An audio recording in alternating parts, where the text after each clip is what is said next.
Sorry. And so we rescue food and deliver it to people in crisis and people who don't have access to food or don't have good food security. And working on the end of the food cycle has revealed a lot to me. And and the reason I'm doing this course is because I'm feeling a pull towards the beginning of the food cycle and improving and the systems at that end, because there's so much to be done at the end of the cycle, but I'd love to be a part of both. So that's me, and I'll pass on to Emily. Hello, I'm Emily. Something that I really felt into yesterday was the idea that we really are all teachers and learners. And just as we were sort of navigating going online yesterday for this course, so many of us in this group had different experiences and skills that we were able to like pop in when it came to, you know, helping each other with navigate the Zoom, helping each other with navigate actual points in the topics that we were talking about. Some people had more experience and knowledge of the names of plants, for example. And it really highlighted to me that in this group, we have so much knowledge that we're going to be sharing and learning together. And that really jumped out at me. It was really special. And something about me is I really, the way that I learn best is by writing songs about what I'm learning. And I'm working on a kids ecology permaculture album at the moment, and write songs in the ukulele, and hope to create some songs by being inspired by the beautifulness of words and wisdoms that come out of this course. So yeah. And I will pass it to, can you give me a wave if you haven't gone yet? I will pass it to Belle. Good morning, everyone. My name is Belle, and what I learned yesterday was Australia's impact. I don't know, I think somebody need to clarify if it was our fossil fuels impact or some sort of impact that we have that's worse than all the other countries, and because of our wealth. And that just really shocked me and was like, whoa, like this kind of this small country we have, but yet we're having a bit of a big impact on the whole global scale. And just that that film Josh showed us was pretty it was pretty kind of like shocking but profound, and just like, I'm glad I'm doing this course. I really loved everyone's definitions and inspiring everyone's like kind of that board that we created, where it was like, what was permaculture, and everyone's kind of different view. I really love that. And yeah, just so much really kind of, I really liked the kind of remembering to everyone, oh yeah, and thinking, oh, I was like, what did I learn? And then just reminding myself again. Something about me, sometimes it's so hard to answer this question. What popped in my mind from what other people's talking about, when Jonah was saying about of harvest, in the past I've really been interested in food waste, and I've done a lot of dumpster diving and see it as a really big, like, whoa, like big kind of shock to me. And I'm really kind of passionate about trying to get that link across of like our waste is like a kind of resource that's going to waste, but I'm really passionate about going local food and local products. I'm going to pass it to James. Hi guys, good to see you again. A bit about yesterday, what really stuck with me was just sort of breaking those things down into those world problems down into manageable chunks, as a couple of you already touched on. Thanks for stealing my idea. But yeah, that sort of stuck with me and sort of helped me work through my own thought process with things. And a bit about myself, I do enjoy going canyoning sometimes. Haven't been in a while, but one day soon.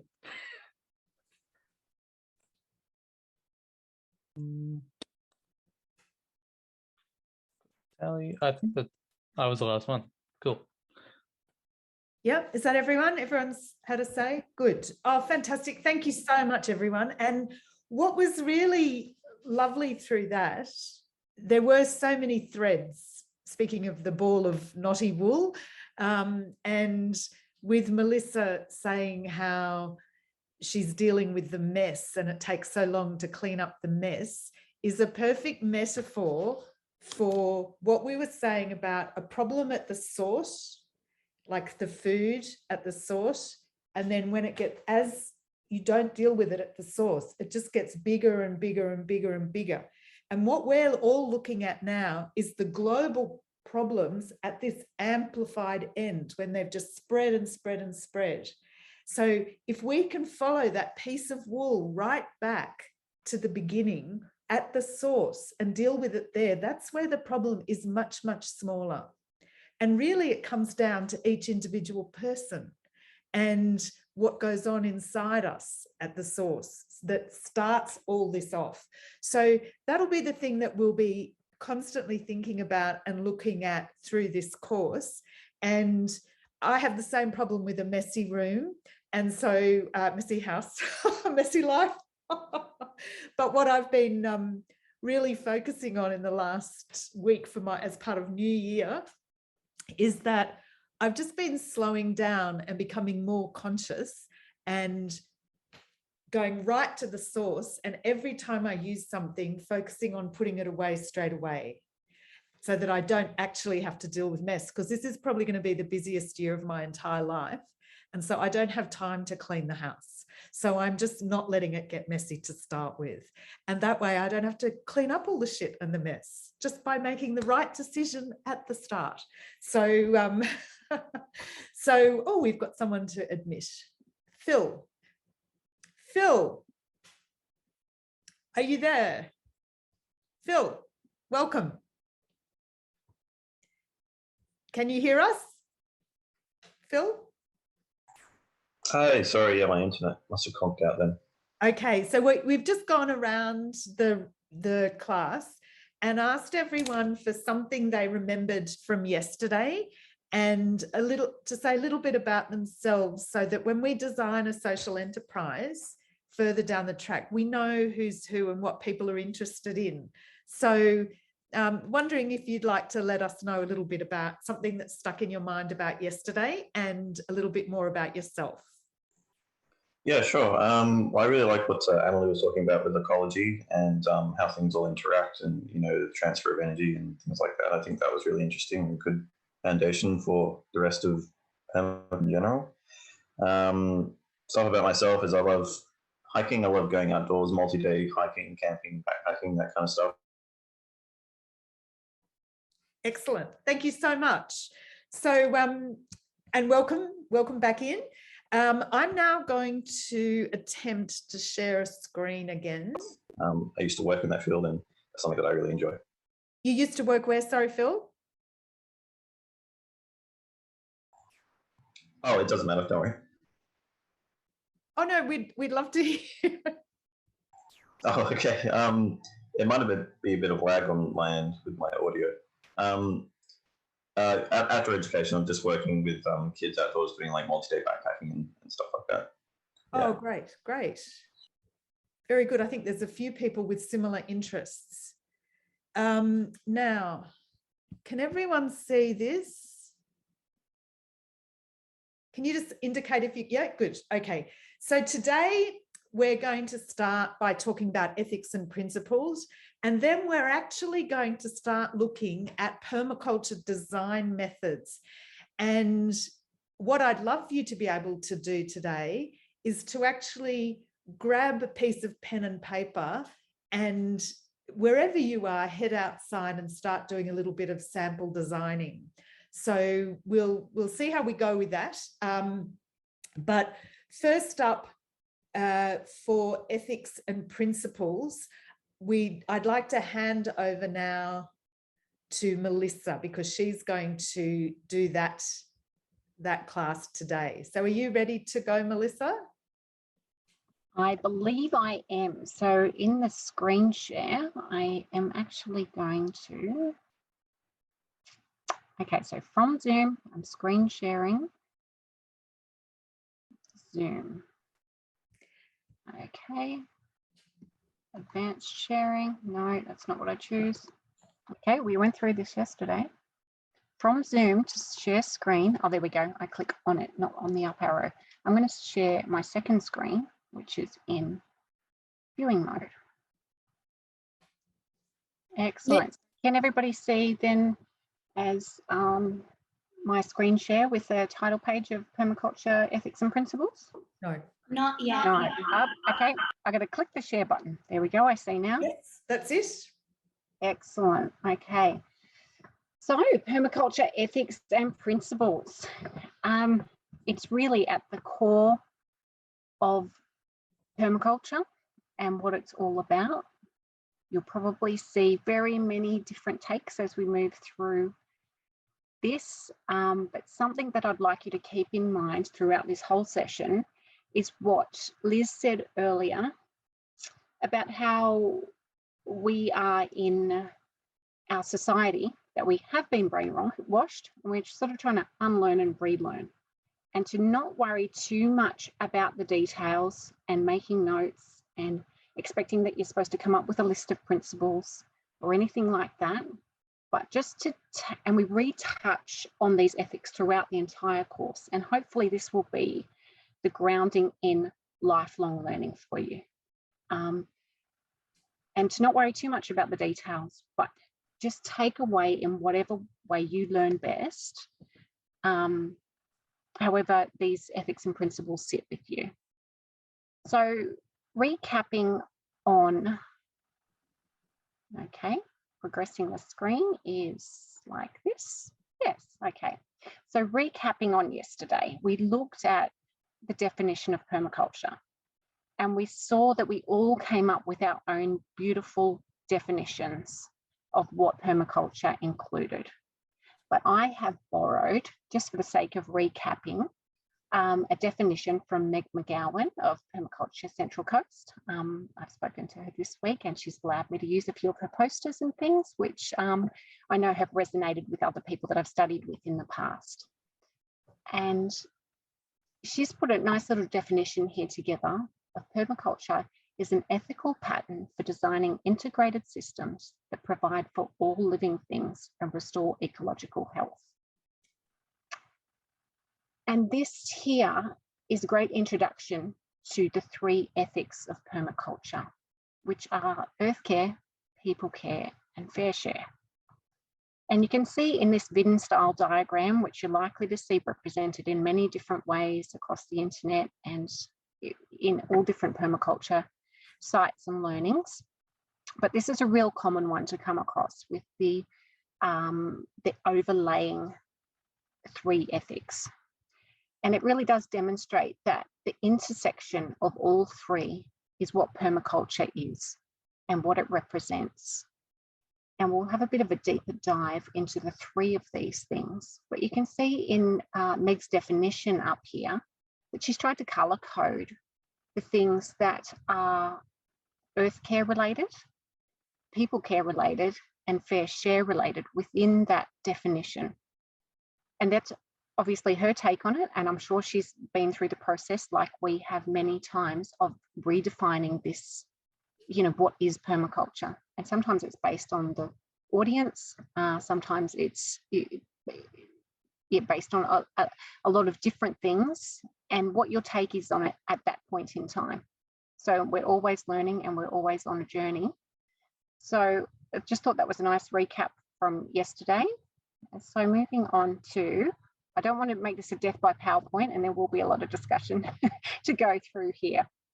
So just taking a bit of a deeper dive, and I apologise for this. This is also a picture of Meg's from one of their slideshows, showing again the 3 ethics with a bit more detail, and how there's even within the overlap of even 2 of the ethics that there are finer details to look at. So in looking at the people care, which is really the social permaculture aspect of permaculture, the things that we're living looking at there, things like standard of living and education, our communities, our entertainment, housing, health, and human rights. And then within Earth Care, it's sort of all the environmental and planetary health that we're looking at. And we're looking at preservation and diversity and all of these things that we touched on yesterday. And that gets into our air, water, and soil quality, rebuilding ecosystems and protection, species preservation, and environmental rights, you know, the rights of all living beings. Because we've got human rights, but we've got, you know, rights of all other beings as well. And then we've got the fair share, or what can be termed as the sort of economic overlay and ethic, where we're looking into businesses and livelihoods and income, meaningful work, things like barter and trade, and how to share the surplus of what we can produce and what we have access to for the betterment of people care and Earth Care. And so sort of intertwined in between these things is a lot of the time fair share you might see referred to as redistribution of surplus. And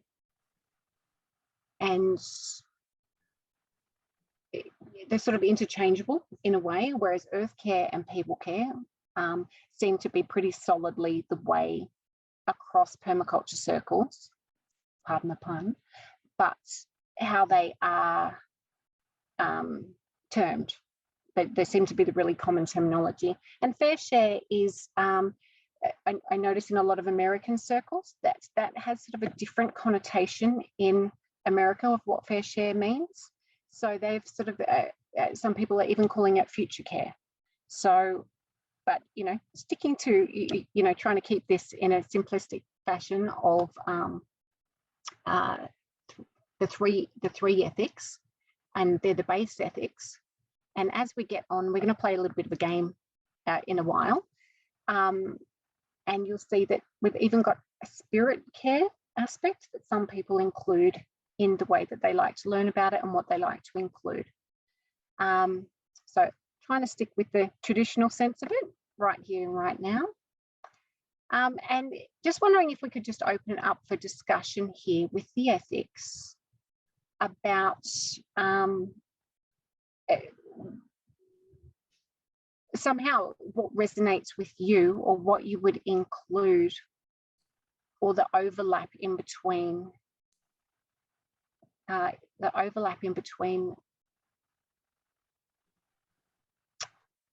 are we wanting to achieve here? Just wanting to know how this resonates with you and if there's a particular focus. So Liz, did you have something that you thought might fit in there? Yeah, I actually feel that fair share goes across all three as well. And with the reference you made to the future care, I think fair share, it is good to discuss that side of it, because we're sharing with future generations that we haven't, you know, raided the earth for all its resources and left nothing for future generations, but also that we share with other species, that humans don't just ransack the planet for their own benefit.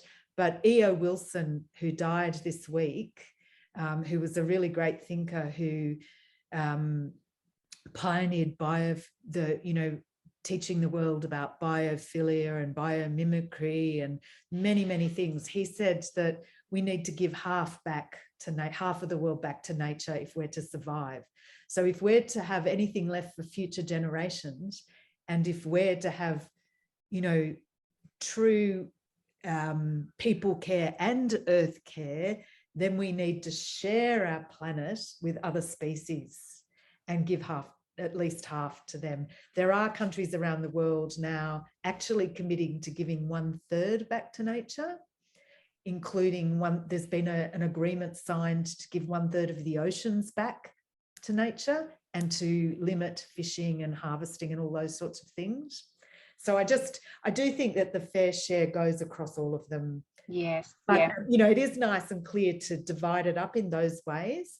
But then, you know, just to say that again, the thing that we mentioned earlier is that everything is interconnected, which is what you were saying. Absolutely. And the longer that I've looked at this diagram, and sort of we've got this intersection here that's shown as limits aware between fair share and people care, but the limits aware is quite pertinent to earth care as well. It's just like you can sort of talk all day about how these things overlay and intersect and what belongs where, and what you do realize is that it is all connected. I love looking at that lovely image that Meg created. I love to think of them as glass that keeps moving. And yes. if you imagine that as a sort of a kaleidoscope, yeah, just keep on rotating over one another, yeah. Connecting, it would be really a beautiful image if you could create that sculpture, wouldn't it? Yes, and this it quite fits with the image that Amelie showed us yesterday with ecology and the zones in between, and that it really is important to find those points of overlap to have the most effect, where you can, it's all very good to dedicate potentially your life potentially to being an environmentalist and an activist in that way, but you need to be ensuring that you're reaching people in doing that, or vice versa. It's working in fair share. It's just that you're fair share of what and why, and you know, when you come back to the why of it all, it is to make sure that all of these things are in balance. So it's sort of touching on the ethics, and we could talk all day, all lifetime about the ethics alone. But we're going to dive into the principles then as well, which are potentially even not so clear cut. So when we go back, I need to work out exactly how to click on this. There we go. So our permaculture founders, Bill Mollison and David Holgram, have developed over decades different principles. There's some original principles, and they have developed, and we're going to find that many leaders have contributed new principles, and that there's ones in common. So what I've done here is I've purely presented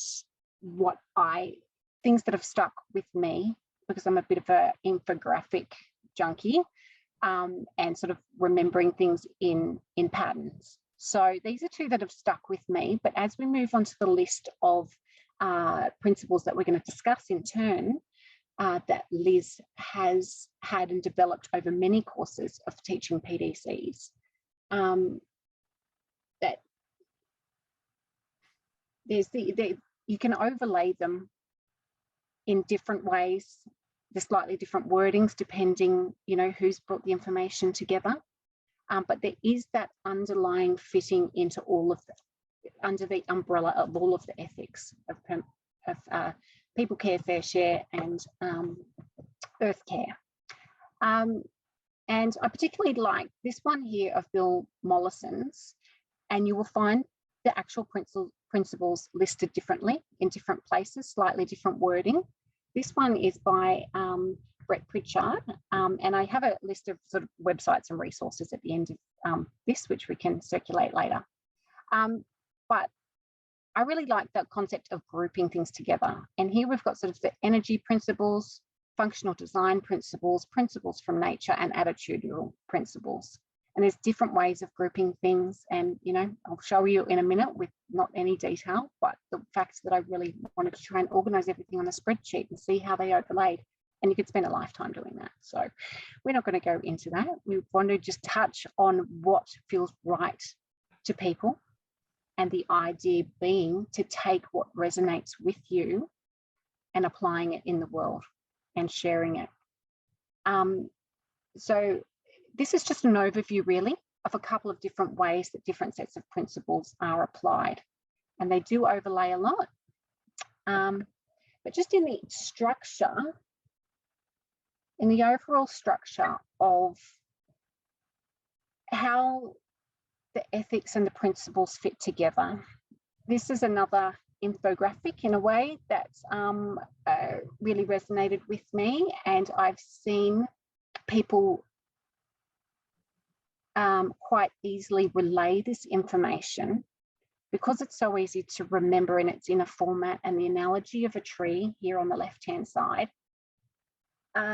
These again are Meg McGowan's from Central Coast Permaculture.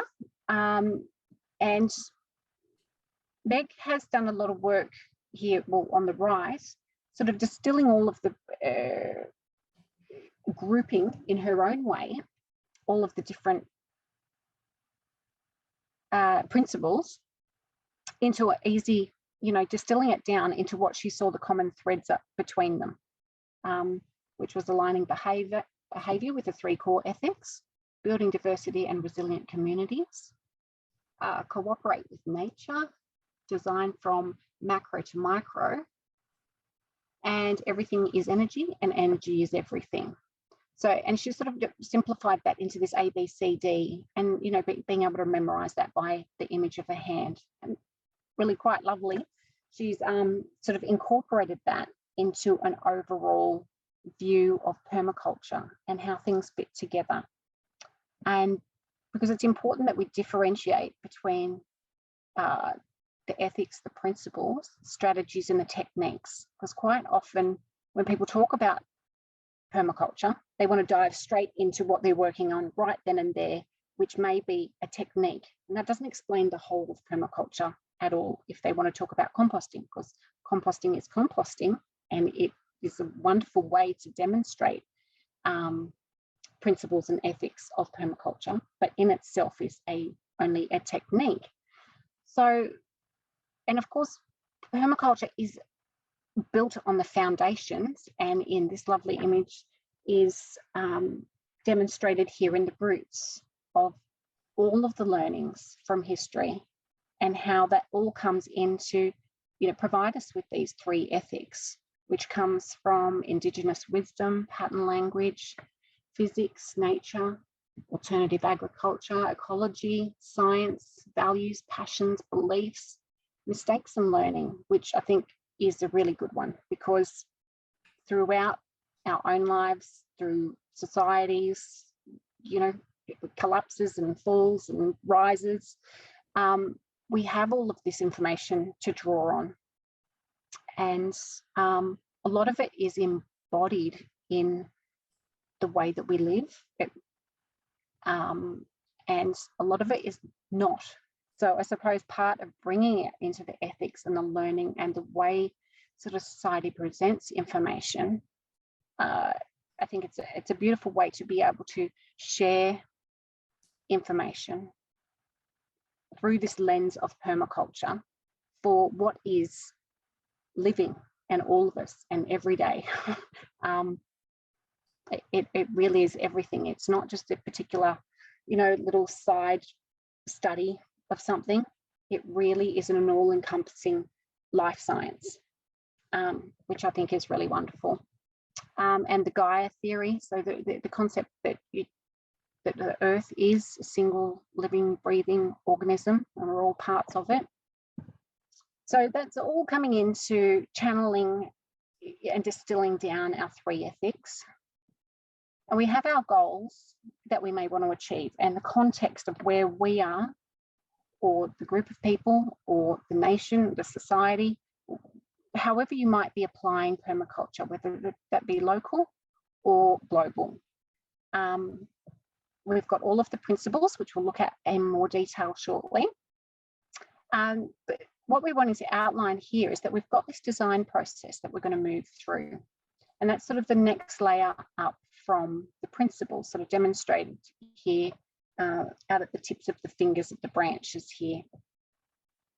And then we look at strategies. And so strategies tend to be more of a bioregional thing and categorized by themes of key concepts. Things such as water and energy and agriculture. And so an example of what a strategy may be, and I'm wondering if anybody can think of any others, Cell grazing is one of them. Does anybody know what cell grazing is?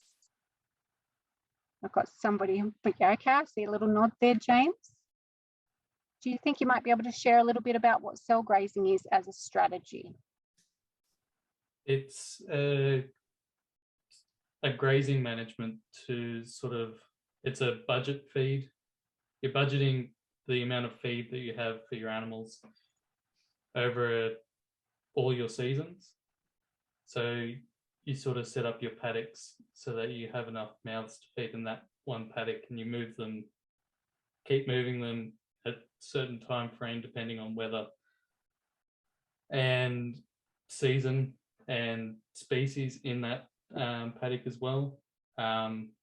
So you give that area of land time to rest, and then you can move them on, and depending on how you set it up, you could come back to that same spot in 6 months, 8 months, 12 months, or 2 years, and just let it do its thing.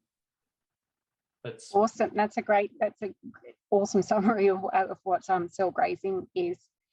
And because that strategy is so dependent on the goal of what you're trying to achieve, the strategy might not necessarily always be the same.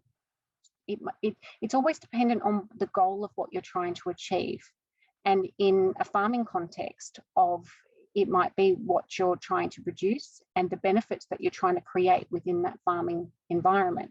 So if you're looking to reduce compaction of the soil and those types of things, so some of what James has explained there, by intensifying and moving like a crop rotation, and sort of, I think crop rotation in even like vegetable gardening is sort of like another strategy of how to cycle energy and nutrients to, for the betterment of the outcome of your goal. So can anybody think of other types of things that would be strategies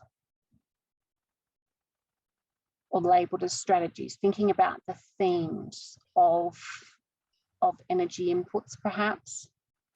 Would a strategy be food, like agroforestry, like food forests? Yes, I believe so.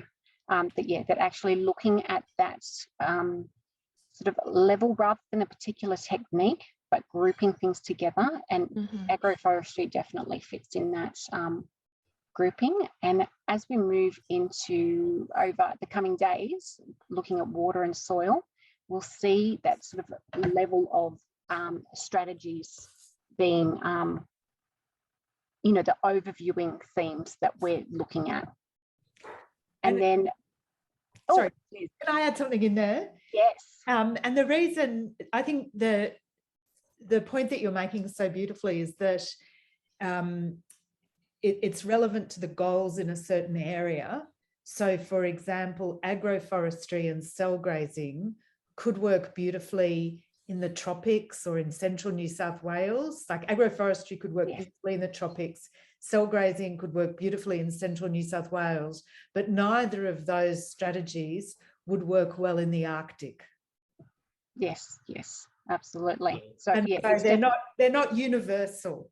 So whereas the ethics and principles are universal, strategies and techniques come down to more specific either bioregions or localities. Yeah, absolutely. And that's sort of always then constantly tying back to the goals, and all goals are related to the context of where you are and what you're trying to impact. So just a good way to keep these things in mind as a visual on moving out then, as Liz just mentioned, with the elements, tools and techniques, that these really do then tend to be localized and thousands of different ways of doing a particular action, such as composting that we mentioned before, and how you compost probably changes based on where you are and what you have to compost, and how hot composting, cold composting, worm farming. There's a lot of different ways to go about composting, and so that's sort of looking at the actual techniques. I really love, sorry to interrupt again, Melissa, but No, the more conversational that we are with this, the better. And if anybody's got any comments that they want to contribute at any point in time, it's sort of worth it putting in there to discuss. I really love this image because you can see that elements and tools and techniques are those little tiny twigs at the end, and they can break off, but they don't destroy the tree if they change or if Absolutely. they're not there. But also remember in ecology yesterday, we were talking about if we disrupted an ecosystem, like if a fire came through and wiped this tree out, or if a truck came through and land cleared, but underneath you've got all the roots and everything in the soil that can resprout. Yeah. So that it's no matter what happens, that those foundations are there to re-sprout, which is just such a lovely visual image to me. It is. And Liz, I feel like this, I was thinking about this image yesterday when you were talking about the canopies of Amazon and Jeff Bezos, and, you know, that image that you presented there, that they are in the canopy, whereas permaculture is a grassroots movement, and it is this ground up sort of direction of energy that is important and that carries these things through.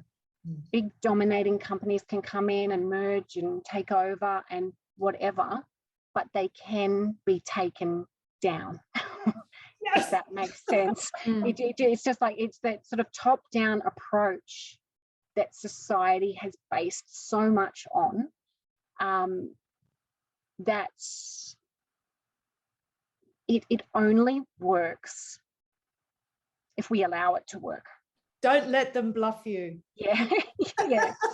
So yeah, I much prefer this image of the energy of the ancient wisdom coming up and out to create our canopies and our tools and our techniques and how we choose to live.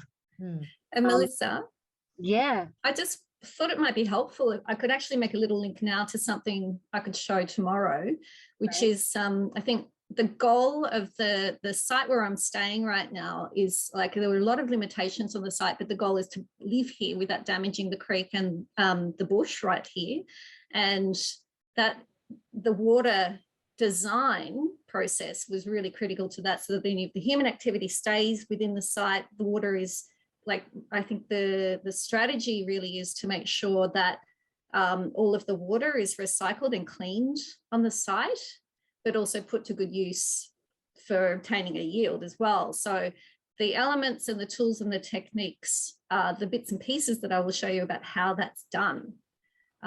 So I'm just making a bit of a link to tomorrow, that we could think about this image when I'm showing that. And just before that's sort of a bit of a perfect segue, because Sally's just touched on a couple of the principles there, which sort of is going to that sort of next layer of information. Does anybody have anything that they wanted to contribute, or anything that this sort of imagery brings up for them?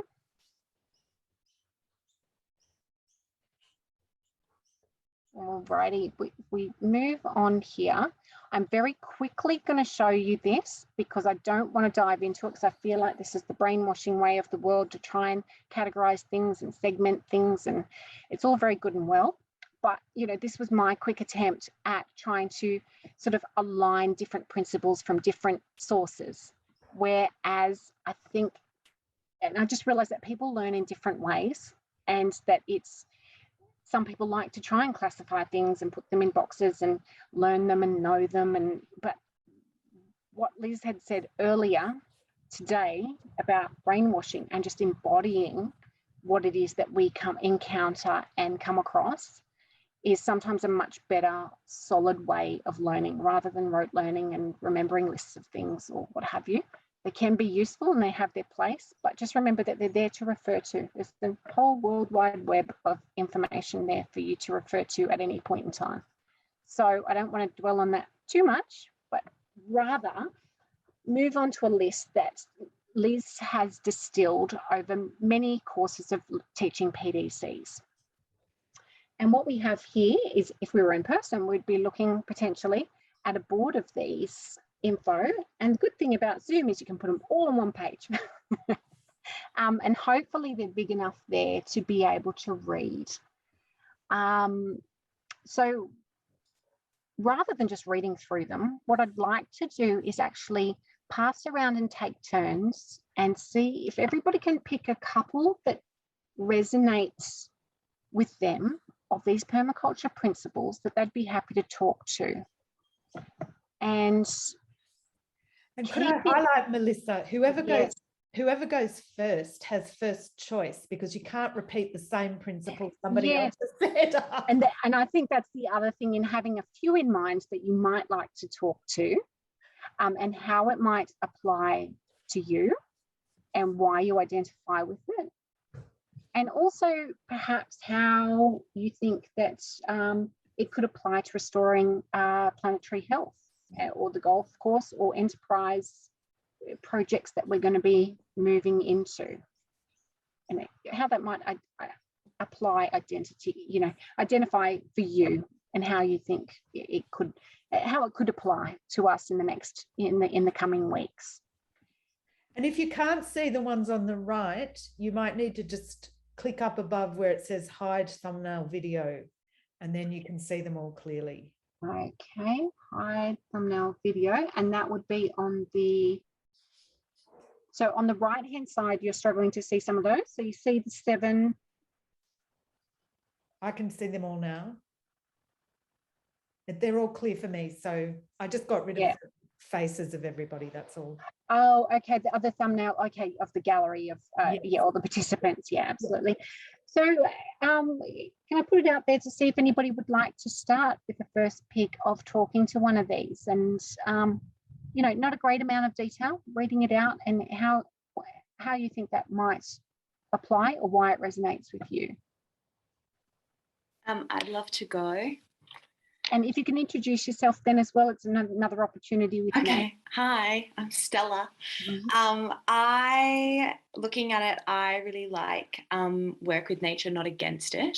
I always feel like people forget that everything, most things that we learn and how we do things do come from the natural world around us. I don't know if anyone has been watching Alone on SBS, where everyone goes out with like 10 things into either British Columbia or Patagonia and have to survive. And it's the most brutal thing in the whole bloody world. But you always see that the people that stay out there for 100 days or survive, they're working with nature. They're not going out there and trying to use everything against it and kind of put themselves at war with it. They're just kind of sticking to the roots around them, and therefore it works in their favour, which I think is such a good thing to kind of have in your head. Yeah. Wonderful. Stella, and would you like to, the method of passing to somebody else and offering somebody else, do we feel like that's a way that we'd like to progress with this? Yeah, absolutely. I'm going to pass over to Sam. And just on that, it's just like if anybody feels particularly ready, like they'd like to talk next and they're sort of ready to go, maybe a little wave when it's time to pass over. Yeah, I haven't decided on one yet, so is it all right to pass for now and then come back? Absolutely. That's a great example of the right to pass. Is there anybody that could give Sam a wave if they're ready? I was just thinking about use everything to its highest capacity, and that just made me think about in Bangkok where they had the taxi graveyard garden, which some of you might have seen, where they had all the unused taxis because of COVID, and they turned them all into gardens and grew food, and that was cool because that's just what I thought of. Oh, that's a phenomenal application. That's awesome. I'll pass to Ollie. I like the everything works at least two ways. I guess it's like the saying there's more than one way to skin a cat. There's a different solution or a different way to to figure out a solution. Yeah. Absolutely. And just coming back to the way that all of this information can be presented many ways, and you might come across other ones around like the way that Bill Mollison's principles can sometimes be displayed as each element performs many functions, and important functions are supported by many elements. So that sort of works into these sort of related to things working at least two ways as well. And can anybody offer, if they're ready to go, give Ollie a wave to pass over? Would anyone, I'm just flicking through, anyone ready? Anyone keen? Yes, Essie, you go. Thanks, Ollie. The one that stood out to me first was apply self-regulation and accept feedback. And I feel like the accepting feedback and having a culture where we are open to giving and receiving feedback really supports like make the least change for the largest result, and some of the other principles there, because everyone's coming from completely different backgrounds with different things, different strategies maybe that they're more attached to than others, and it can be the self-regulation part of it. I feel is important to just see in yourself what your particular tendencies might be, and self-regulate that so that when you are in a collaborative setting, collaboration can just flow more easily, and feedback can be given without it being a personal thing. And so I think that for on like a global planetary health level, I feel that is important, because so many huge decisions that have I'm thinking like so many huge political decisions that have like impacts on so many people and the environment and fair share and all those other things, stemmed from something that was kind of like a wounded pride, whether that's like wounded national pride or whatever. So I feel like that particular principle applied at so many different scales is really vital for getting shit done. Yeah, well said. Awesome. Jonah. Yeah, I really like integrate rather than segregate, and use and value diversity. It seems like that sort of means that we're encouraging relationships rather than encouraging isolation. And every organism and every human, I guess, exists relationally, and we should not be growing things in isolation, and we shouldn't be working in isolation ourselves. And it's a bit ironic, but that's not what I'm getting at. This is great, but yeah, that's so I love just encouraging relations and allowing them, not getting in the way. Anyone else ready? Belle? Thanks. So I actually have a question. I saw one of them and I was a bit like, I'm a bit confused by that. One is make things pay. I'm a bit confused by that one.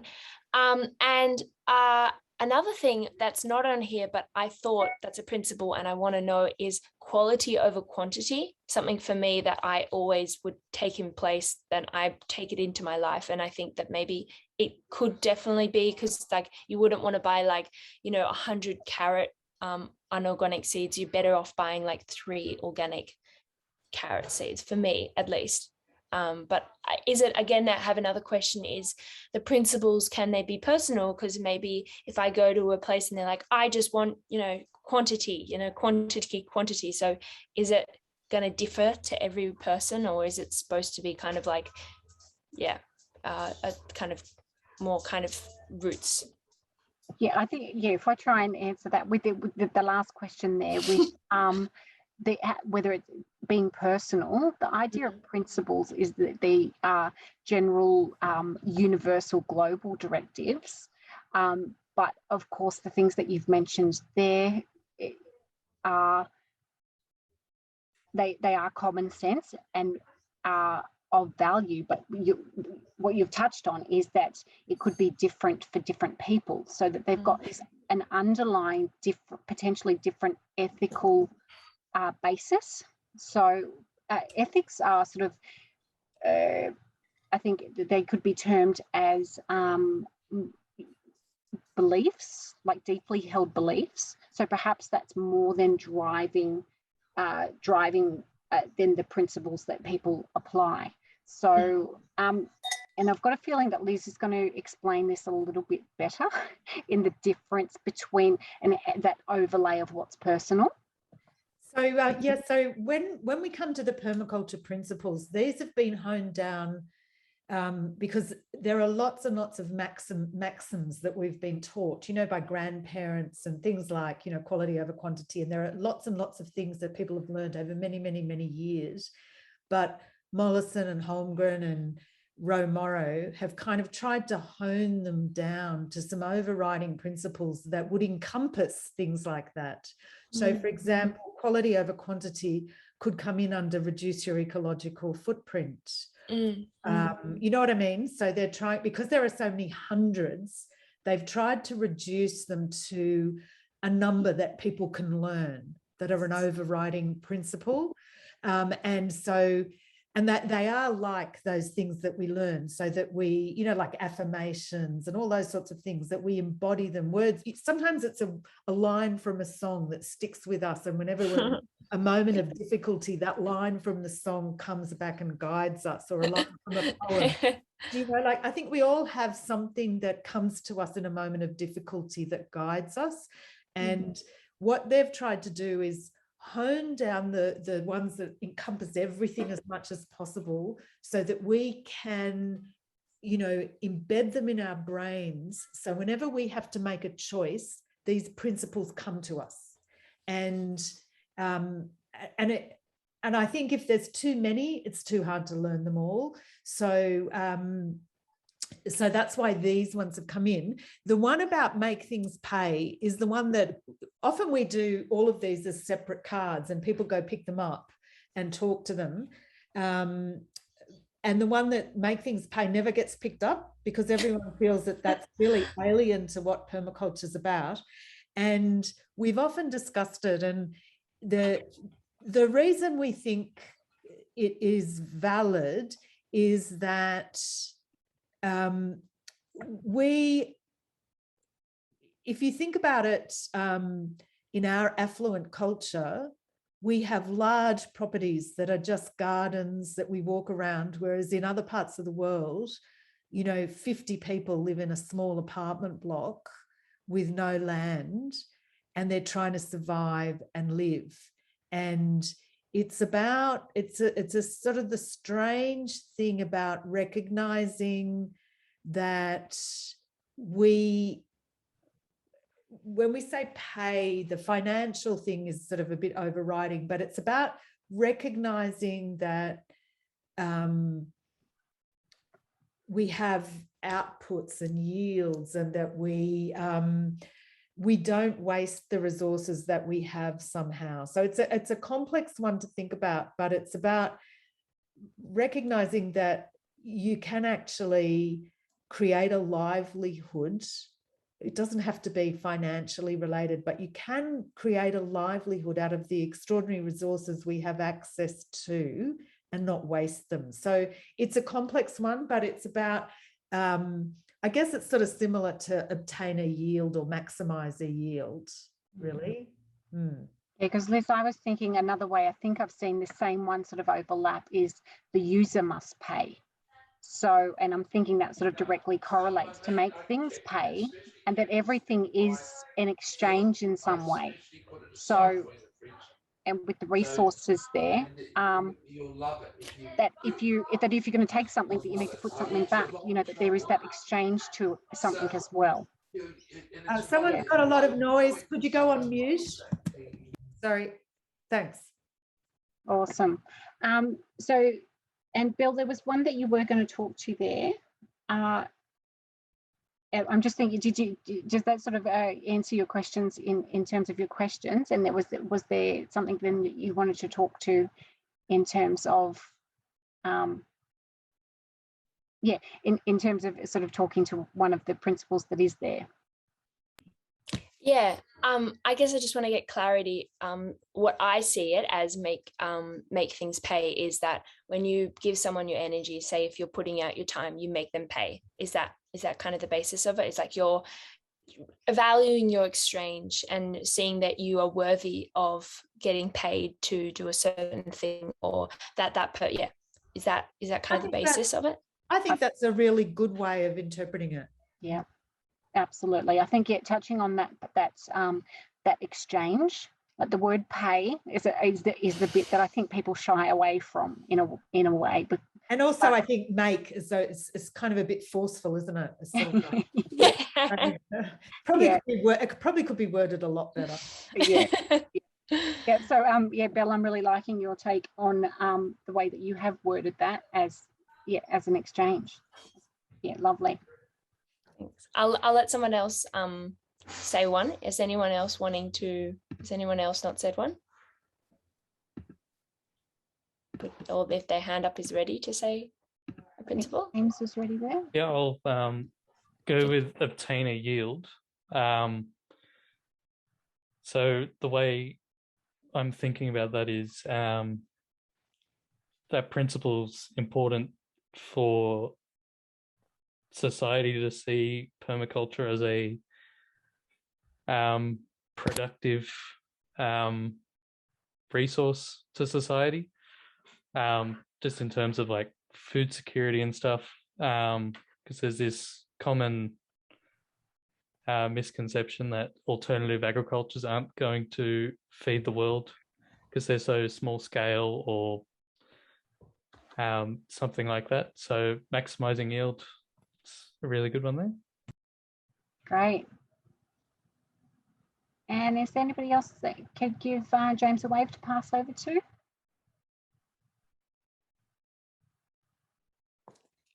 That looks like maybe James was, Sam, was that you giving us a wave there? Yeah. I guess one that resonated, one that I kind of found resonated with me was the increase of sources and supplies of water to ensure purity. And I think that's like really big in Australia because of all the dams we have, especially in like New South Wales and Victoria, and in Bathurst, the local populations of like platypuses being affected by the dam water being held by humans. Just Australia is also one of the biggest countries for mines. So I think it's a really, important dot point, just specifically to Australia. Yeah. Yeah, absolutely awesome. And I know a couple of people don't have cameras on at the moment. But is anybody else ready to for Sam to pass over to? Yeah, I can go.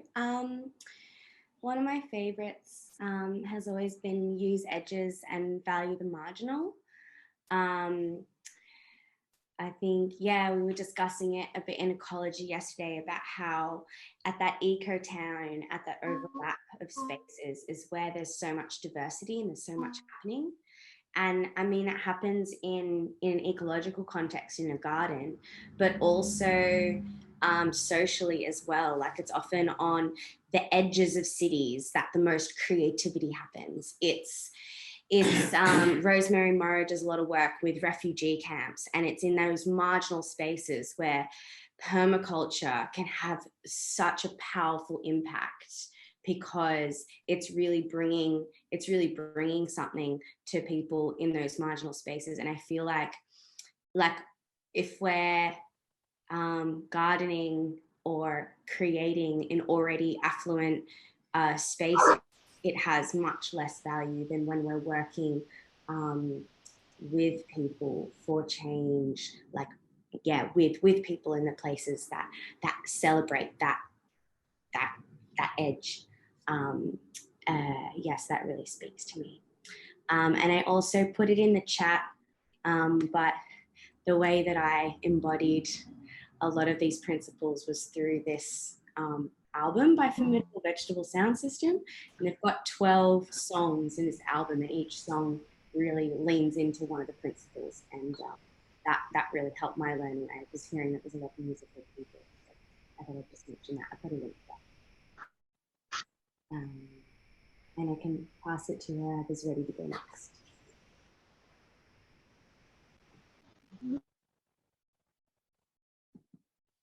I could just say one thing about, James has already addressed obtain a yield so well, but just to link Emily and James, like that band has a song about obtaining a yield. And I think the way it finishes is the good things you do come back to you and the yield just never ends. So that was a kind of a social permaculture way of looking at that particular one.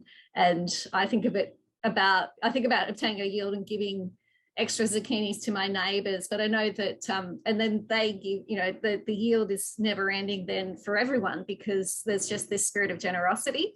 And I remember Ro talking about we always have a surplus to need of our learning, our knowledge, so it's so good to share with others whatever we're learning as well. Awesome. And speaking of that, I would really, she's not here now, I think, but because she's had to go to a doctor's appointment, but earlier Stella was saying how she stacked her swim with getting some St. John's wort. That would be a perfect action to put on a year and a day. Just hinting, everyone. That was a new action done, and we could add that in to demonstrate to the rest of the world how everyone can do it and how we can all work together on doing these things. And so I'll now come to the one that I really love, which is the design from patterns to details, and which is about always looking at the bigger picture and recognizing the interrelatedness of everything and thinking about that whole bigger picture first, which we'll talk about more in our next session on design. But the whole concept of a year and a day is thinking about the bigger picture of how can we get massive action, and then the detail is each person adding a little bit in, and then we get that bigger picture of social change and environmental change. Thank you. Wonderful. And who do we have left? I thought I saw Dita come up and turn her microphone on. Yeah, I like them all, but the one that really resonates with me right now is work where it counts, because we always tend to, we always want to do everything at once, and that way we get overwhelmed, and a lot of times what we've done is not done properly, or we'll have to do it again. Like yesterday, I went into the garden to weed the garden bed, but then I realized it doesn't make sense of me to do it right now because I've got nothing to plant in it. So I'll just do it when I've got something to put in it. So I think like every single thing is important to work on, but just step back and do one thing at a time properly. And I don't know who hasn't talked yet. Detta, I think that one actually also links into quality over quantity as well. There's sort of a nice linkage. I agree. Thanks, Liz. I don't know who hasn't talked, guys, because my computer is like bad. Have we heard from Phil yet?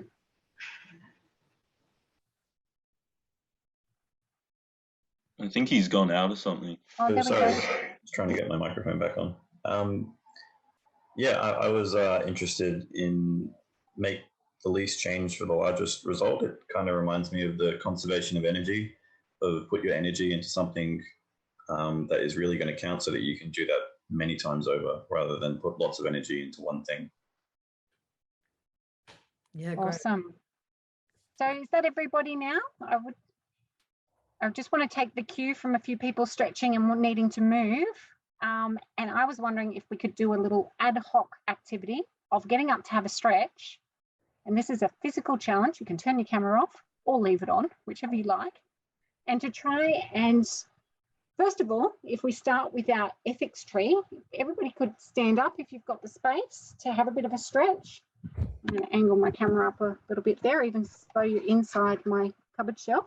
And just thinking of the tree that overarches, showing us the foundations, the ethics, the goals, the principles, the strategies and the techniques. If we can stretch out to be like a big tree that embodies all of these things in the big picture, from the big pattern of the tree, of everything that is permaculture. And have a stretch. Let your techniques move around in the breeze. Move in whatever way feels good for you. You're a very flexible tree. You're a very flexible tree. Your trunk remains solid though, and you're grounded well into the earth.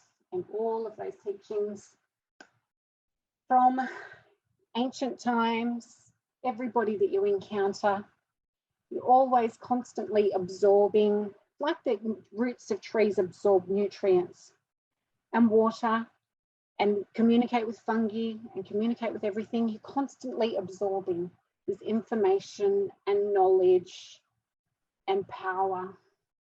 And we want to embody that so that all of the actions that our little fingers do in all of the world are ready to go with everything that we know internally, and we can bring that out to the world. That one's easy. Now the challenge is we won't go around and share it individually, but if you can personally, with the principle in particular that you were talking about, do some type of action that embodies, like you were playing charades, and you needed to explain that principle through actions without talking, how you might do that. And I realized that I hadn't talked about my observe and interact, but that's one of my faves. And on that, I might actually show you the little diary that I keep every day, just observing what happens in my own little backyard. But yeah, if you wanted to have a go at embodying somehow an action, charade-wise, if you were trying to explain your principle to somebody else.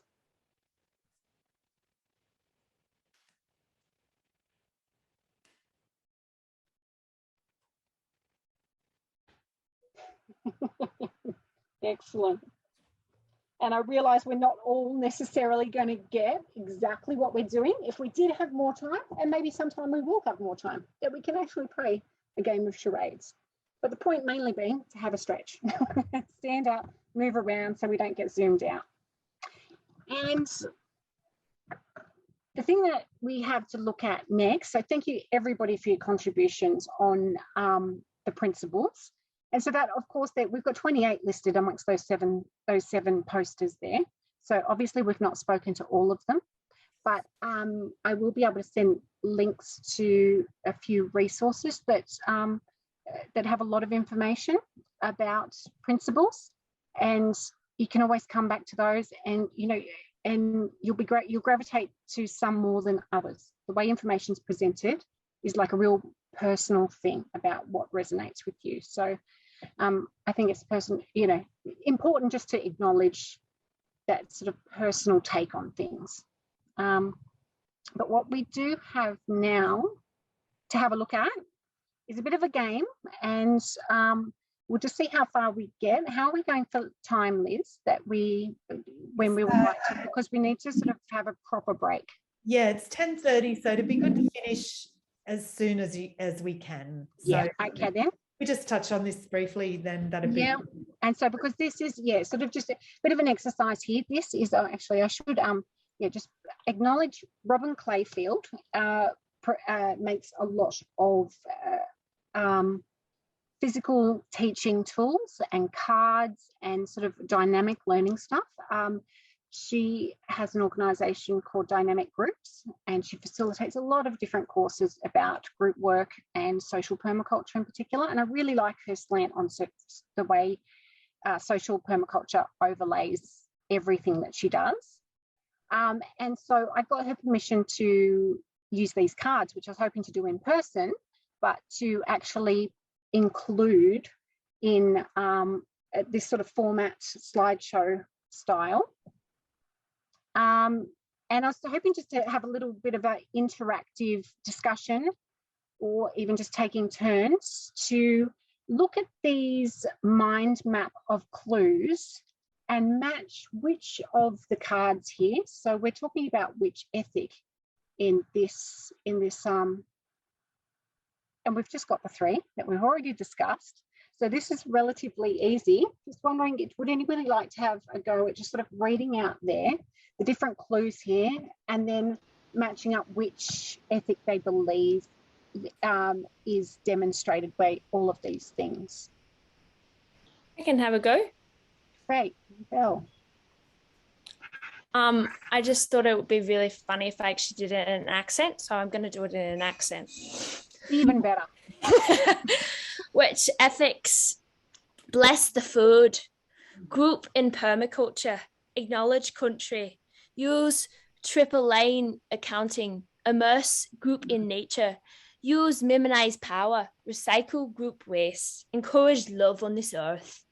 Gather outside in nature. Create learning activities based on earth care. Oh, it's got it there, I think. Using natural lighting. Blessing the food. I think that's awesome. All. I absolutely love that. So do we know which of the ethics then that Bill's sort of given us the clues for there? Which one are we talking about? Is it earth care? I think so. Yeah, absolutely. So that's interesting, because I would have thought of it as people care as well, because using natural lighting would be good for people. Getting outside in nature is good for people. Absolutely. And the thing about these little mind maps is that over and over again, like you see the same clues on multiple cards, which we'll see when we move into the whatchamacallit. I just need to shrink that out of the way so I can see what's going on there. Yeah, so just because I'm trying to interact with this, being that we've looked at this card, I want to actually shrink it down, which I hope I just did, yes. And so we've said that we've used up earth care. We can always come back and reevaluate these if we want to. So the next one we've got here, would anybody like to offer to read out some of these clues, with an accent or not, about our next ethic?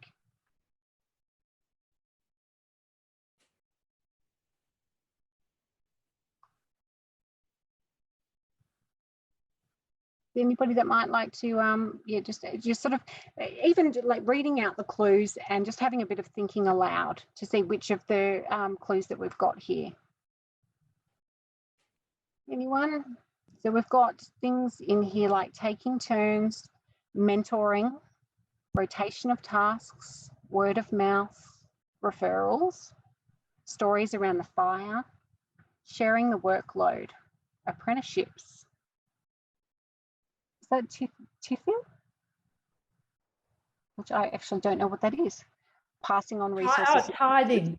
Yeah. Tithing is when you give 10% of your, it used to be a religious thing where you'd give 10% of your salary to poor people. Oh, okay. I think that's a key giveaway there as well then. Sharing the knowledge, supporting others, passing on resources and services, hand out notes and manuals, networking, skill sharing, creating Creative Commons licensing. So which ethic do we think we're talking about there then? Fair share. Woohoo! Yeah, so I'm going to shrink this one down. So process of elimination, we've got one left here. which inclusivity, respect, empowerment of self and group, acknowledgement of country, time out and relaxation, all members are valued, needs-based learning program, comfort, affinity groups, accessible to all, information source acknowledged, affordable prices, filtered drinking water. It's an interesting one. Support systems available and mentor and buddy systems. So can we see how all of those things are all examples or clues about how people care can be applied? Gives a wave if you think that they do. Okay, so looking at the same sort of aspect here, I just need to work out how to move this on while I've got that one open. Just need to click my forward button once.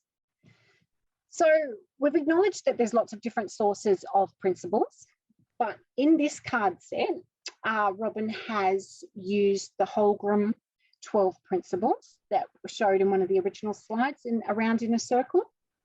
And there's little images that, that go with those. And so with this same card concept, we can look at which one of the principles match with what's in the center here. And as Liz mentioned before, quite often you can see the overlap between them, and you see then how the tentacles of clues and ways that the principles can be applied, and areas where you might see it in life and around us, how they reach out and connect with other principles, and that the same clue is used in multiple principles.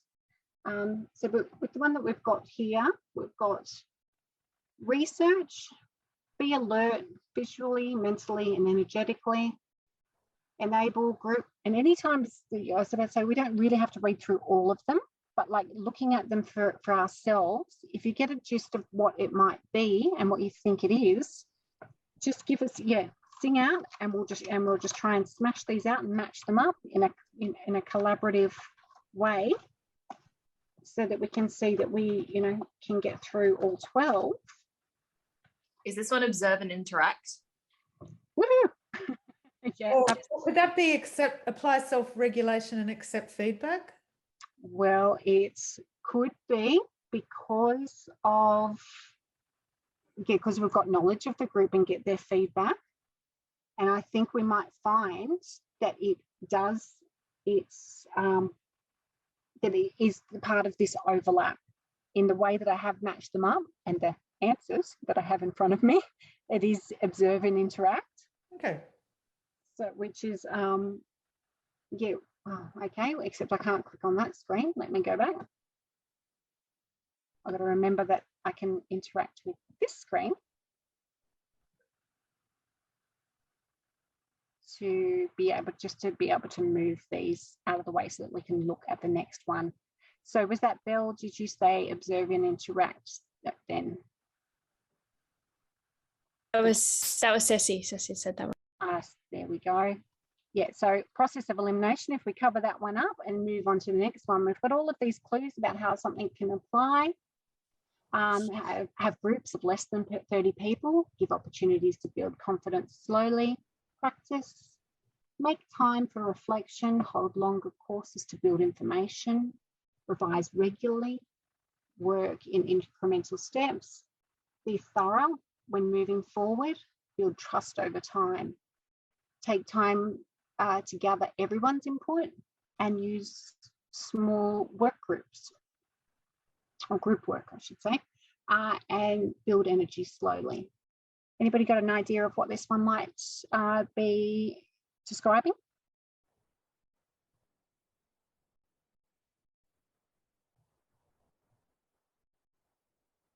Use small and slow solutions. Yeah, that's exactly it. Oh God, I got to not click on that screen. Sorry, guys. Because I'm displaying one screen to you, but trying to work with this on a different screen, but I keep looking at that screen. So if I just resize that, use small and slow solutions.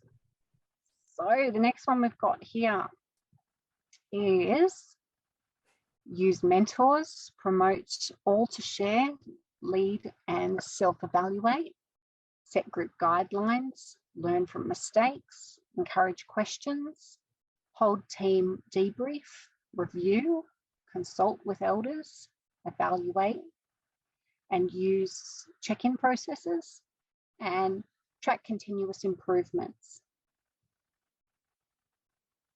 Any ideas from the remaining cards that we've got around the outside? Which principle that might be linking into? And just a clue, it's the one that Liz thought we were talking about on the first card. So it didn't have the exact same thing that led us to observe and interact. Apply self-regulation, accept feedback? Yes, it is. So you can see it, and I really like these cards because, I just put that in the wrong place. No, up here. No, this one. I just don't want to cover it up. The skew here to groups and people in these cards, I think, is really refreshing, because a lot of permaculture, as it's learned, and the course content is around the design aspects and physical spaces and earth care, whereas this really puts more of a focus on the social aspect of how the principles apply. Okay, so the next one we've got here, keep it simple. Start with methodology and principles. Begin with the big picture. Offer daily rhythms. Use trust games. Develop skills on the way to an outcome. Set goals and objectives. Build group energy. Chunk information. Build confidence along the way. Set outcomes and plan content. Use charts and mind maps. Make group agreements. Work in a circle where possible. And provide program at the start. Anybody think of which principle that we might be describing there? And thinking out loud is just absolutely fine if you're wondering, and because there's no wrong answers. It's just all of it is thinking about how these things might apply. Is it creatively use and respond to change? I can definitely see how you think that would apply. And Sam, what's making you think that answer? Just all the, I guess, using trust games and creative kind of responses to things. Yeah. I'm just going to double check, because that does fit really well in terms of what the answer is. I wonder. I think. Sorry, Liz, what was that? Was in that data? Is it that one, or is it integrate rather than segregate? So it's good to see how these can all sort of relate in a way.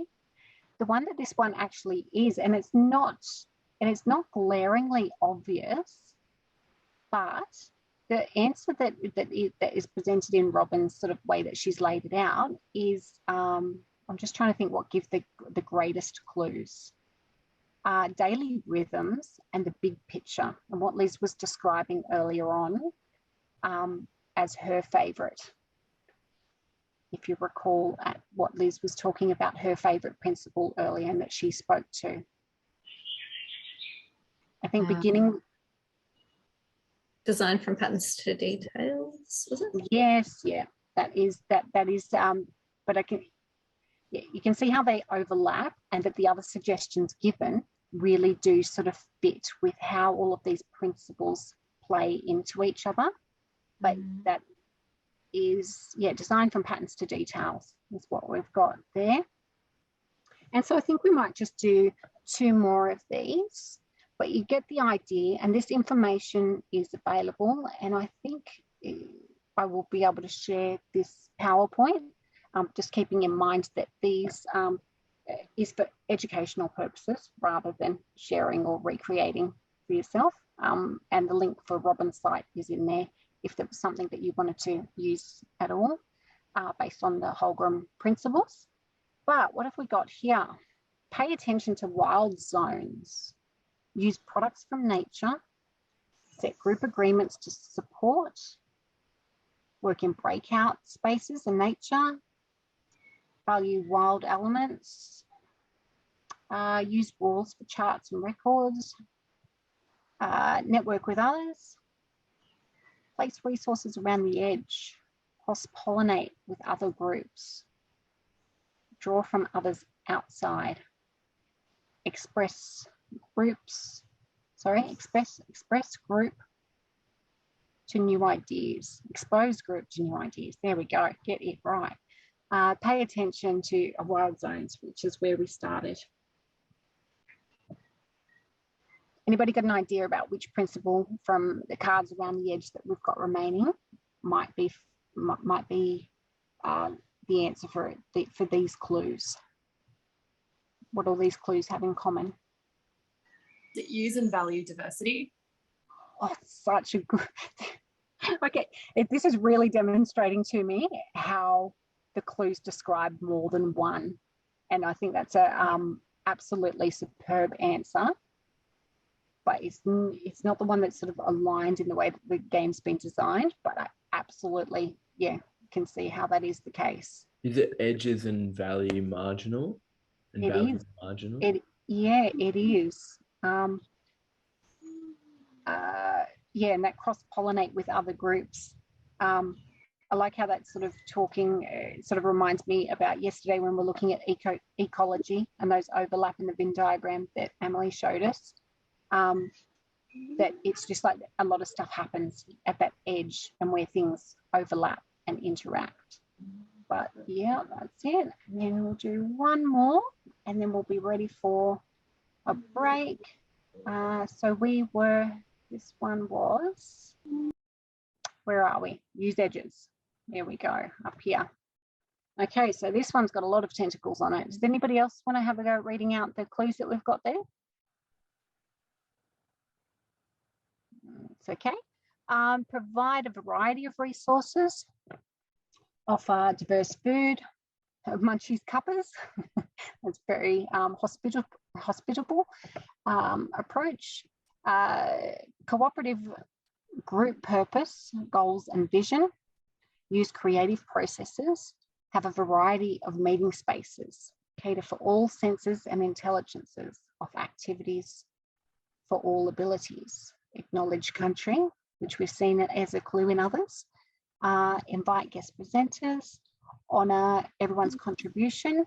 Encourage cultural involvement and awareness. Use many processes. Value different ages and personalities. Honour our elders and youngsters. Any different colours, which this is certainly colourful. Is that use and value diversity? Yes, absolutely, it is. And you can see how that links with just the previous card there, and as Ollie suggested for what do we have under here, using the edges and value the marginal.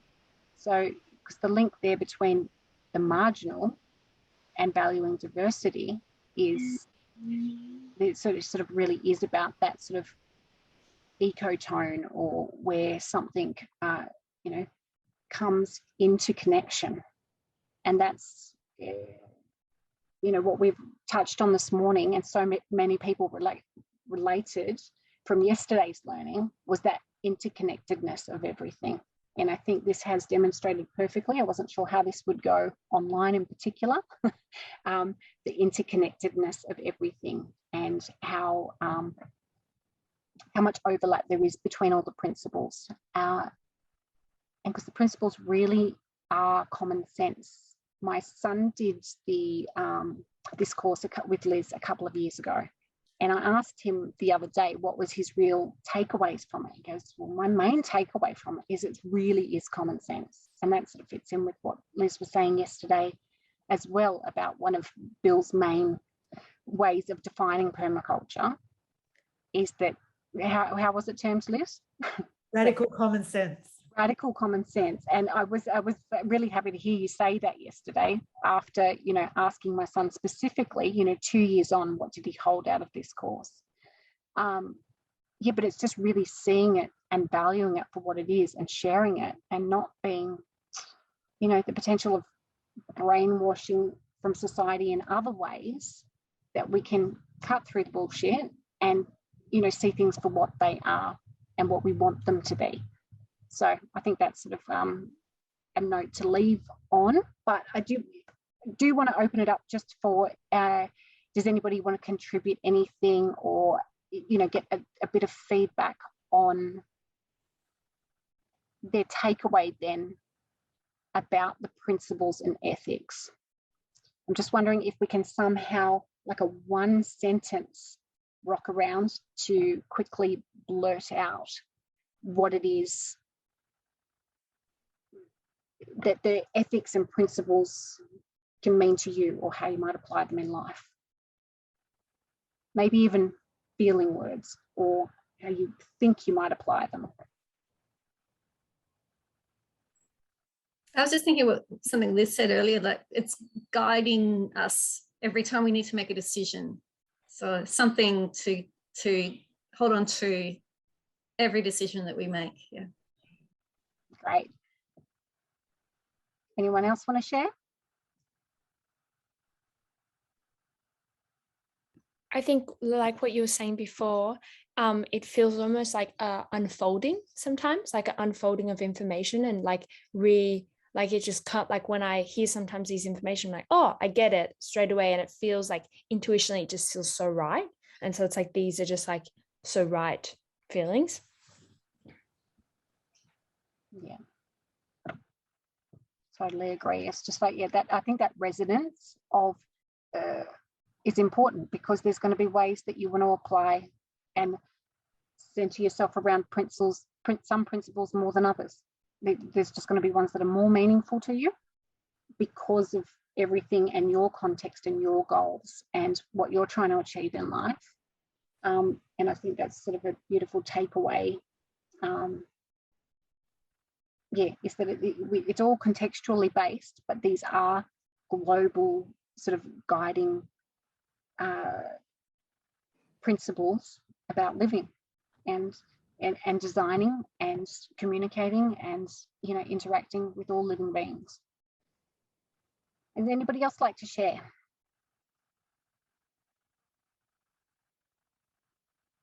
I think we might be keen for a little bit of a break, because it is, yeah, it's 10 to 11 now. So yeah, we really do need to take a break.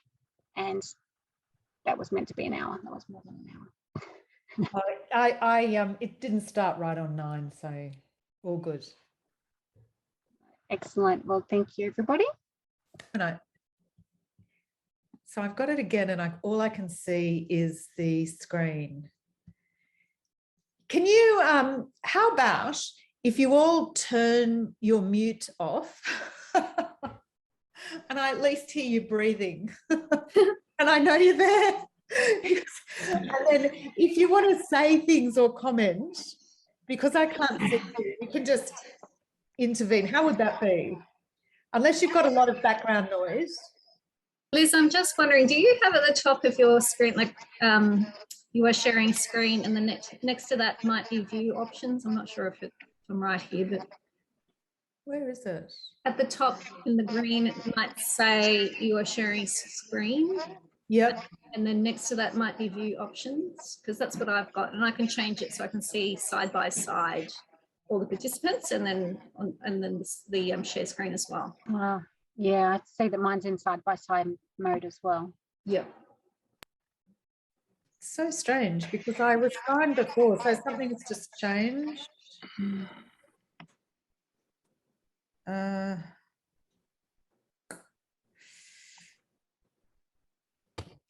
sometimes those view options hide behind the microphone info. Yeah. Behind where?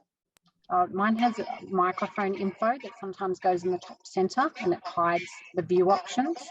Okay. Zoom recording, stop recording.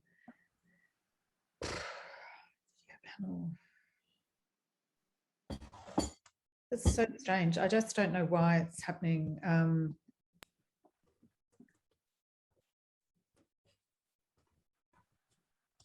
Okay, right. Well, I'm going to have to. Okay, we might have to switch off the sound, and because it's a bit too noisy. So if everyone mutes again, sorry.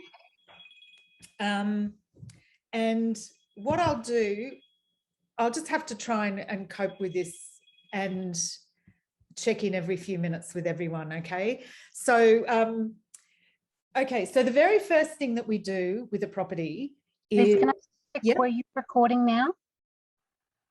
Were you recording now? I pressed pause for the moment.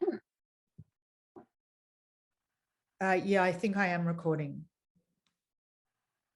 Great.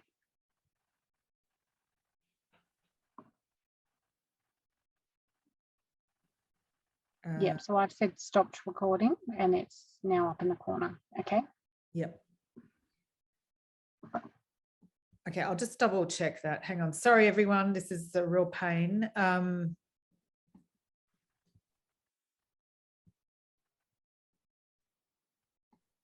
Oh, sorry. This is so bad. Okay. So,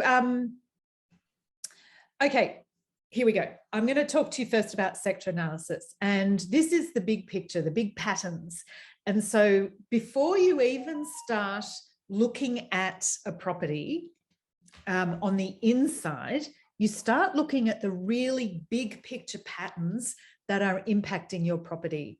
So if you imagine you've got a block, if you just imagine a domestic block of land, you start to look at everything, you draw the boundary of the property on a piece of paper, and then you start to look at everything outside that property that's impacting on the property. The average person who says, oh, I think I'm going to start a permaculture garden, or I'd like to start food production, your automatic thing would be to go to Woolies or to a local market, buy a whole lot of seedlings, then come home and think, oh, where can I plonk these? And you go and put a little garden bed in. So you're actually going from detail, not from pattern. With permaculture, we look at all sorts of things like where's north, which way is your property facing, which way does the sun travel over your property, where does the wind come from outside your property, and what type of wind is it?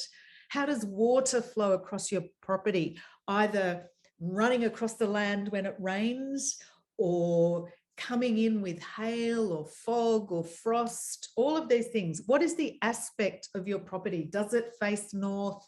Where does wildlife come through? How does weather effects and storm effects and fire and flood and cyclone affect your property, if at all? Where is the pollution coming from? Do you have a road that's feeding pollution into your property? Is there neighbouring vegetation? So, for example, on my house or my property, or the land that I am fortunate enough to live on, there are giant pine trees on the eastern side, which means the morning sun doesn't come in to the property. They're not on my land, but they do impact everything that happens on my property. Other buildings might create all sorts of threats or advantages. For example, you might have a big community hall next to you. It could be a threat in that it shadows your property, but it could be an advantage in that you might want to do all sorts of community activities from your place to engage other people. So you look at all of these different things, and they might help you decide whether you do different things with your land as well. Where's the access? Because if you have to move through your property, you have to design around access points.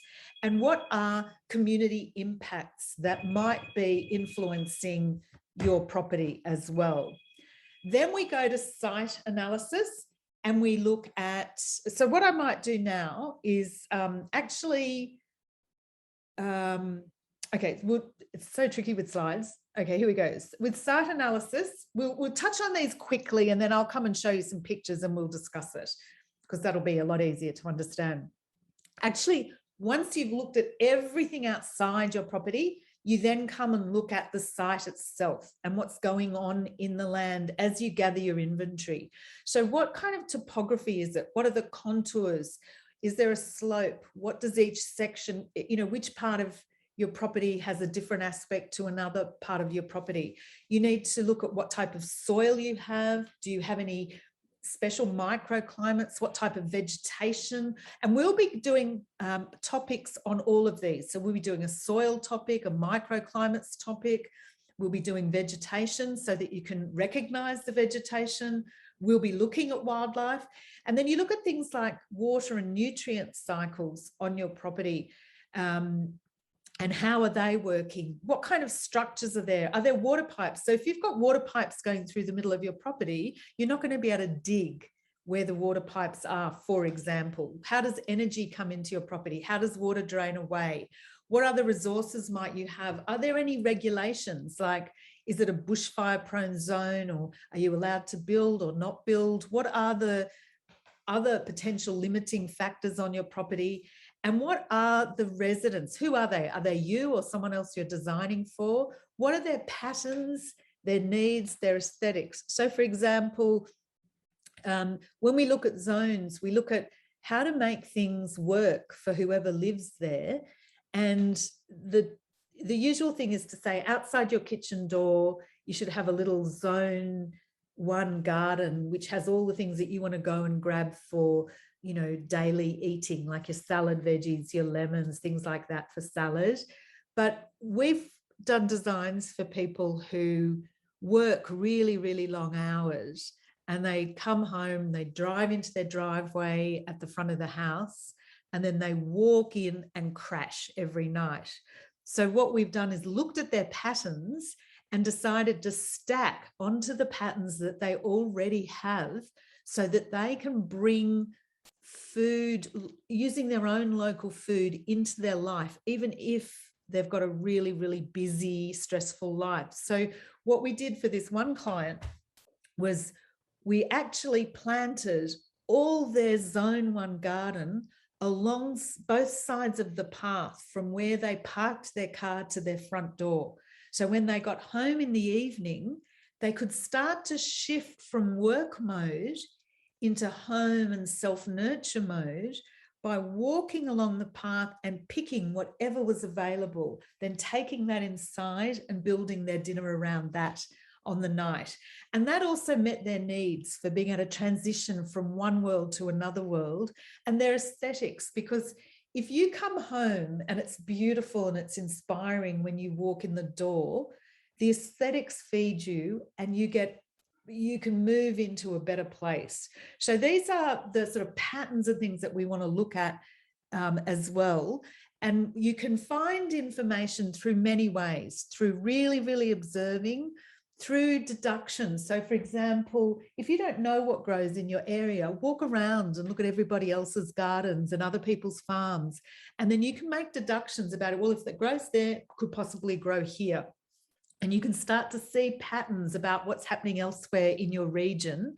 And also you can sit down and try and remember things about living on that property. So for example, you might remember that whenever there's a storm, your chairs get blown off the veranda or off the deck at this end of the deck. So you know that the strongest winds at your property come from this direction.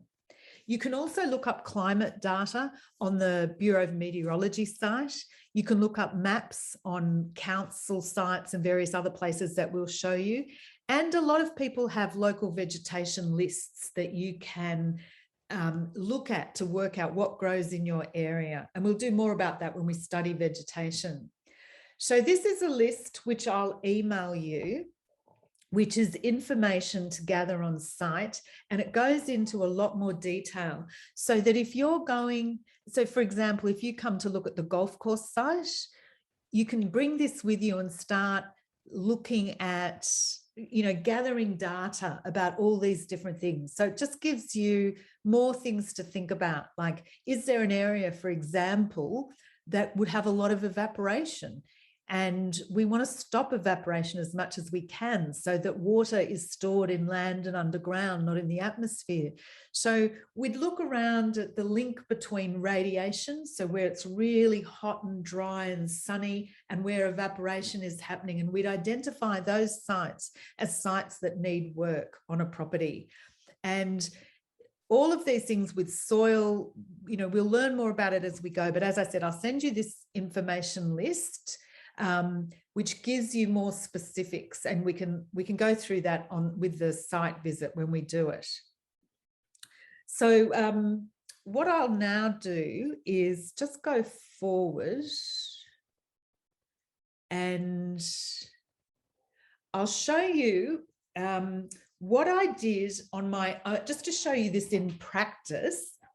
I'll show you what I did on my own property quite a number of years ago when I first started permaculture. So this is very much a non-digital drawing on paper design. So you can see the date, October 2007. So that's what, 15 years ago, or 14 years ago, 14 and a bit years ago.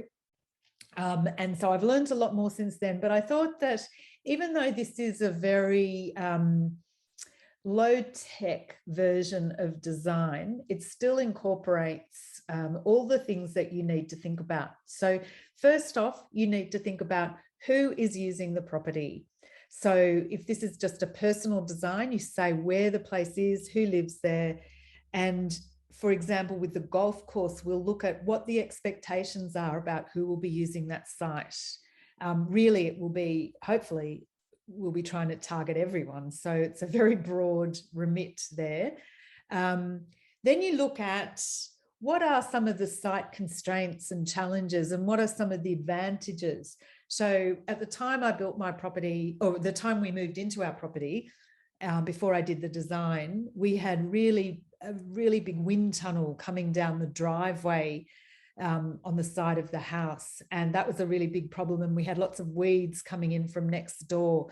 So quite invasive weed. Now, interestingly, things have changed dramatically since that first period. Since then, there've been community housing units built next door. So there's no weed coming through anymore at all, because it's a very built environment. In between these Chinese toon trees, I planted a whole long hedge of hazelnut trees, which are wind pollinated. So I took advantage of the wind and increased the wind pollination of my hazelnut trees. So in the design, I worked with the constraints and turned that problem into a solution. And because it's now such a thick, thick hedge of hazelnut trees, they've also become a windbreak, and it's reduced the problem of wind onto our property. So you start with what are the issues that need addressing, and then eventually you design for that.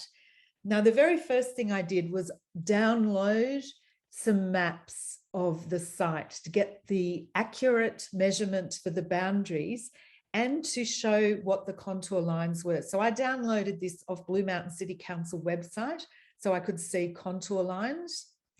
And then what I did was I found a diagram of the plumbing on the site. So here you can see all the water pipes and the sewer on the bottom right. So I knew exactly where water was moving through the property and where I needed to be careful not to damage those water pipes, and where, if I needed to intervene, we could add something to those pipes.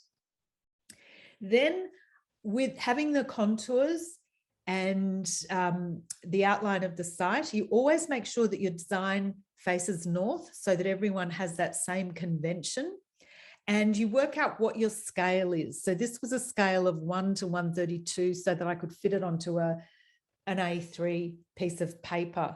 And what I did was I then drew the buildings on the site. So this was my house, the framing studio and workshop we had down the back. And I had that basic outline. And then what I did at the time, because as I said, it was fairly low technology, I photocopied lots of these so I could scribble and play with them. Then I went through and drew in all the existing vegetation on the site. so that I knew what I was working with that already existed.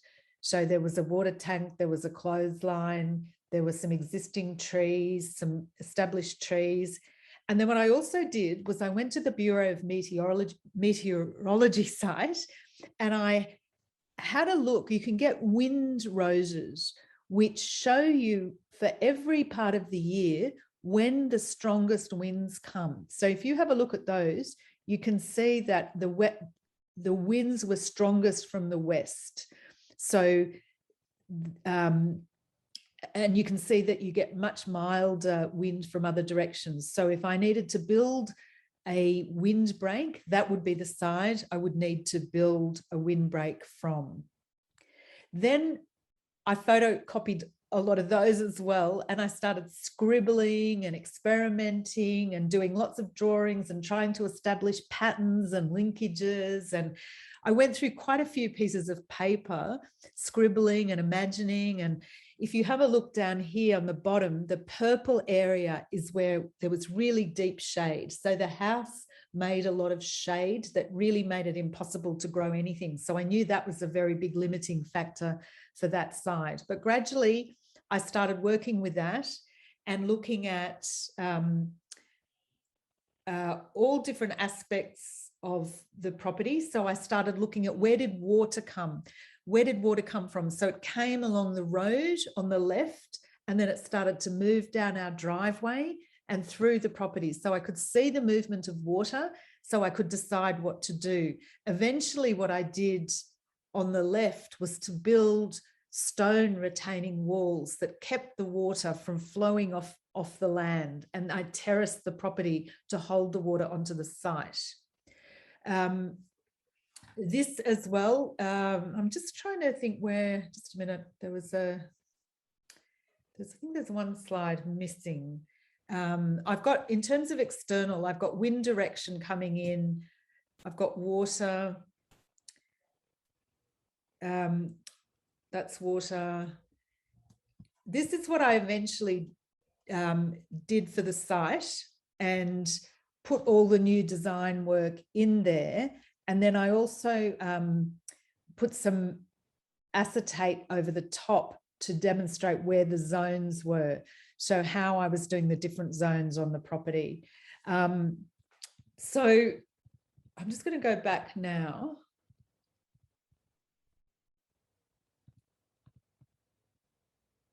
The other things that we looked at were where the direction of the sun traveled from. So has someone got a question at the moment? Yeah, I just want to say that the first slide you showed us. Yes. Amazing. It's beautiful. Which one?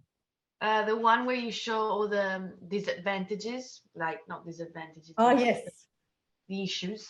Yes. It's beautiful. That's all. Thank you. I think I've got one slide missing, but there's which I'll have to try and find for you later. It's a slide where you show the compass points and the path of the sun. So when in the, one really important thing to recognize, and I'll find you this slide in the lunch break to show you what I mean, is that at different times of the year, the sun travels across your property differently. So hang on, maybe if I just find, sorry about this moving around.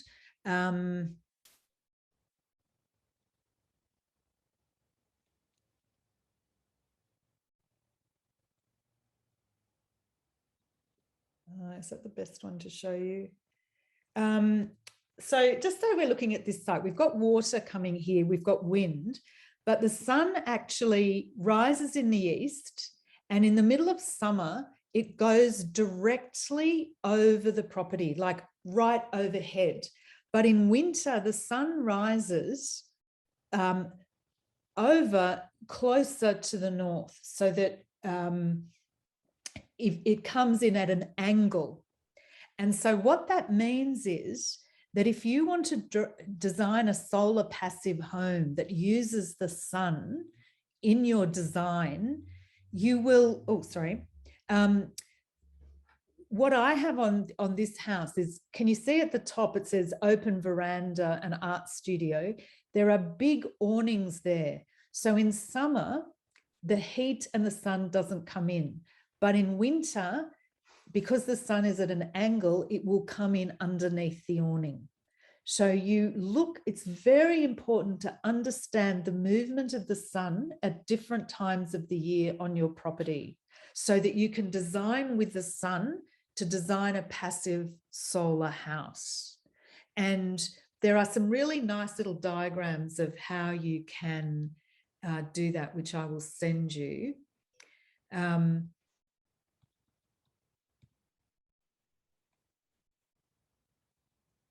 So the other things that we might not have touched on, I'm just having a look there. So for example, wildlife corridors, before the community housing went in next door, there was a vacant block of land, and then next to that was a bakery. And we had a steady stream of rats coming through from the bakery through the empty block of land to our house. So that was one wildlife corridor that we had to take into consideration and be aware of. There was also the other side of my house, they kept spraying their weeds. And so anything I planted along the fence was always killed because they were poisoning their weeds along the fence line. So these are all the sorts of things that you need to think about and to take into account when you do a design. So then when you've looked at all those outside things, you start collecting all this other information on site. So what we might do is, okay,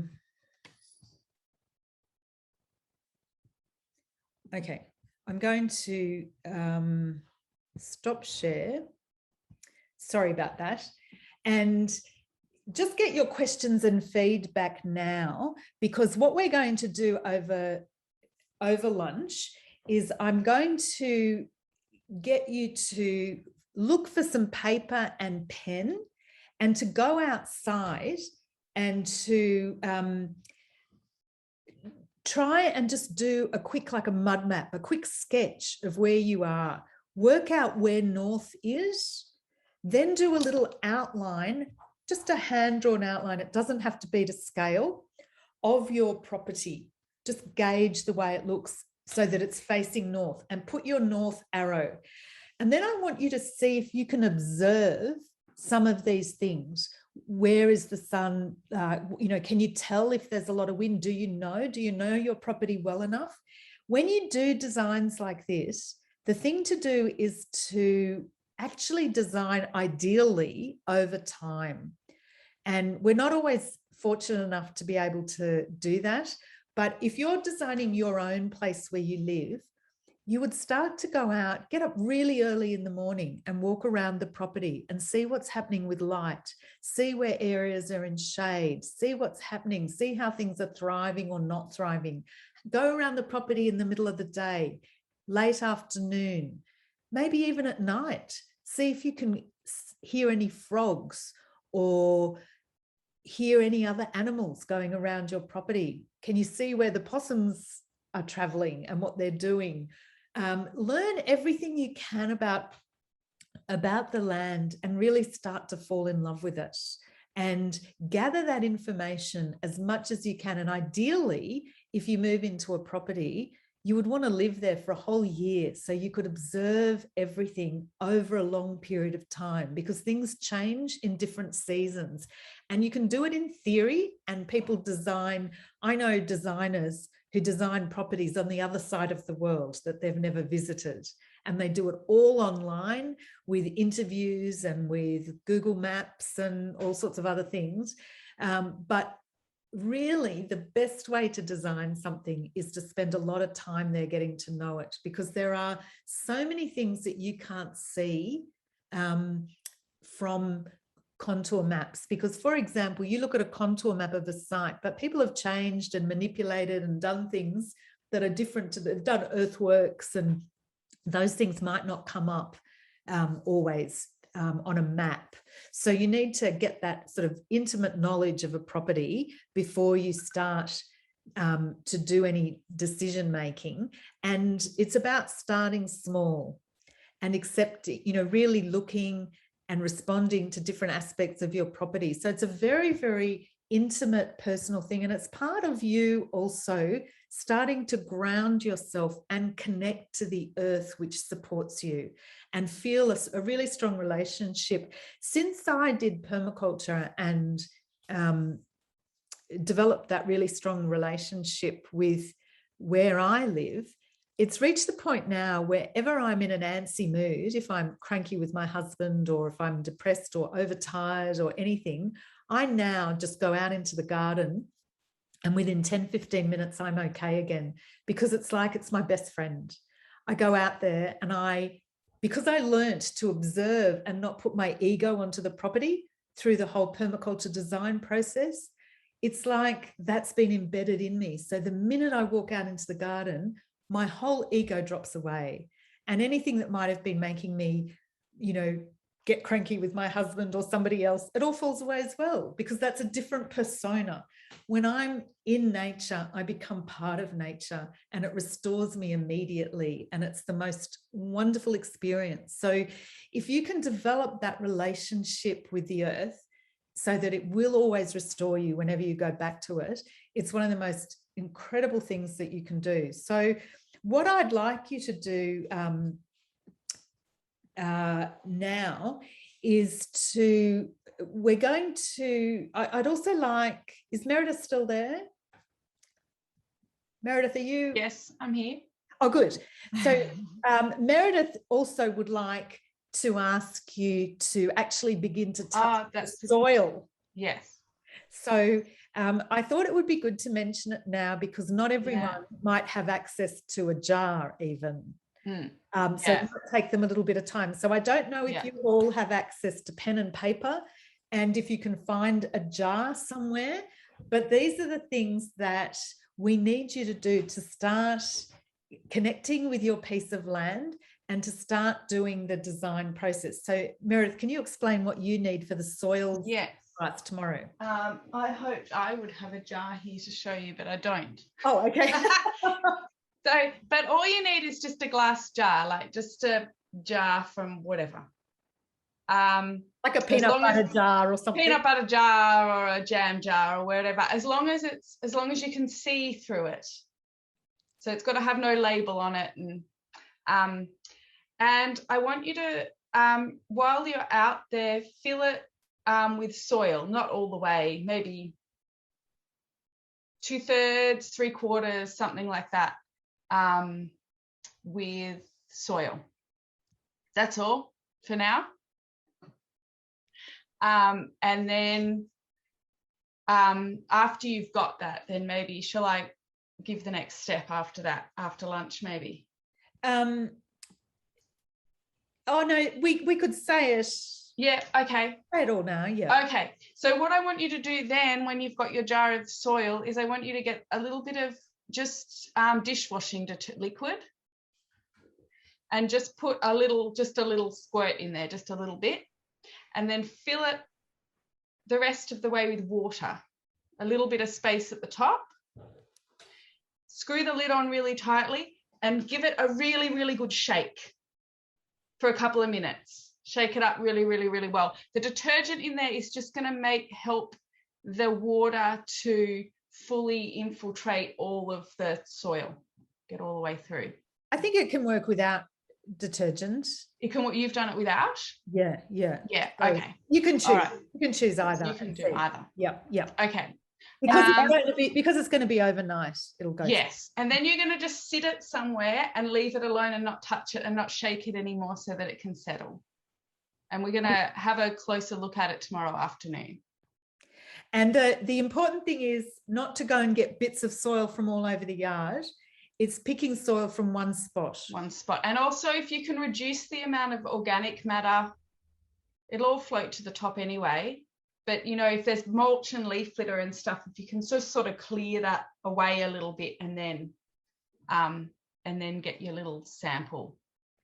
And Meredith, how deep do we need to dig with our You don't need to dig deeply.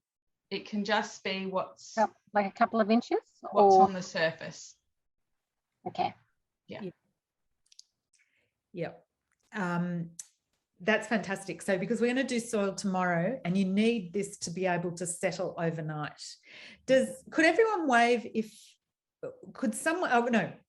could you wave if you don't have access to pen and paper? Everyone's got pen and paper? Good. Okay.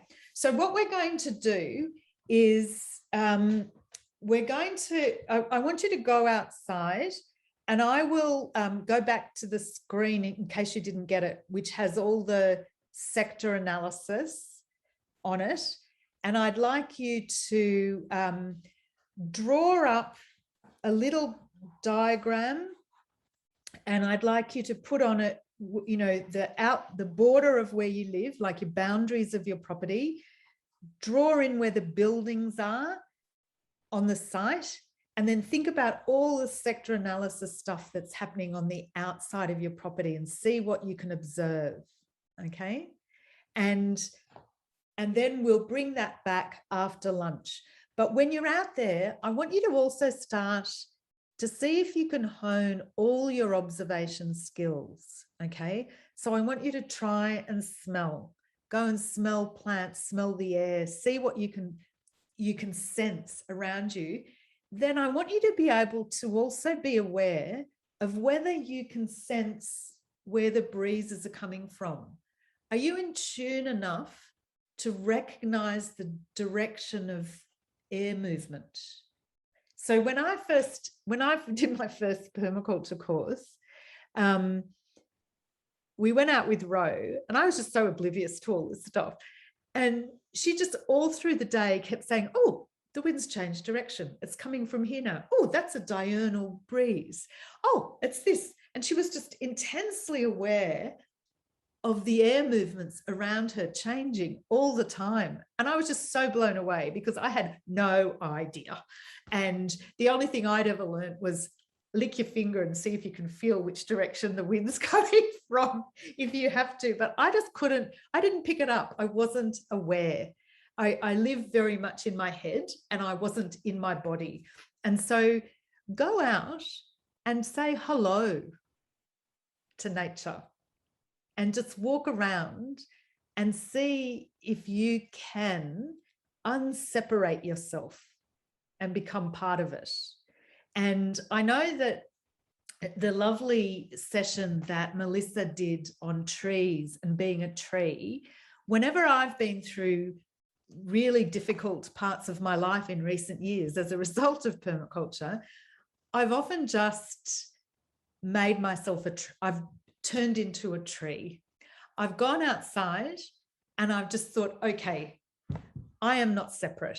I am going to imagine my feet going deep, deep down into the ground with roots. I'm going to put my arms up like a tree. I'm going to turn my face to the sun and get that energy. And I'm going to recognize that every plant, every tree is equally valuable. I don't have to compare myself. I'm not a lesser or a better tree than anything else. The little dandelion coming through the asphalt is just as valuable as the giant oak tree. They're all part of this incredibly diverse ecosystem. A little dandelion doesn't break through the asphalt, come up and go, oh my God, I'm a pathetic little creature. I'm here in the gutter. Those trees are majestic. I'm nothing. I'm nothing. It doesn't. It grows up, it reaches to the sun and it flowers and it becomes the best dandelion it can be and it contributes to life. And every bush is just as valuable as every other bush. And the trees, when they're rooted with ethics and principles and foundations, they don't fall over at the first storm. It's people who have nothing to hold on to that collapse when things get too hard. And the fact that we are building these really strong foundations and connecting to the earth means that we are getting stronger. And we are just part of all of this. So that's what I would like you to do. I think you've done a really great session online all morning. But I think what we've been telling you all morning is the most important thing is to get out there and go and feel it and smell it and be it. And so what we'll do is it's now exactly 12 o'clock. Does this could you just nod or wave if you're happy to stop now for an hour for lunch? Does that work?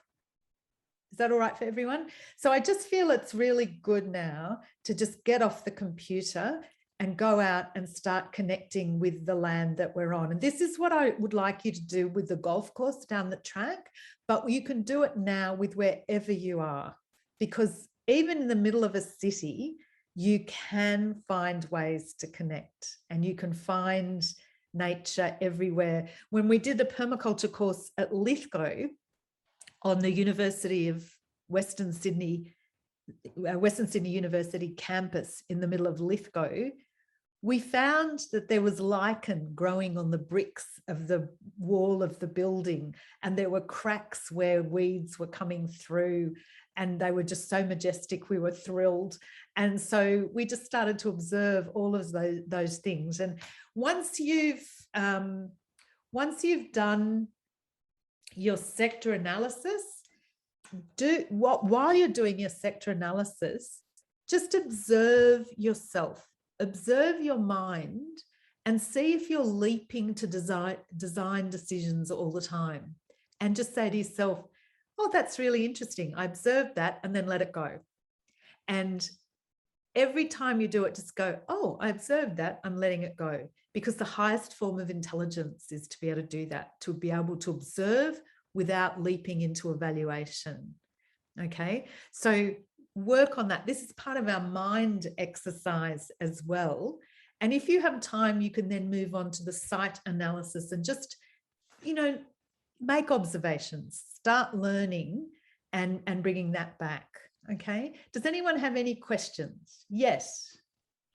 So could you give us a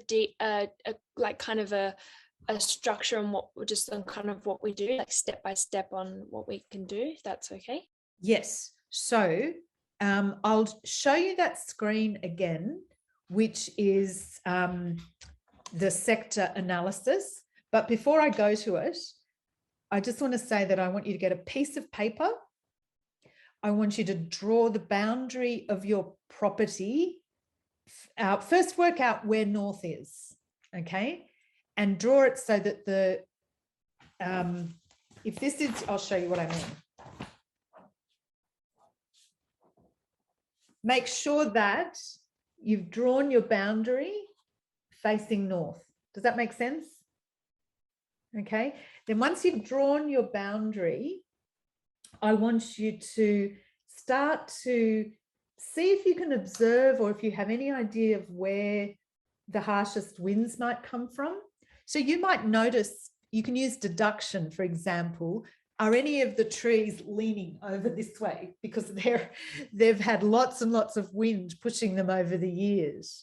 Or can you look at trees and see if there's a higher amount of broken branches and litter on one side of the tree, which means things have been pushed over one way? See if there's anything at all you can observe. Can you observe? It's raining for a lot of us at the moment. Can you observe where rain is moving across the property? Can you observe where, what direction that's coming from? Can you observe impacts of the society around you? Are there, what kind of community exists outside? Who are you? Can you tell us who you are within that?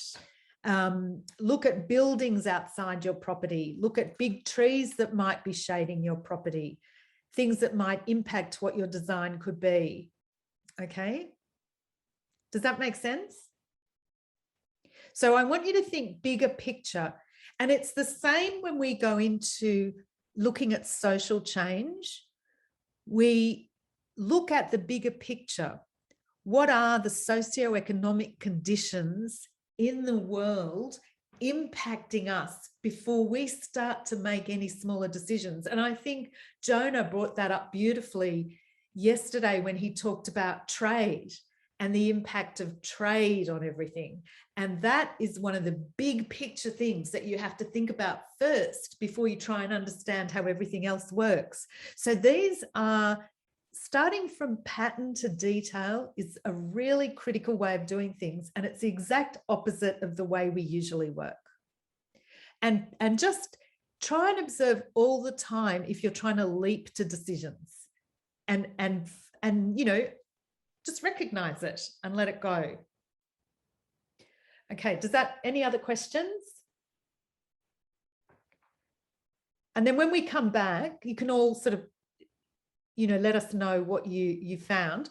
What I'll do is I'll now go, and over lunch, I'm going to try and work out how to fix this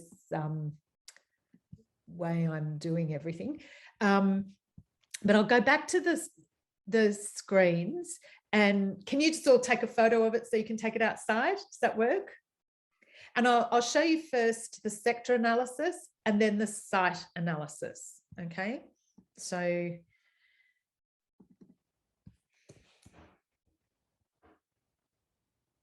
so this is the sector analysis, the big patterns that are outside the boundary of where you are at this point in time. So if you can just take a photo of that. Has everyone got that? Does anyone need more time? No? And then this is site analysis. So these are the sorts of things we start looking at on the site.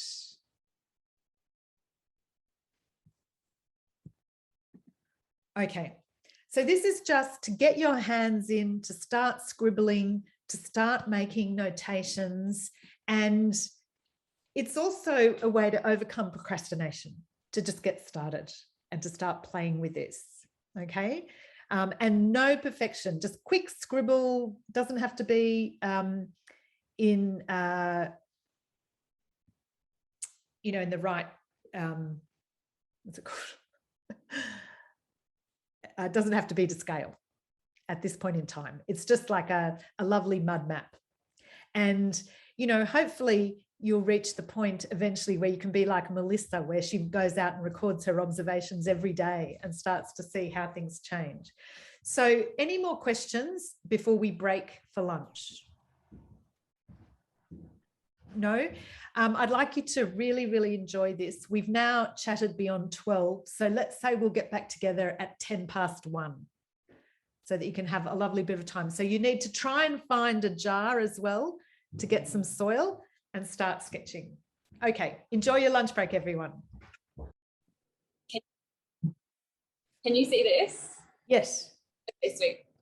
So this is the site that I'm on. The buildings are in grey, and then the green is lawn space and garden space. And we have buildings quite close on either side. And it's a very narrow, long site, and the only access to the whole site is through the front door. There's no side access. And I noticed that the wind coming from the west blows over the top of the house, and the trees that I just like scribbled green on the south side, they drop a lot of seeds and sticks onto the roof, and then that all gets blown into the backyard. And so the colorbond fences on either side, especially on the north side of the yard, in winter, it shades a lot of that green patch throughout the day. But now in summertime, when the sun's overhead, everything gets sun in that patch. So yeah, it's got really hot, blustery winds which come in from the west at the moment. I haven't observed other ones, but it can be like quite a blustery space in the yard, and like things tend to like move around a lot in the wind. And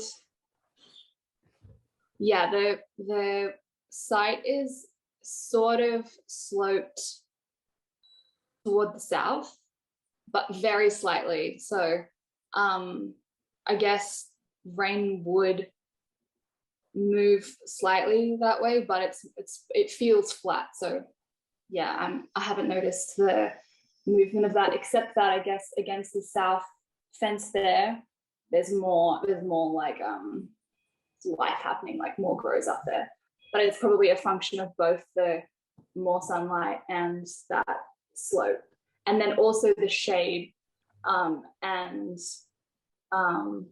stuff, and all the plants that are on the other side of the fence. I imagine that's why there's more on that side.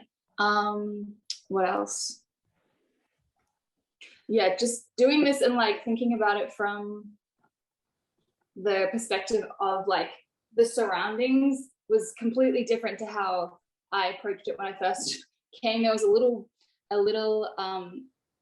garden bed against the south boundary, and I just randomly put stuff in there and didn't like take a step back. But now looking at the wind and the sun and water, but especially the wind, it's making me really think about how to design better. Excellent. Thank you. Yeah, great. That's perfect. That's exactly what we're hoping that people will see. So good. Excellent feedback. Okay, who else would like to share theirs? I'll share mine. Okay, great, Belle.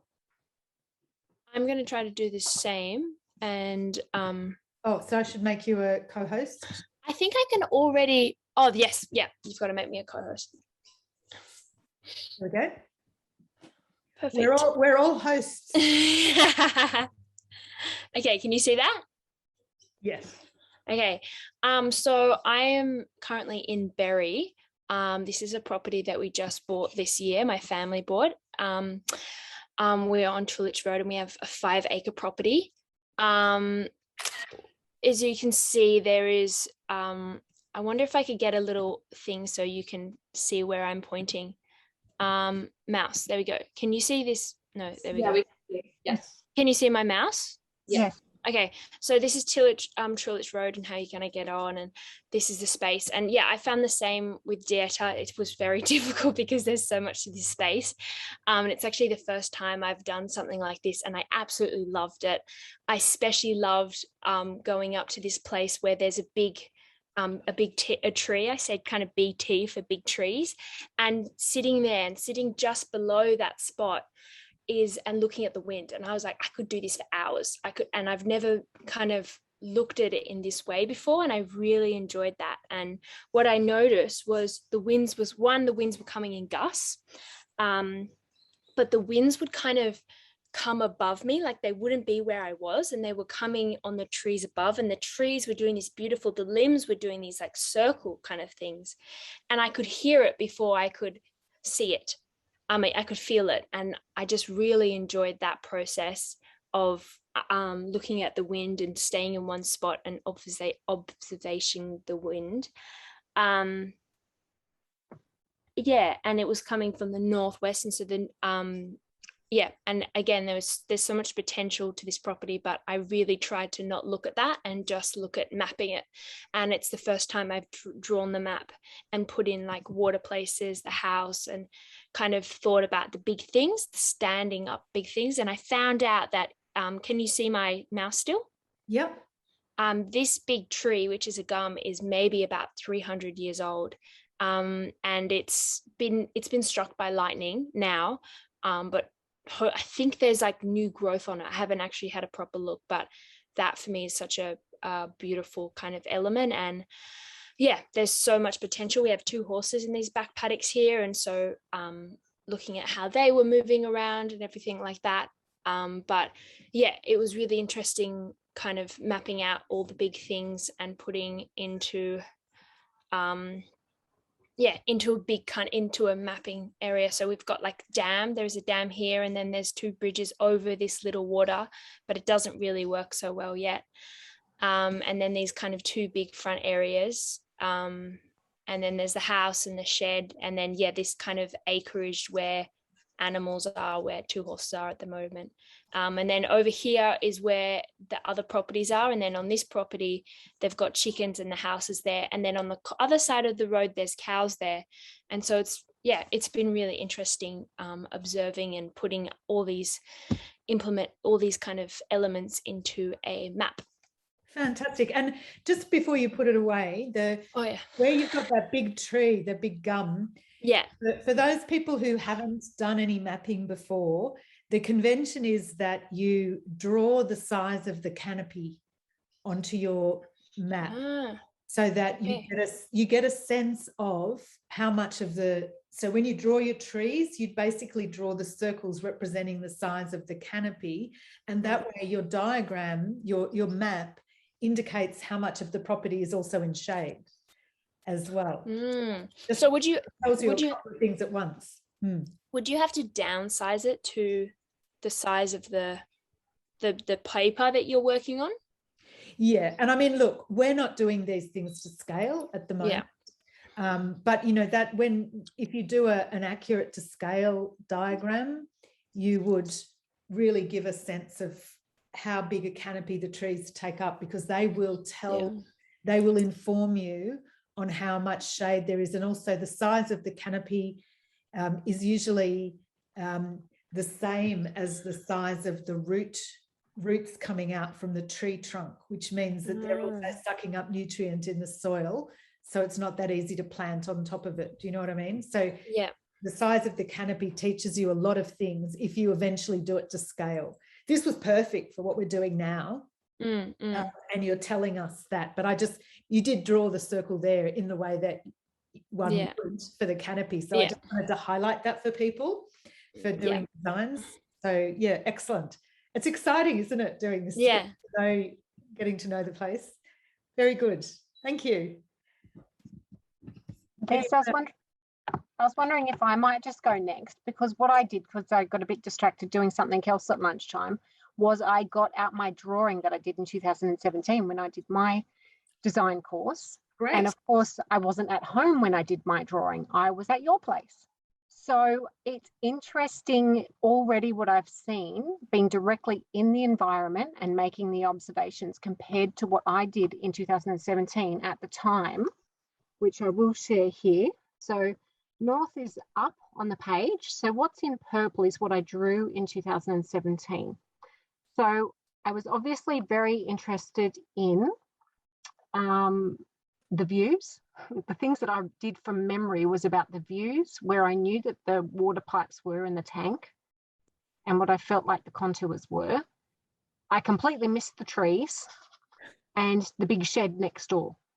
So up in the top corner here, I think I wrote that there was a lot of tall gums, but I didn't sort of attempt to draw them in. And I didn't draw any of the trees at the time on my property, which there's this one, oh gosh, it's hard to go back to front. This one here is a massive amount of shade on the house, and it drops sticks and leaves and all sorts of things.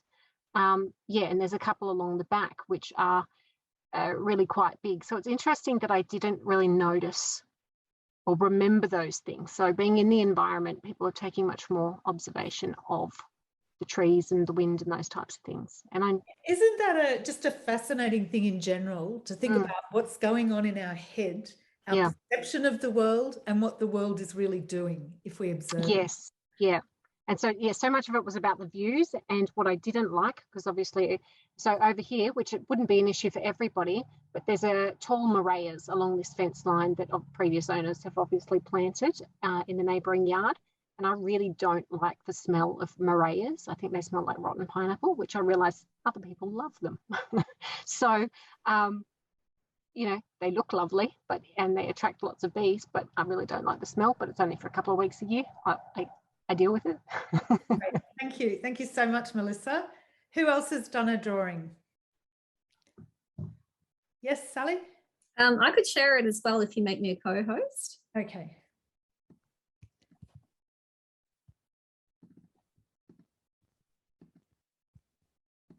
There you go. Thanks. Here it is. I'm at the moment not at home. I'm in Glenbrook, and so to the south is Douglas South Park, Smith Park, sorry, and it goes to the north, Zora's Creek. And so I'll probably maybe explain a bit of this tomorrow when I show some of the water installations. But basically, I just got out an old, what's actually recent map of this area, and I put in the contour lines. And I was amazed to find that there's a drop of 30 metres from the road down to the creek. So it is quite a steep site, and it's terraced, and the houses are, there's tree houses on the site. So I could say more about that tomorrow, but just to show that I was just really interested in the contours and how much of a drop there is here. Very interesting. Thank you. Okay, who else? Anyone? Have we done everyone now? Sounds like it. Okay, good. Now I'll just quickly show you so just in general, just kind of indicate if you liked that exercise. Yeah, everyone. Oh, good. So excellent. Good. It really is so wonderful to start connecting with nature and where we live. So what I'm going to try and do is share again, and I hope I do it better this time. I found the slides that were missing, so I'll quickly show you those. And okay. Can you see that? Okay, so, oh, sorry. What, if you look in the top right-hand corner, that's what I was meaning about the little sun diagram. So can you see the direction of the sun in summer versus the equinox versus winter? Does that come clear for everyone? And so you can see that in summer, if you have deep awnings, the sun will come down to here but not go into the house. And in winter, if you have deep awnings on the northern side of your house, you can still get the sun in when it's lower, so that you can use the sun to create a passive solar design.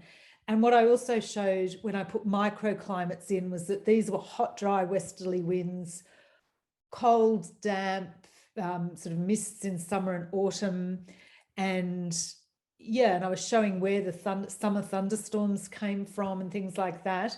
And then I put in where the shade was because of the trees and where the cool areas were. And the light color was where frost. So the pale blue is where we had really bad frost all the time, and that they are the lowest sides of the property. So frost sinks, and so you can start observing where the areas are that are more sensitive for planting things. So yeah, so that was kind of some of the information I put on the microclimates at the time. Now, this was when I started putting in more about vegetation and soil. So I went around and having a look at where was grass, where was concrete, where was soil, and then I started to try and work out what types of soil and what types of vegetation were there. And as I started putting it all in, you really do start to get quite a different understanding of the property. And so because we had lots of rhodos, azaleas and strawberries on the property when I arrived, it was clear that we had very acidic soil because they were thriving, and we have a high rainfall. So clearly I could deduct that without even having to do a soil test, just by observing the vegetation that was there thriving already. So now what we're going to do is I'm just going to see if I can get this to work properly side by side. And I'm going to, so once we've done this basic gathering of data, that's when we begin to, oh, sorry, I'm just got to work out how to, right, okay, stuck again. Here we go.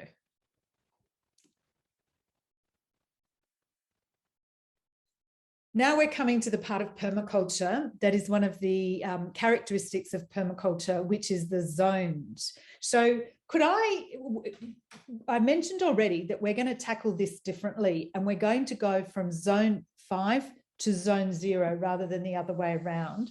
So could I get different people to read out the zones? Now, one of the things Before we move on to zone, can I mention something? Yes.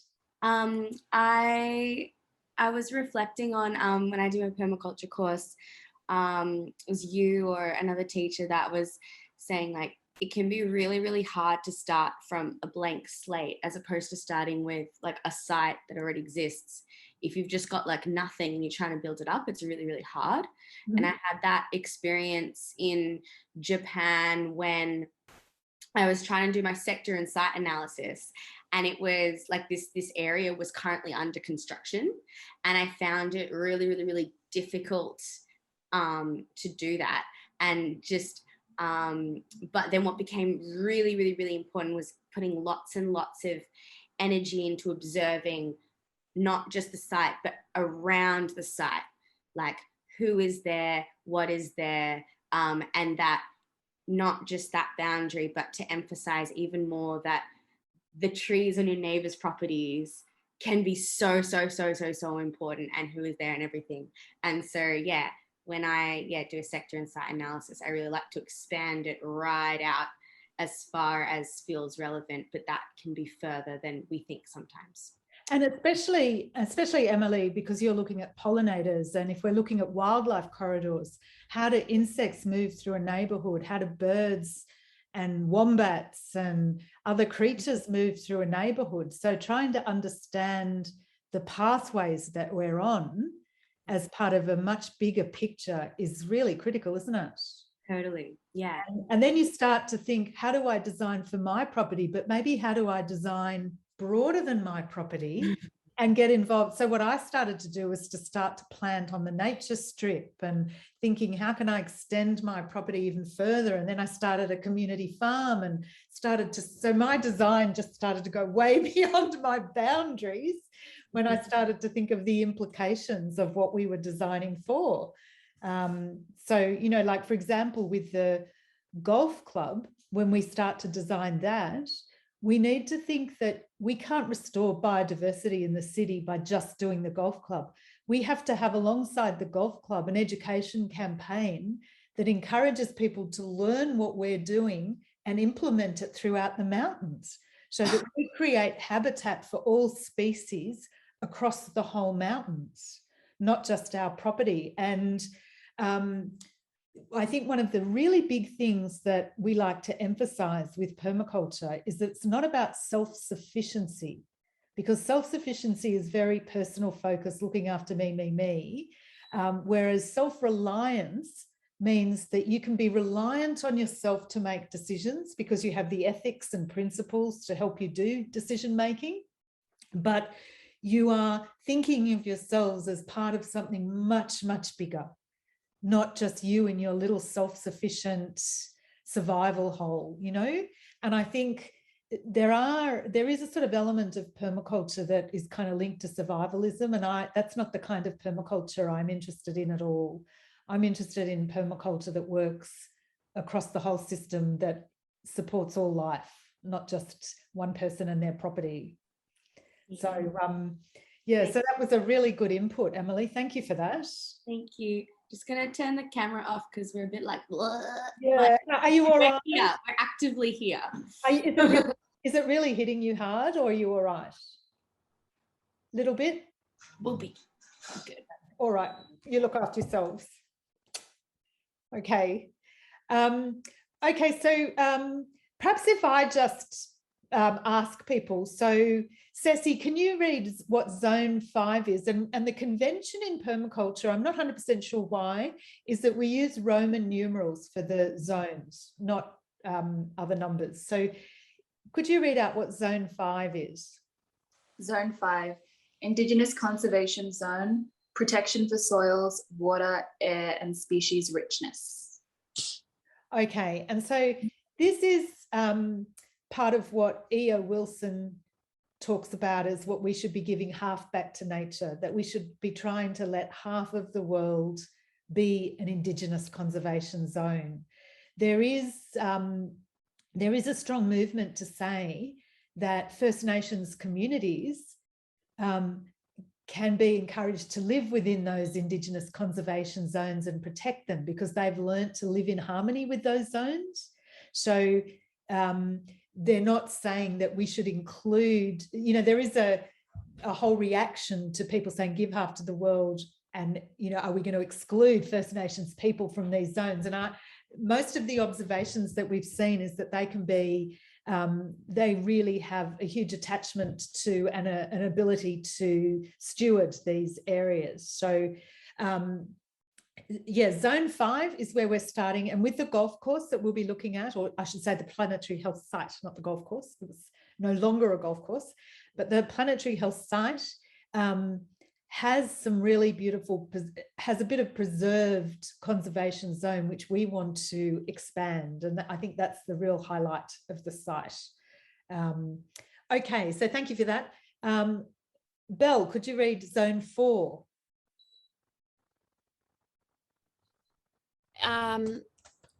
Harvesting forest, well-timbered, long-term grazing or indigenous animals at low stocking rates.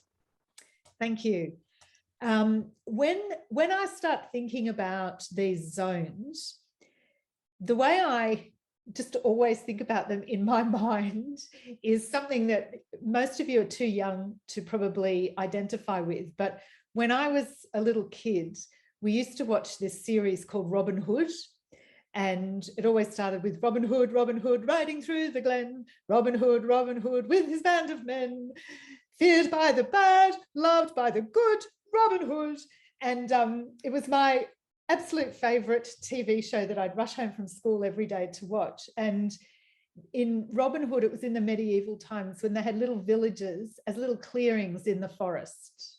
And if you think about permaculture zones, there's this sense that going back through Indigenous culture and historically, people used to make little clearings in the forest, and the forest was everything. That supported them. That was their life. But then, and the forest was between villages, and it protected people from disease, from disease and pests and all sorts of things that came via the wind.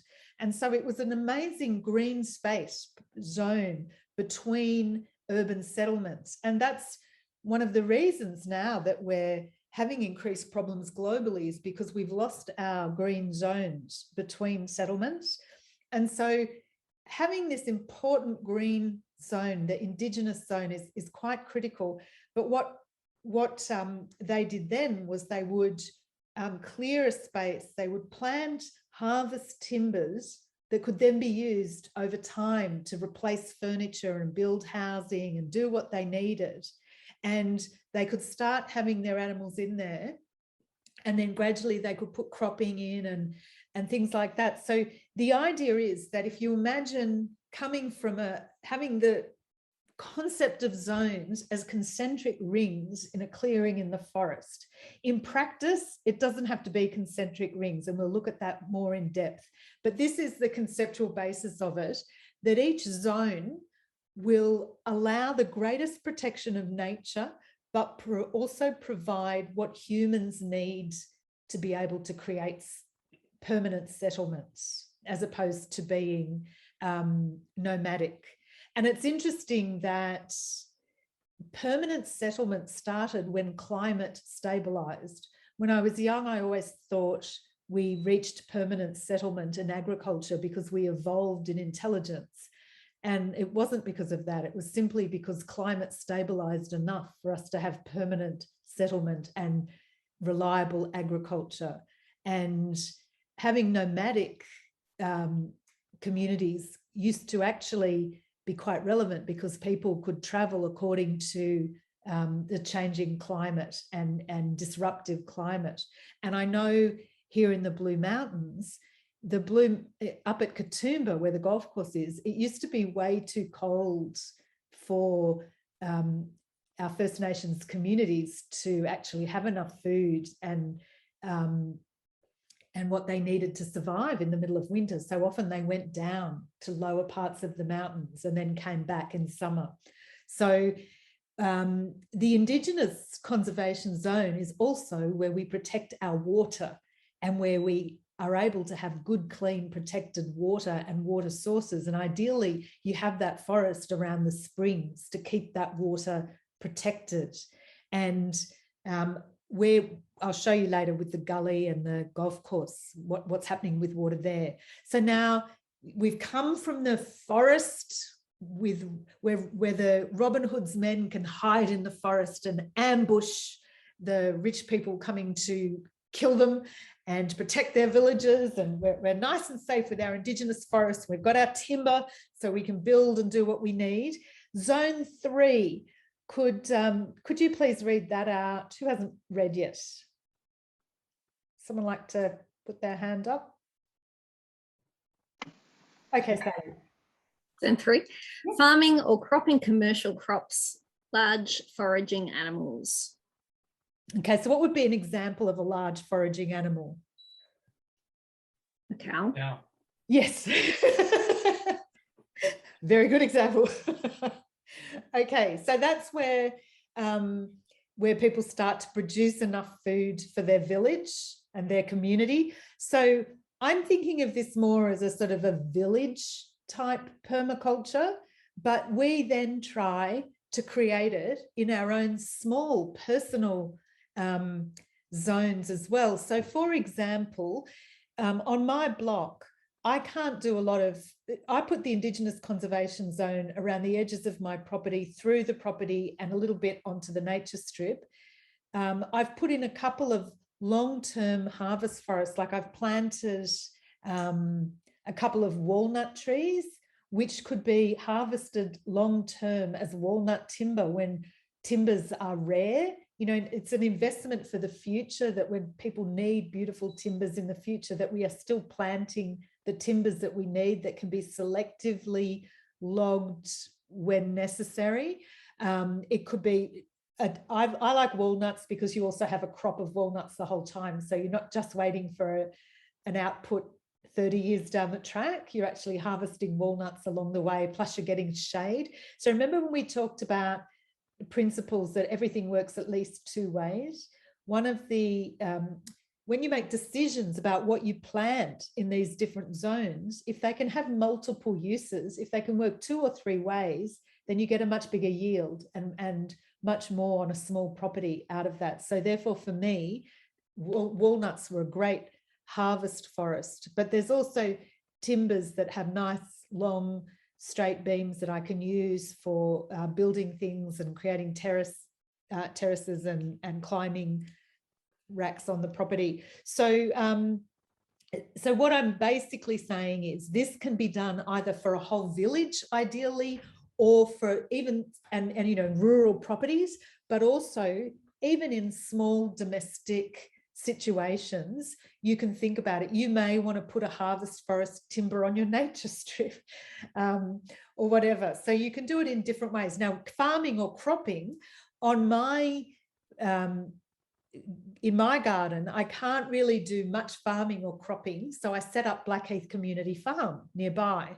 But also you can do small things that might be something special that you could share with others, may not sell it commercially, but maybe contribute to your local co-op or share with friends, because that is your farming or cropping. So for example, one of my friends grows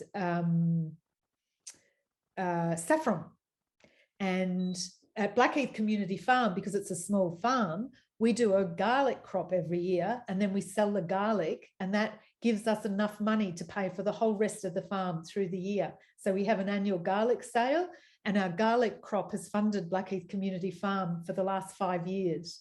So we have got a commercial crop, which is not a massive, it doesn't provide anyone's living, but it certainly keeps the farm going. I have one thing that I am propagating quite a lot, which is yacon, or Peruvian ground apple, which is not such a common crop, but it was given to me by a lovely man from Mid Mountain Seed Savers many years ago, and I've been growing it and sharing it with people all through the mountains, and now we have a big crop at Blackheath Community Farm of that as well, and we've been sharing it to people who are exploring different ideas in restaurants and what they can use. So yacon is a particularly good crop because it's really good for diabetics, and it's like Nashi pear, but it grows underground and you can harvest it in winter in Blackheath, and it can grow in rain or drought, sun or shade. So it's one of the most resilient crops that I've ever encountered. So just keeping on growing those rhizomes, or whatever, I think they're rhizomes, that form the yacon, is something that I can multiply quite quickly and share. So even though I don't sell it for money, I feel like it's something I can share with the rest of the community. So again, we can look at these agriculturally, village-wide, city-wide, nationwide, but it's something we would like to look at on the golf club as well. So can I make a comment? Yes. In particular around the harvest forest, I didn't really understand the harvest forest in terms of an ecological perspective until I moved to Japan. And in Japan, there's this concept of sato-yama. Sato means village, yama means mountain. And the concept of sato-yama is very much like the zones. And when I was trying to like connect with people around permaculture, I'd be like, it's just like sato-yama. Like you have the mountain wilderness area, and then the harvest forest, and then you have the village with all the people place. And something that really blew my mind was that in recent years, now that there are less and less people living rurally in Japan, the harvest forest area has not had people in it. And so people haven't been harvesting. And so it's just, now it's like so full of really thick conifers that is so much shade, and there's nothing else that can grow in between. And so they're losing a lot of their deciduous trees and their ground cover on the borderline, on the border forests, because there's not a lot of indigenous forests left in Japan. They culled it a lot. And by people actually going in and like starting to harvest the harvest forests again, that's what's bringing more ecological diversity and more health to those forests and the indigenous forests as well. And I just thought that was really beautiful to share, because like it's not just, the harvest is not just for people, but actually us harvesting is really good for the forest as well in certain contexts. Yeah, great. So there's always complexity to everything, isn't there? It's not quite as simple as you would think, because there's what you do and the way the practice actually occurs, depending on what people have time to do. And one of the things that I've seen a lot with permaculture and gardening is people do put a lot of effort into putting in gardens, but then they get too tired and too busy to harvest anything and produce it and cook it and go through all the effort that it requires to do something with it. So, you know, there's all these layers to this, but it's important to see that harvest forests need to be harvested. So good point. And so, yes, so we will go through each of these zones in a little bit more depth. So you don't have to know them fully now. I'm just trying to explain to you the whole zone system. And then zone 2, who'd like to, James, would you like to read out zone 2? Sure. Zone 2 is an intensely cultivated, heavily mulched or closely planted orchard and smaller animals. Excellent. So this is obviously like fruit trees and things like that, and smaller animals like chooks, because chooks are really good in an orchard because they go around and help with pest management. The reality of doing it is sometimes a little bit harder in different areas. So, for example, I wasn't able to do it in my yard because if I didn't have the chooks totally netted, the currawongs would come in and eat all their eggs. Isn't that interesting? So everyone finds different challenges depending on where they live. But when we come to that zone 2, I'll show you one of the most wonderful gardens locally that I've seen, where after years and years and years of battling raider birds and all these different things, one of my friends has built a massive cage over her whole orchard, and underneath she has all her chooks, and it's turned into this extraordinary ecosystem that is quite delightful. And so I'll show you some slides of that to show how it can work. But it's actually really quite amazing. And it means that she doesn't have to go and do all that putting nets over fruit trees every summer to save the fruit from the birds, because it's all just in this lovely, almost like a closed loop system. Okay, zone 1. Who hasn't spoken yet? Helena, would you? Oh yeah, Ollie, would you like to? Ollie?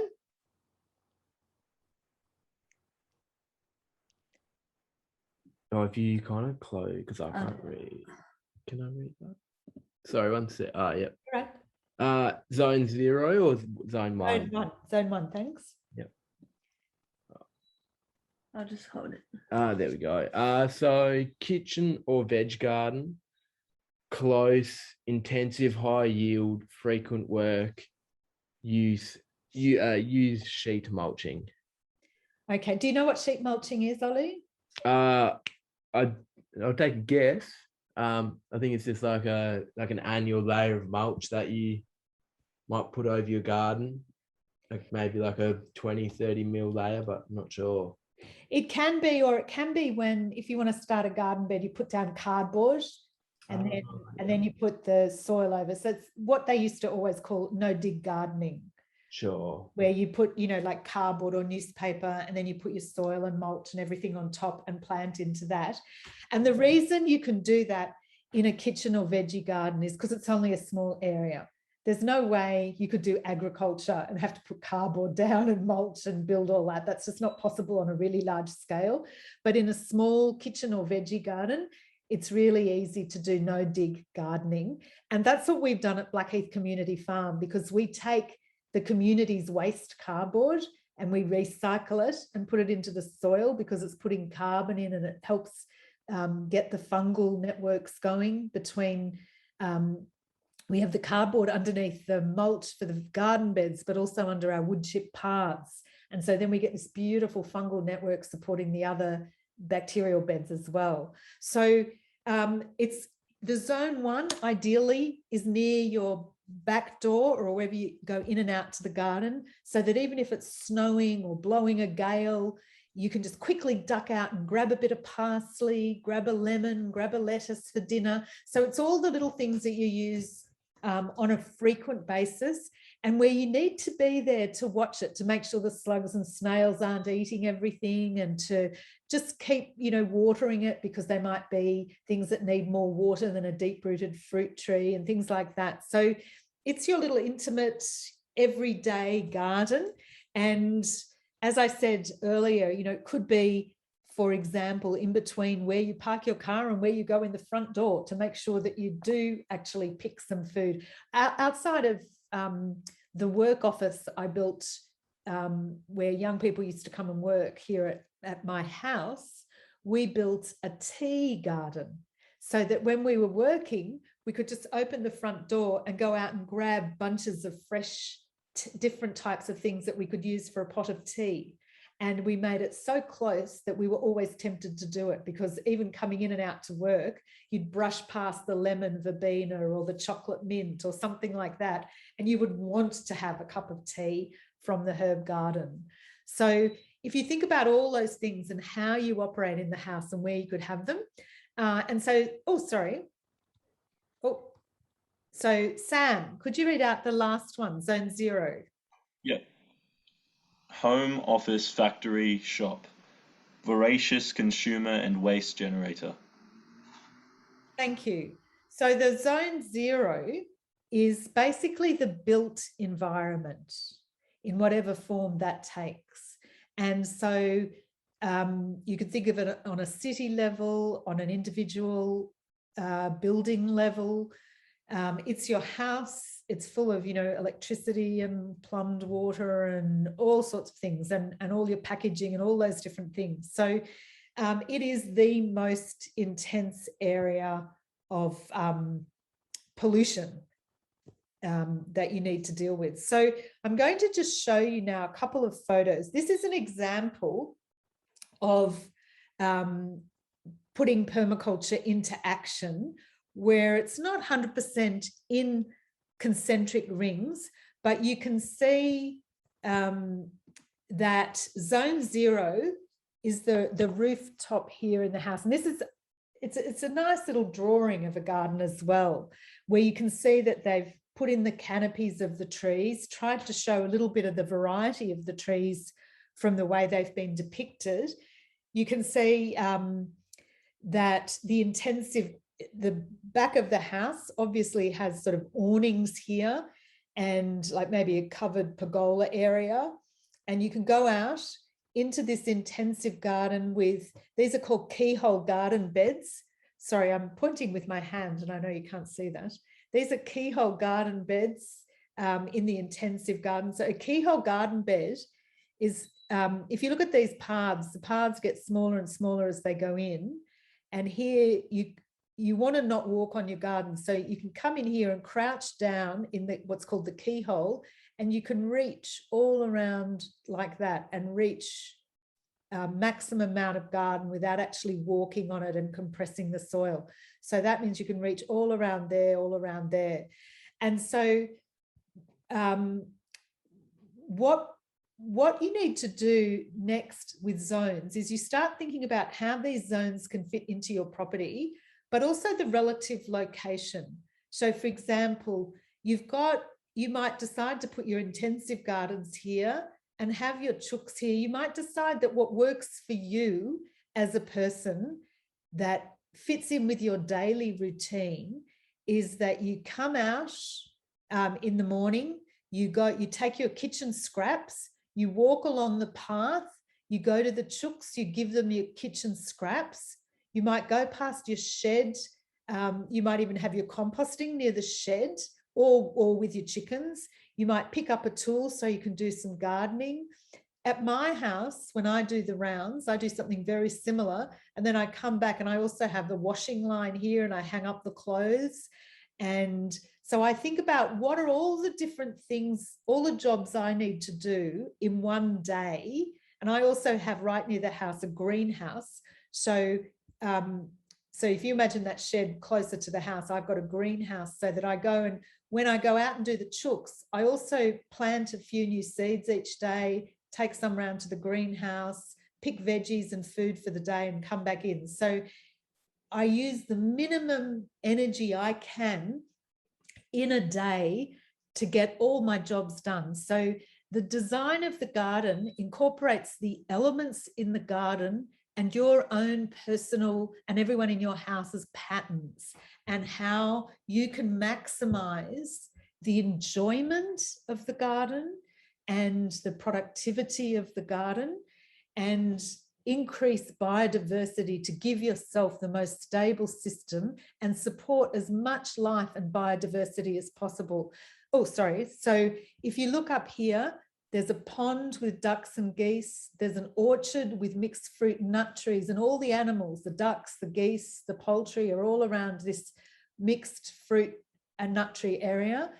An access road has been put in. Then you've got your Zone 5 wildlife corridor and a woodlot. So they're calling that's the harvest forest. So the woodlot might be wood you need for your fire every year, or it might be long-term timbers, so, that you use for building. It could be any type of use, and we'll talk about that later. Here are some bees. Bees like to have that like to face the east and north, so they really like morning sun and afternoon shade. So they really like to be woken up in the morning by sunlight, so they go up and out into the wildlife areas. You can see here that they're put just to the side, so they're out of the way of the house, so you don't have to walk through the bees to get to your intensive garden. And then there's more of a food forest at the bottom here as well, with more water, and then a bit more agriculture around this side here. So the agriculture's on this side of the house. So the agriculture is close, but you don't necessarily visit it every day. And the idea of this is to reduce your energy as much as possible. Now, what we're going to do now is a quick exercise called functional analysis. But before we do, needs and yields. I don't see a functionality in your I've got a question to ask. Sorry, Siri's interrupting. Yep. with the zoning, so for example, the chickens that are like, say if you have chickens that are moving around, or you were saying before with one of the zoning that indigenous animals that forage, or like animals that forage, but if animals forage, they might go on many different zones. So is it something that you like, if you were to have chickens that are moving around, how would you zone that? Or would you kind of, how would you go about that? The thing that I've discovered in practice, it's different for everybody, okay, because people have different conditions in each area, and it depends how close you are to the bushland or how much you live in the middle of the city. And it also depends how new your garden is. In the first few years when I started my garden, none of the raider animals came. I didn't have to net anything. I didn't have to do anything, but it just took a few years till they learned I was there, and then they broadcast it to all their friends. So now the reality is that what I was able to do in the first few years, and also permaculture gardeners I know in the mountains who've been here for 40 years have also said that things have changed as the cockatoos and other birds have moved up from Sydney. Because with climate change, species are moving and changing the areas that they're working in. What I've discovered is that these beautiful permaculture drawings aren't often what you can do in reality, because you have to include lots of fencing and cages and all sorts of things to separate different areas off from other creatures. But you can do things like create living fences. So if you think about England, they used to have amazing living hedges between paddocks and fields, and then your living hedges can be browsed on by animals, but can also be a crop for you. You can have berries and all sorts of things in living hedges. So they take some time to get started though. So you might need a temporary fence to start with. You can have movable fences, so you can move chickens and other animals to different parts of your yard, or almost like the cell grazing that James was talking about in broadacre agriculture. Would you like to make a comment, James?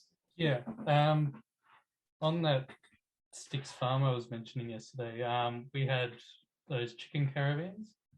So your infrastructure doesn't always have to be stationary. So with chickens especially, you can move them around anywhere on your property. That is actually good for the animal because they have access to new food. It lets an area recover, and it also sort of reduces the risk of pest and disease as well. So we would have these chicken caravans, which was about 1,200 chickens. Wow. A lot of chickens. Moving them in electric fencing. So there's a product called poultry netting, which is just chain link plastic woven in with electric wire. So the chickens learn to not go near it, and same with our guard dogs as well. So just, that poultry shed could be moved around your orchard or wherever you want them, really. Yeah. Where you have a bug problem. Yep. I think that's a great idea. So moving animals around, as you said, it's great for the land and for the animals. So would you put that in the zoning, or would that be a separate map or separate design? So what you can do with a design is there are a number of ways you can approach it. You can have your big overall design, and then you can have little side elements where you explain something in more detail, or you can indicate it on the map in some way.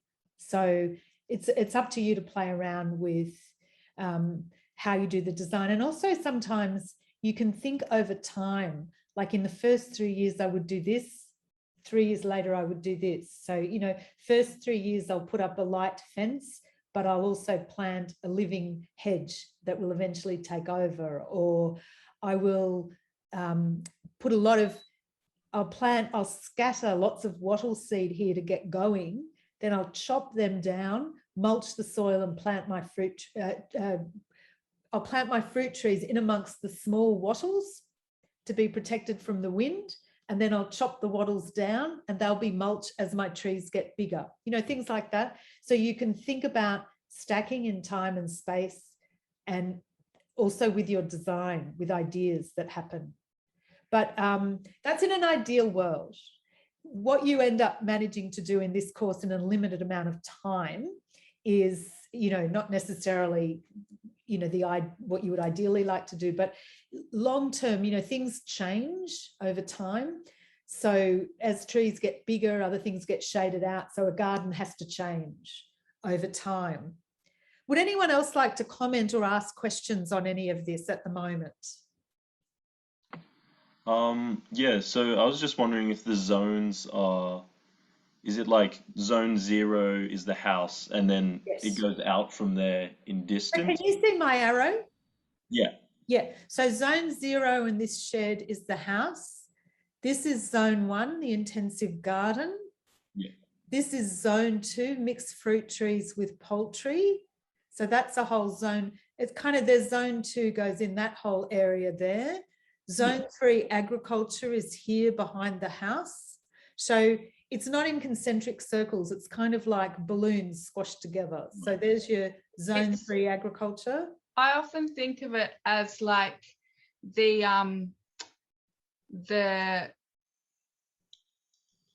in terms of how often you need to visit it.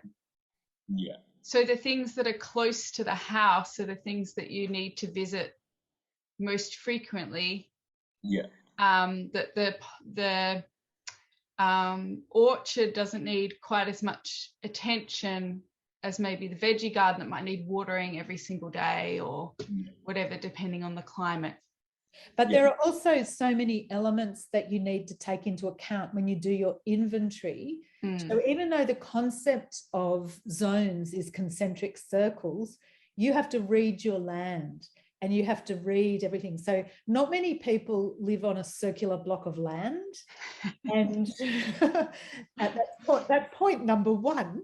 And point number 2 is you have to look at the elements. Like if this access road was already here and the house is here, then you have to think carefully about how you will use that and what you would want to do. And maybe the road, you know, along this road, you might have a little fence, which means that the cattle in the woodlot and the wildlife can enjoy those zones 4 and 5, but not come over into your veggie garden, you know? And so you design it in a way that will function well with where you are and on that block of land, so that basically the agricultural side of this property, the road becomes the dividing line between all the other animals that are there that might impact on that property. And so you just, basically it's like, if you imagine getting all of these objects, if we were in person, what I would do is get a little house, whole lot of little toy chooks, some sheds, some ponds, some trees, and we could move them around and work out what's the best relative location so the needs of everything are met. So your needs are met, so the needs of the forest and the animals are met, and how we fit that into the shape of our property. So you start to juggle and move things around and work out the best locations with the rough zones in mind. Yeah.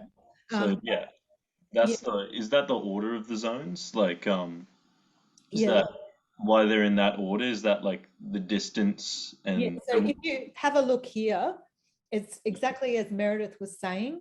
Zone 0 is your home. Zone 1 is where you visit daily. Zone 2 is where you visit frequently. Zone 3, you might only visit occasionally. Woodland, infrequently. And the 5th area, you don't have to do anything there at all. You leave it to itself, but you can get a lot by going there and observing and learning and maybe doing a bit of bush regen if you need to. Yeah. So that's the sort of conceptual basis of it. Yes, Meredith? Oh, no, I was just... sorry, I thought you were... I wasn't, no, I was... Scratching your fingers. Just scratching my fingers. I might scratch my fingers too. Sam, one of the things that I was just thinking about in terms of zones is sort of that relative convenience. It's just like, and something that a lot of people experience, particularly in the Blue Mountains, is the gradient of their land and how steep different parts of the land is. So whilst my back door might be very close in distance, it's very steep in nature. So trekking down the gradient and up again is a lot more energy intensive than it is to go out the front door. And to you know, within 3 meters of the front door is a much more comfortable place to be than in 3 meters of the back door, if that sort of makes sense. So it's a sort of another consideration, is not only the distance, you know, in a 2D sort of map making perspective, but that third dimension of what it's going to take to get you there and how convenient it is to visit those places every day. Would you have more than one areas, more than one zone? So say if you have 2 places that you want to visit more frequently, or like, yeah, you have 2 homes or something like that. You can do whatever you like. It's yours. Well, you know, you're looking after it. I don't think nothing is really ours, but these are just kind of like suggestions and principles, because they're radical common sense. You know, it's common sense to have the things you go to most be closest to you. And you may choose, you know, I know some people, like Ro Morrow has mostly bush regen on her property. She's got a bush backyard and that's what she wants most of. She doesn't really want much of harvest timbers or anything like that. So she's reduced those components of it, and she has her little bit of veggie that she gets, and the rest is bush backyard. So it's up to you what you want to do with what your needs are. But in an ideal world, for these designs that we do, we would like to demonstrate them all so that we can create a permaculture demonstration site. Yeah. But within the needs of the land, we're not going to impose permaculture. When we go look at the golf course, for example, we're not going to have, I believe, I think one of the things I'll be arguing with you is, or discussing with you, is not actually having commercial agriculture, because we're above a degrading swamp, and lime from agriculture would destroy the swamp. And so there are certain priorities that we would need to think about. And then maybe we would think, well, we could have something that was commercial agriculture, but not your usual type of agriculture. So we might have bush tucker as our commercial agriculture. So think about how we'd include some bush tucker that could potentially demonstrate something commercial that we could have for food, that we could sell, but that would not harm the natural regeneration of this property. So there was a really interesting video I saw recently where they were saying that the future will have agriculture in our bushland and bushland in our agricultural zones. And I think they were, you know, talking about bush tucker and things like that, and how we could convert the whole lot and change it around, really mix it up quite a bit. So we need to, so the decisions that we make with the zones come secondary to the relationship we've built with our land when we do our observation and our inventory. Does that make sense? So we want to do all this work that we were talking about today, the sector and site analysis, and really understanding our land before we impose these human things onto it. And the land has to speak to us really clearly so that we understand how to put these things around, wrap these things around it. Now, can I say something else? Yes. Liz, just on like the zones, and is that often, like, if it doesn't apply to the planetary health because it's a big area, but often if we're designing for a yard in a suburban area that might be a 1/4 acre or whatever it is, everything is quite close to the house. So in that case, the zone, the like distance and stuff feels not as relevant, that it's more about the daily patterns of the way is more of the way I think about where we put our zones. So at my place, we have our zone 1 and 2 is actually quite mixed up together. And I have a similar thing where it's not super close to the house. There could be closer places where we could have vegetables and things, but I have to walk through all of that to get to the chickens every day. So it becomes like doing a round through the fruit trees and the vegetables and I get a squiz of everything in the morning, what's going on and what I need to make sure I come back to get those zucchinis when I've got a knife with me before they turn into giants, or like whatever. Oh, I need to tie those tomatoes up a bit more. Or so it's just stacking those on those habits, I guess, that is more relevant than how far it is from the house or whatever. I think that's a really valid point. Very valid point. Yep. Any other comments or questions?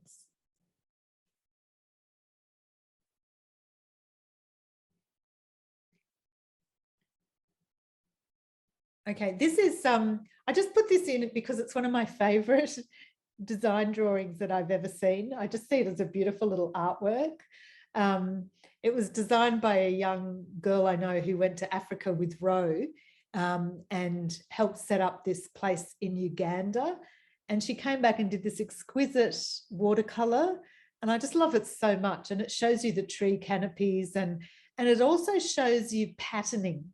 And we'll be studying patterning and thinking about the patterns of how to design things so that we can move and use them. And yeah, I've just put it in really to show another example of how you can do your design and you know, how beautiful it can be. And in this design, you can see when she's looking at water, she's also put arrows on the roofs of the buildings because every hard surface is a spring. So every hard surface is a source of water for us. And that's where we can capture more water. So she's showing where the water moves off and through the drains and here as well. So it's really interesting how she's factored that in and shown the path underneath the trees. So she's got the tree canopy. The tree isn't underneath the path, but she's indicating the path going through there as well.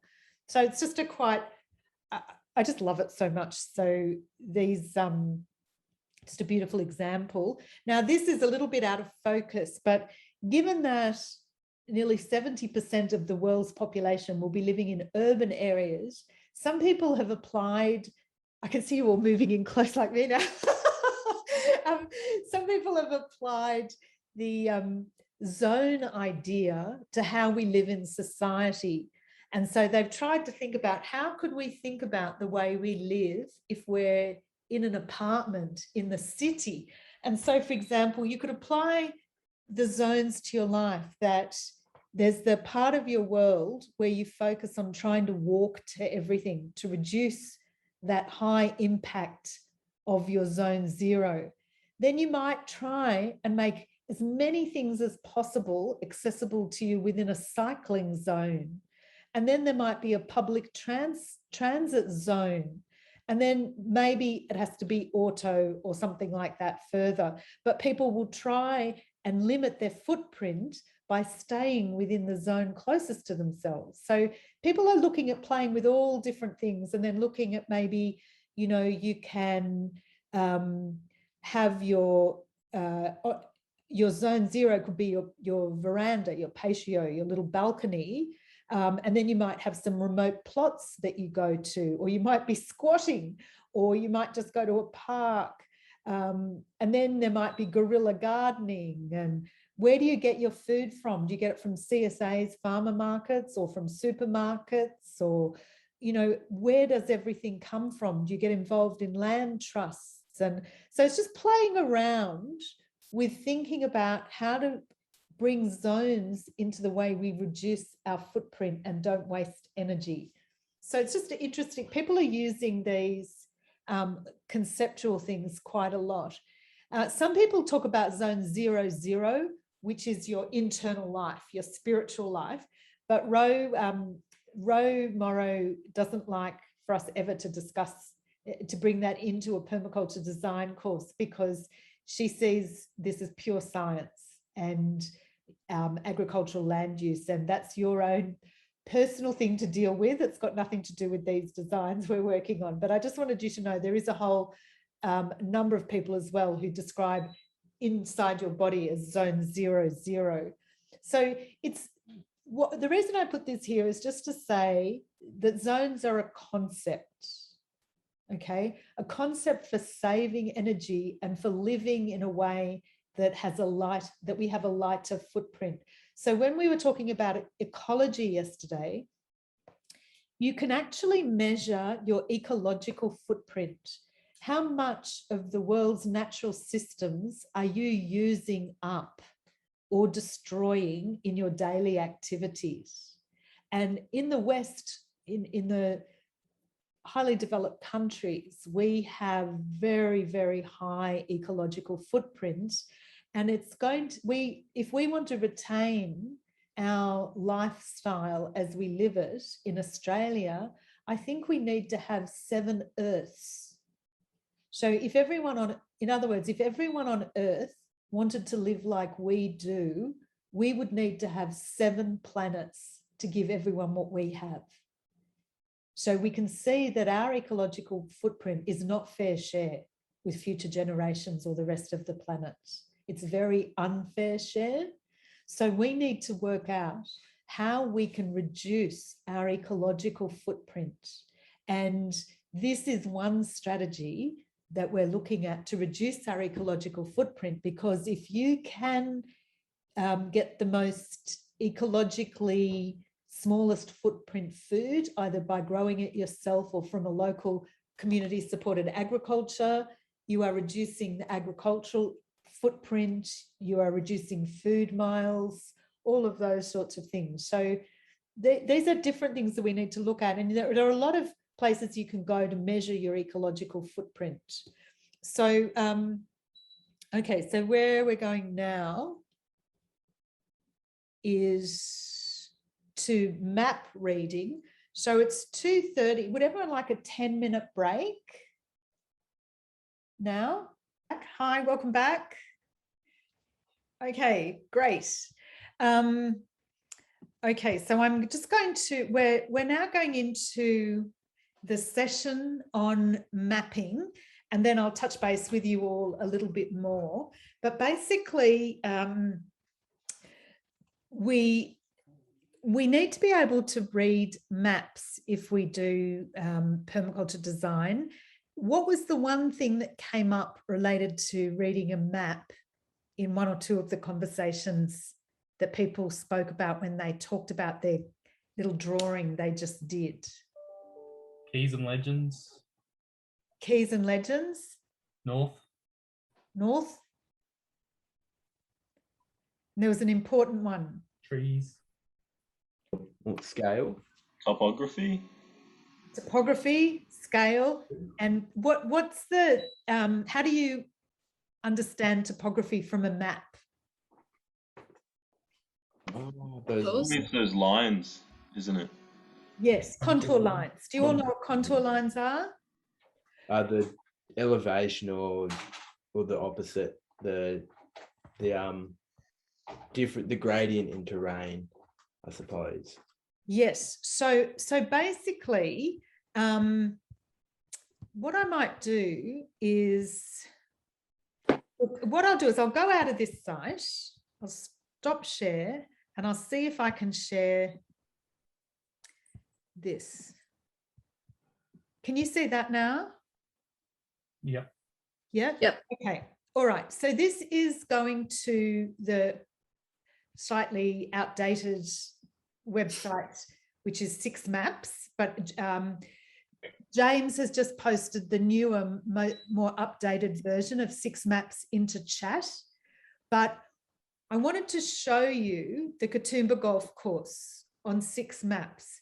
So you can go to these sites that will show you a range of different versions of the map. So let's have a look here. So this is Katoomba. And when you look at this map, see this area here with the little red flag? That's Katoomba Golf Course. The top of it's one of the highest points in Katoomba. The other highest point is up here at the Carrington Hotel, so the center of town. Okay, so up here. Now, between these 2 highest points are these 2 big, amazing sort of green spaces. This top area is called the Gully, and it's been given back to the traditional owners to manage, and it's the source of a lot of water. And this area here is the golf course that's been completely, well, not completely, but quite substantially degraded.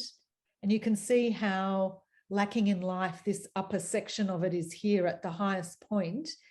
Here is a little bit of intact bushland within the golf course where you've got waterways and the springs on the site all coming down here.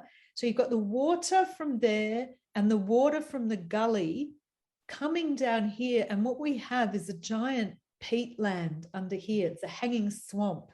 And if you come over here, this is the little creekway I told you that because of all of this is virtually a desert. It's concreted land that doesn't allow water to be absorbed adequately into the landscape. So the water sheets off the hard surfaces, then comes down and scours the peatland through here. So this is where we have exposed peatland.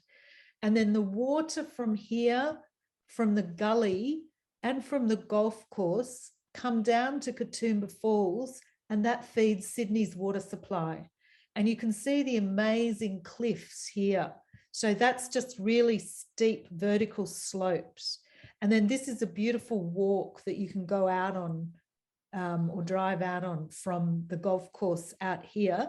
And this area to the left is where we had the massive bushfires right up to here, all through there last 2 summers ago. So you can understand that bushfire travels uphill. So this was a major fire threat for the whole of Katoomba here.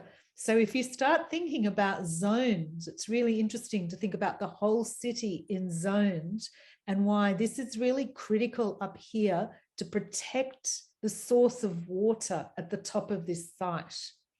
And when you come and have a look at base maps, you can click on here and you can have a look, for example, at this map, which can show you contour lines. So these contour lines are basically, a contour line is a line that joins all the places at the same height above sea level.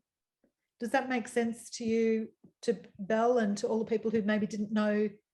Does that make sense? Could you say that one again? So a contour line is an imaginary line that connects all the places at exactly the same height above sea level.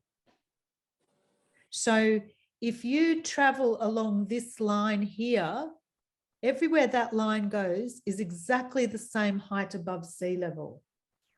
Okay, now they all have various intervals. So that's 700, that's 600.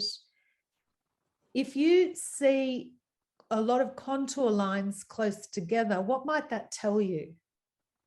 Like, look here, remember I told you these are the big cliffs? Can you see how close the contour lines are together? That's because it's leaping huge increments above sea level close together. So it makes it really high. When the contour lines are far apart, that's in the valley. So can you see that's the valley down here? So I showed you that ridge, and then this is down into the Megalong Valley. And in the Megalong Valley at the bottom, it's quite flat. So the contour lines are quite far apart. But when you come up to the cliff faces, the contour lines get to be very close together because it's the height above sea level. Does that make sense? Yeah. So you can look at a map, and it's bushwalkers are the people that rely on this a lot, because if you're going for a bushwalk and you suddenly find yourself here, you will look for the flattest areas to get out of where you are rather than climb up the steepest areas. So it can help you make sure you don't go and fall over a cliff and go through a really, really steep area, and you can negotiate routes that are easier to travel. The other thing is that you can learn about the way water travels through a landscape, because water travels at 90 degrees to every contour. Okay, so here water would travel 90 degrees straight down that hill. Water travels down through here 90 degrees that way, 90 degrees. So water travels down that way at the clubhouse, down that way, down that way. And so from looking at contours on a map, you can see where the water travels. In your base maps, you can also look at the topography. You can look at a range of different types of ways of looking at the landscape. So that's another type of topographical map. And you can see the contours on there as well. So these are the types of systems that you can go and find out more about the land. Now, could everyone go to the chat, and I've put a contour map that I scribbled up this morning into Jamboard, but it's on the very first one in the chat room this morning. So let's see if we can all find it. So if you go to chat. I've got a question. What's that website called? 6 Maps. 6 Maps. And in chat, James put in the very latest GIS updated version of that right at the end today, portal@spatialnewsouthwales.gov.au. That's more updated than 6 Maps, apparently. Oh, cool. Thank you. And you can also go to your council website wherever you live, and you can go into their development section and look up their interactive maps to find a property in that local government area. And it will also tell you all the different regulations, like what is fire zones and what other regulations might stop you doing things. If there's protected vegetation in the area that you have to be aware of. So the council maps give you a lot of information. What was that, James? Sorry. You'd probably want to look for local environmental plans or state environmental plans. Yes. For those sort of things. Okay, so if we go right to the beginning of today's chat, and I hope this works, click on Jamboard and go to page 20. I can't seem to find the chat from, I can't seem to, it's just coming up with James's link. I don't have anything else. Yeah, me too. I think that if you've logged out and then logged back in, there it is. Okay. Can you find it? Yeah. Then it gets you lose all the chat. So has everyone found it again? Yeah, got it again. Okay. James. Thanks, James. Thank you. So if you go to the top at 8:39 a.m, I posted a Jamboard then, which is page on 20.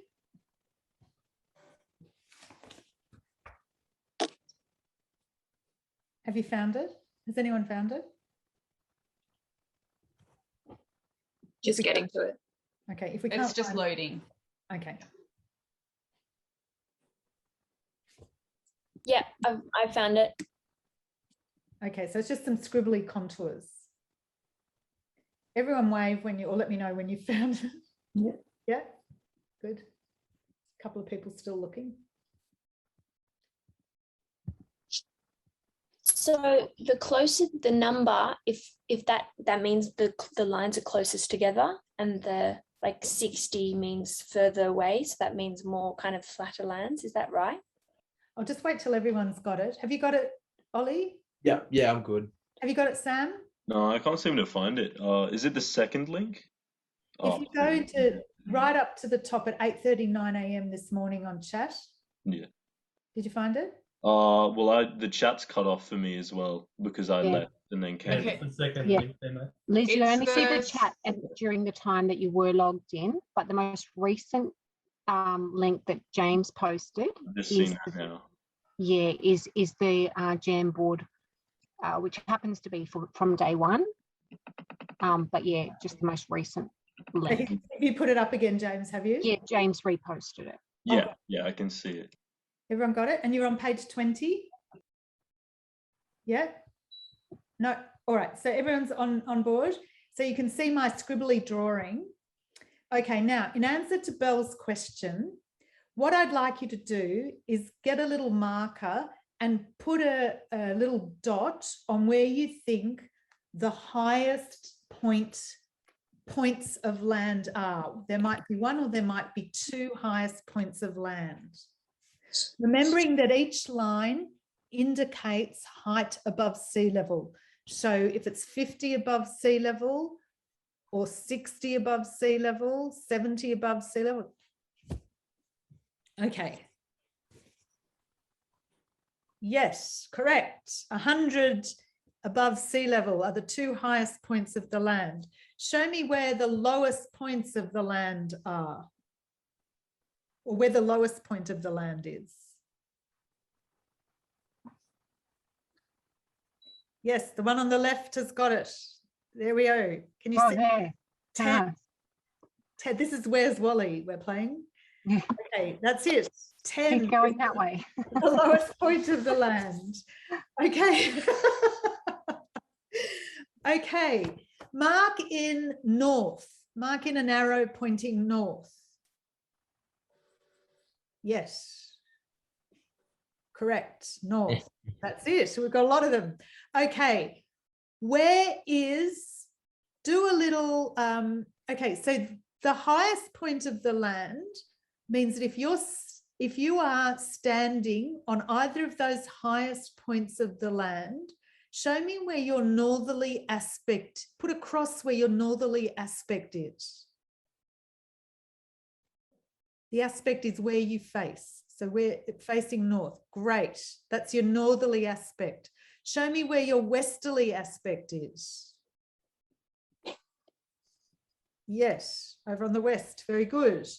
Show me where the southerly aspect is. Yes. So if we're living in a cold mountainous climate, where would be the coldest side of the mountain?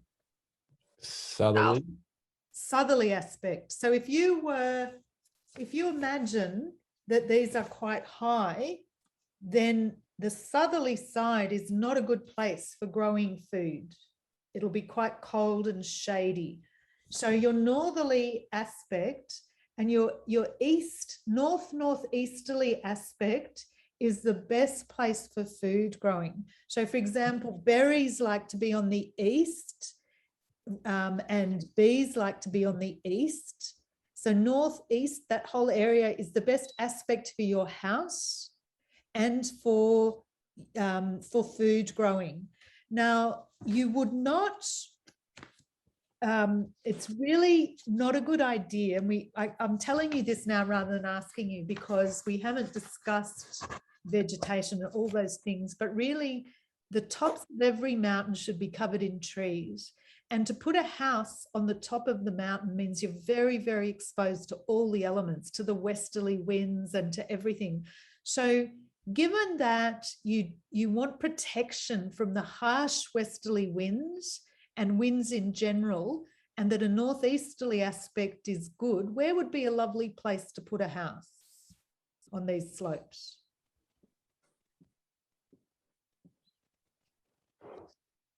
Yes, so there's been a couple there. There's been this lovely one here with a bit of green. There's this area. So these are the areas that are the northeasterly aspect where you can be protected from the harsh westerly winds.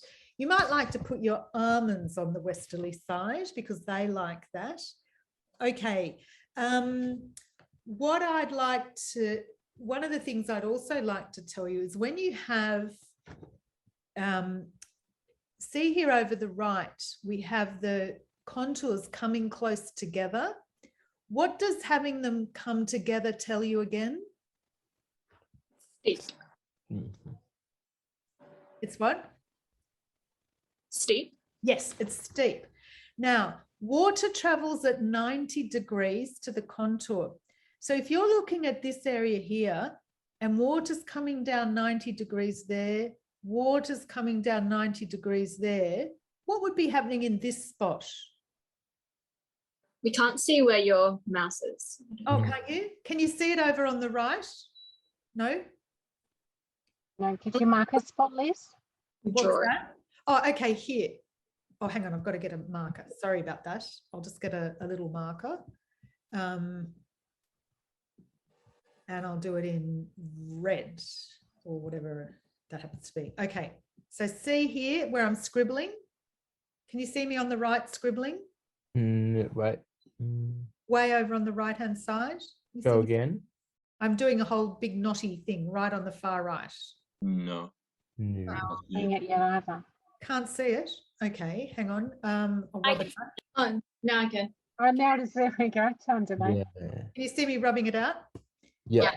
Okay, so I'll come back again. Hang on, I'll see if I can change color.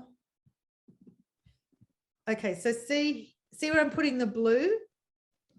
If water comes down 90 degrees to the contour from this steep slope and water comes down 90 degrees from the contour at that steep slope, what happens here? A gully. Well, you get a lot of water, don't you? Because you've got water from two catchments, two slopes, all coming together. And then suddenly the fact that there's a big gap between the contours means that the land has flattened out. Does that make sense? So you've got it coming down really, really steep. So you've got water coming from all these steep slopes into one single point, which means this is a thing called a key point. It's the point where maximum water will gather, coming down from the steep slopes and then settling in a flatter area at the bottom of the slopes. So this is an ideal place to put a dam.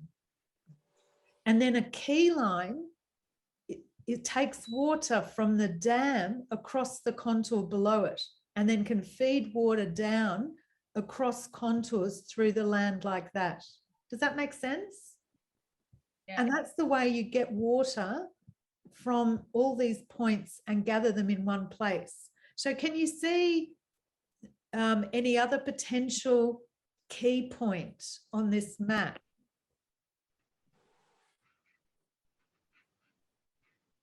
Where you may be able to put some water, where there'd be more water gathering.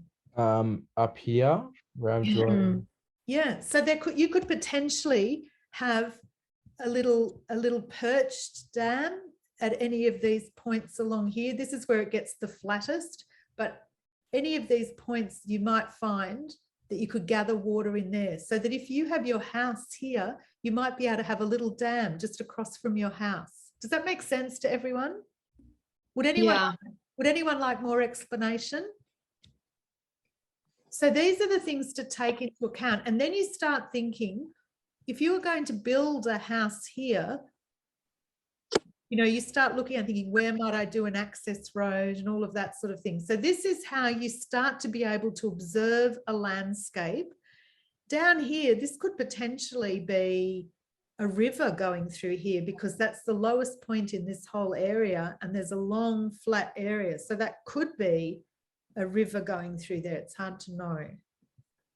Okay, so if you did a trans section of this side, it would be like that, the slope going down.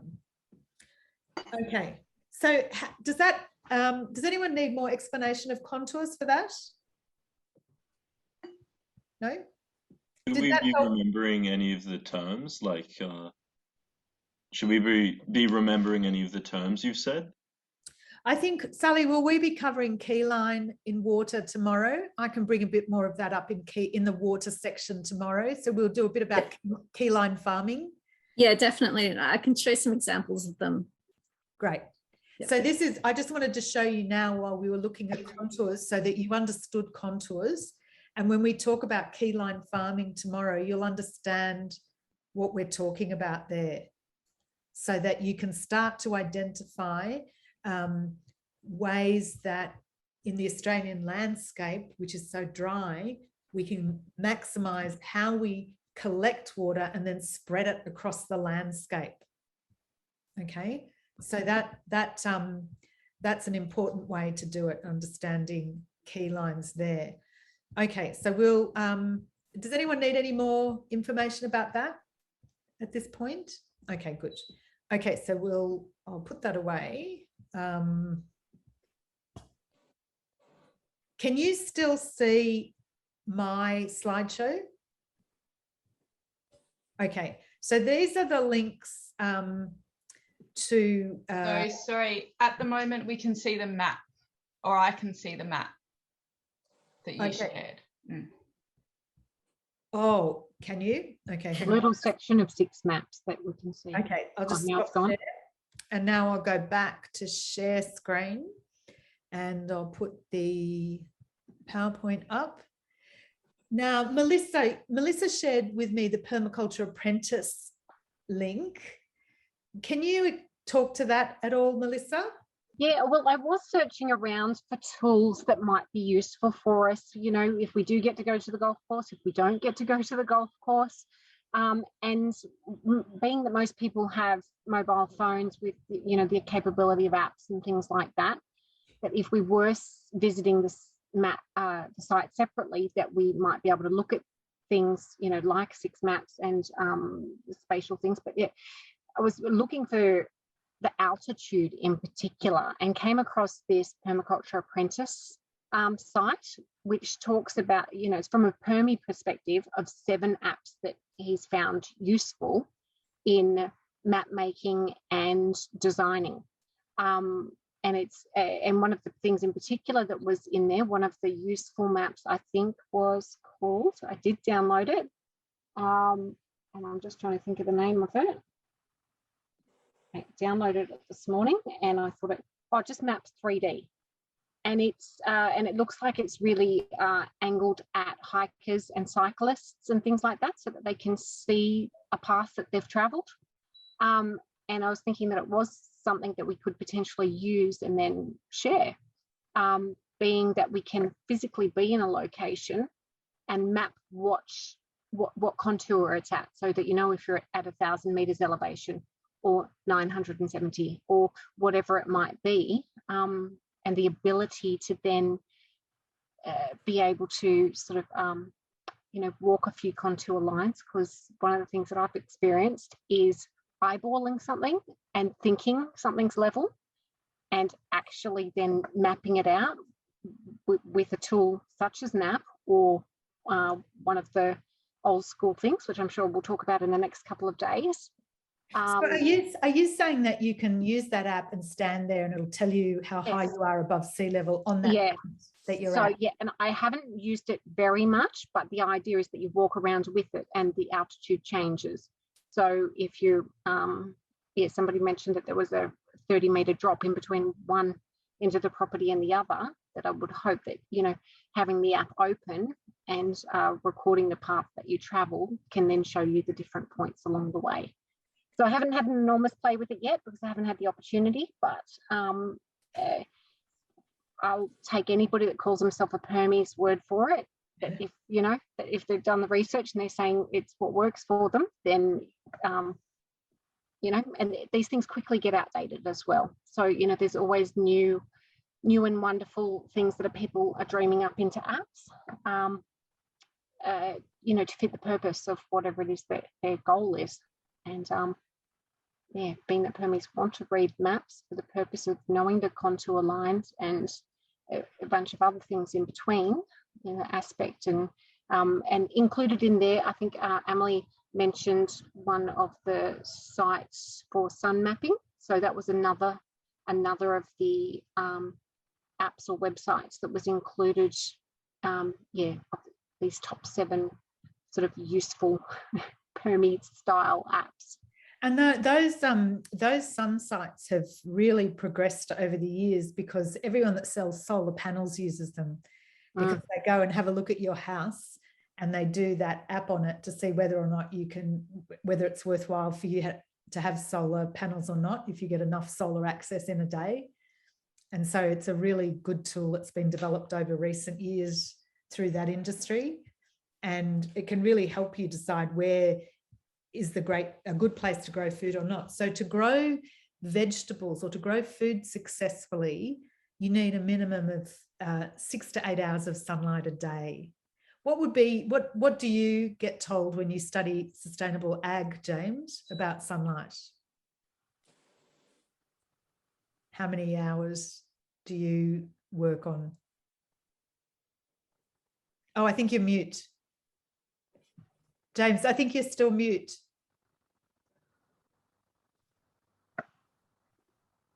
I was just looking at another app as well, QGIS, which I used for a mapping course a couple of semesters ago. But anyway, it's all measured in lumens, I think it is. So probably about, I think it was between 7 and 8.5 is the ideal. Yep. So I've actually grown a veggie garden in Blackheath at the back of my property in the old house I was in, and it was just a straight rectangular bed, and I put a whole lot of corn along the back of the bed, and the corn sloped in height like that. So the corn that was in the sun was that high, and as the shade came over the garden bed, the corn at this end was that high. And it was just like, oh my God, it's grown exactly according to the sun that it's accessing.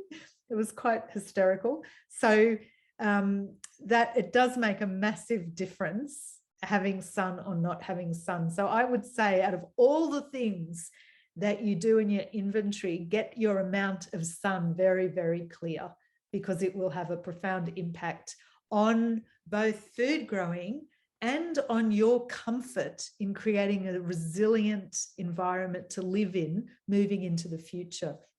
Because managing sun as we go through global warming and climate change, which can have much hotter weather, but also much colder weather, like we can have climate extremes, we need to know how to manage solar access in the best way possible for the future. So yeah, I think the sun is your primary thing that you need to understand on your property and then work around from that. There are some places in the world and some gardeners that I see that have actually, like there's some places in northern, like in Scandinavia, there's one village in particular where they have a village in the valley underneath a southern slope of a very high mountain. So they've covered the whole slope of the mountain in giant mirrors to redirect light into the village, because they were suffering massive depression and couldn't cope with the darkness of the village all the time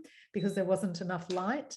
And I've seen gardeners who put polished metal and all sorts of things into strategically in their garden to reflect sunlight back into shady spots to increase the capacity to grow food. So light is really, really an important factor in growing food in any way at all. And one of the reasons at Blackheath Community Farm that we have very few fruit trees is because so many people in the mountains can't grow veggies well because we've got way too many trees and it's too shady. So Blackheath Community Farm is one really great big sunny area, and the food grows brilliantly because we don't have fruit trees. So we've deliberately avoided fruit trees in order to be able to grow other things. So it's quite interesting. But at this golf course site, one of the architects came in and went to the top of the site. You'll see it when the planner shows the designs to you. They went and looked at all the hotspots in Katoomba, and the top of the golf course where you could see there was just grass on that map is one of the hottest spots in the whole of Katoomba. Have I mentioned this already? And he said, it's one of the hottest spots. It's a great big red hot spot. And the architect from Sydney said, oh, that's a perfect spot for agriculture. We can grow lots of cabbages there. And I nearly fell off my chair and had a heart attack, because you have to add lime to mountain soil to be able to grow cabbages.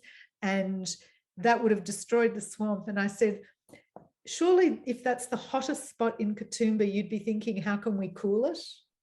You know, and it's kind of quite mad. And there's enough solar access on the site to be able to grow veggies in a smaller way without exacerbating the hottest spot and making it even hotter.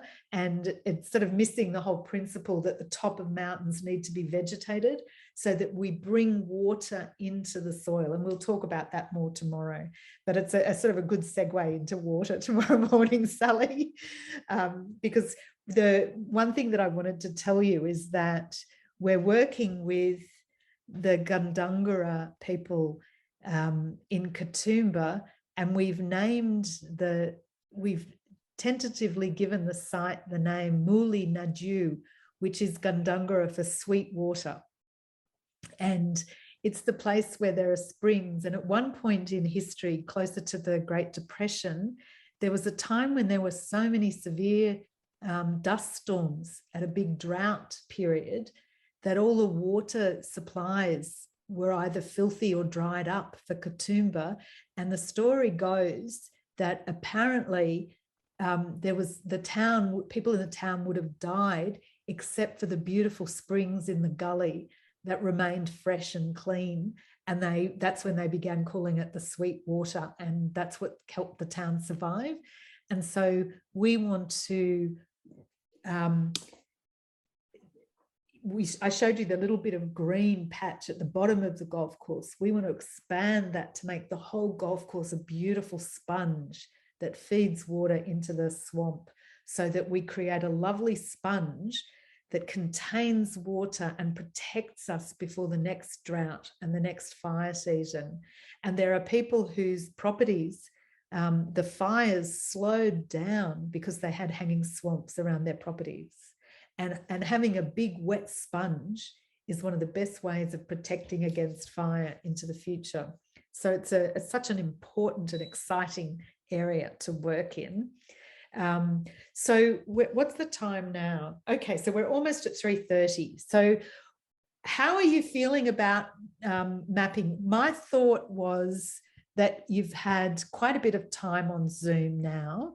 I think we've covered a lot of ground. You understand the ethics and principles of permaculture, which are the most important elements that you can take with you to make your own decision-making, to become self-reliant, to be able to gauge anything you do against those ethics and principles. So when I do the news for The Big Fix every day, I look at stories and say in my mind, is this about earth care, people care and fair share? Is it restoring planetary health? Yes, it's a solution story. I will share it. And if it doesn't meet those criteria, and if it doesn't meet a lot of the principles when I read the article, I don't share it, because I don't see that as a solution for the future. But you can use these ethics and principles for all your decision making. So we looked at ethics and principles. We've looked at design. We've looked at the actual methods that we need to use and how we look at the bigger picture and then come in. And then we've looked at some mapping strategies and some links that you can go to start looking at exploring the golf course site, exploring that where you are at the moment on your property. So what I'd love you to do is experiment with all of those. Perhaps on that drawing that you did at lunchtime, start to just practice and imagine where you would put the zones on your site. You know, this isn't a final thing. It's just a chance for you to practice and imagine with what you've learned, whether you've picked up enough to change your attitude And, you know, think about who you are living in the house or who is living in that house, what their patterns are. And so, and we've looked at contours so that you understand that. And when you go to the government links, if you go to a local council, you just look on their website and you go development property maps, interactive map search. You can find it through a bar, and then they give you all those different varieties of maps as well, which are really, really helpful. So at this point, would anyone like to ask a question or contribute something to what we've been discussing? Can I just ask a quick question? I had to pop out for my appointment. I was just going to ask what the drawing was. Okay. Would someone like to tell Stella? Yeah, I can. Am I on mute? No, you're good. We can hear you. Thanks, Cool. Ollie. It's do you know what contours are? Yeah. Yeah, so this is like a map of contour lines, but without the background. So I guess you've got to kind of look at the contours and these numbers on these rides. I saw the contour map. I was in that for that, but just the drawing. Liz just mentioned the drawing before that everyone did or something. Yes, that's the lunchtime. Oh, that's Does everyone want to hold up their drawing if they've still got it? So at what we did was at lunchtime, we asked everyone to go outside to the property that they were at, wherever they were today, and to walk around and to without worrying about it being to scale, to draw the boundaries of their property. And can I get everybody, how about we do this? This is a really good end to the day. What if we go to each person and you tell us what it was about, what you were trying to do, relevant to sector and site analysis, so that we can bring Stella up to speed. Thank you. I appreciate it. Okay, who'd like to start? Ceci, how about you start, because you were quite delighted by the experience. So if you start and kick it off, and then everyone else can explain what they got out of the experience and what you were trying to achieve and what we're trying to say about how to approach land.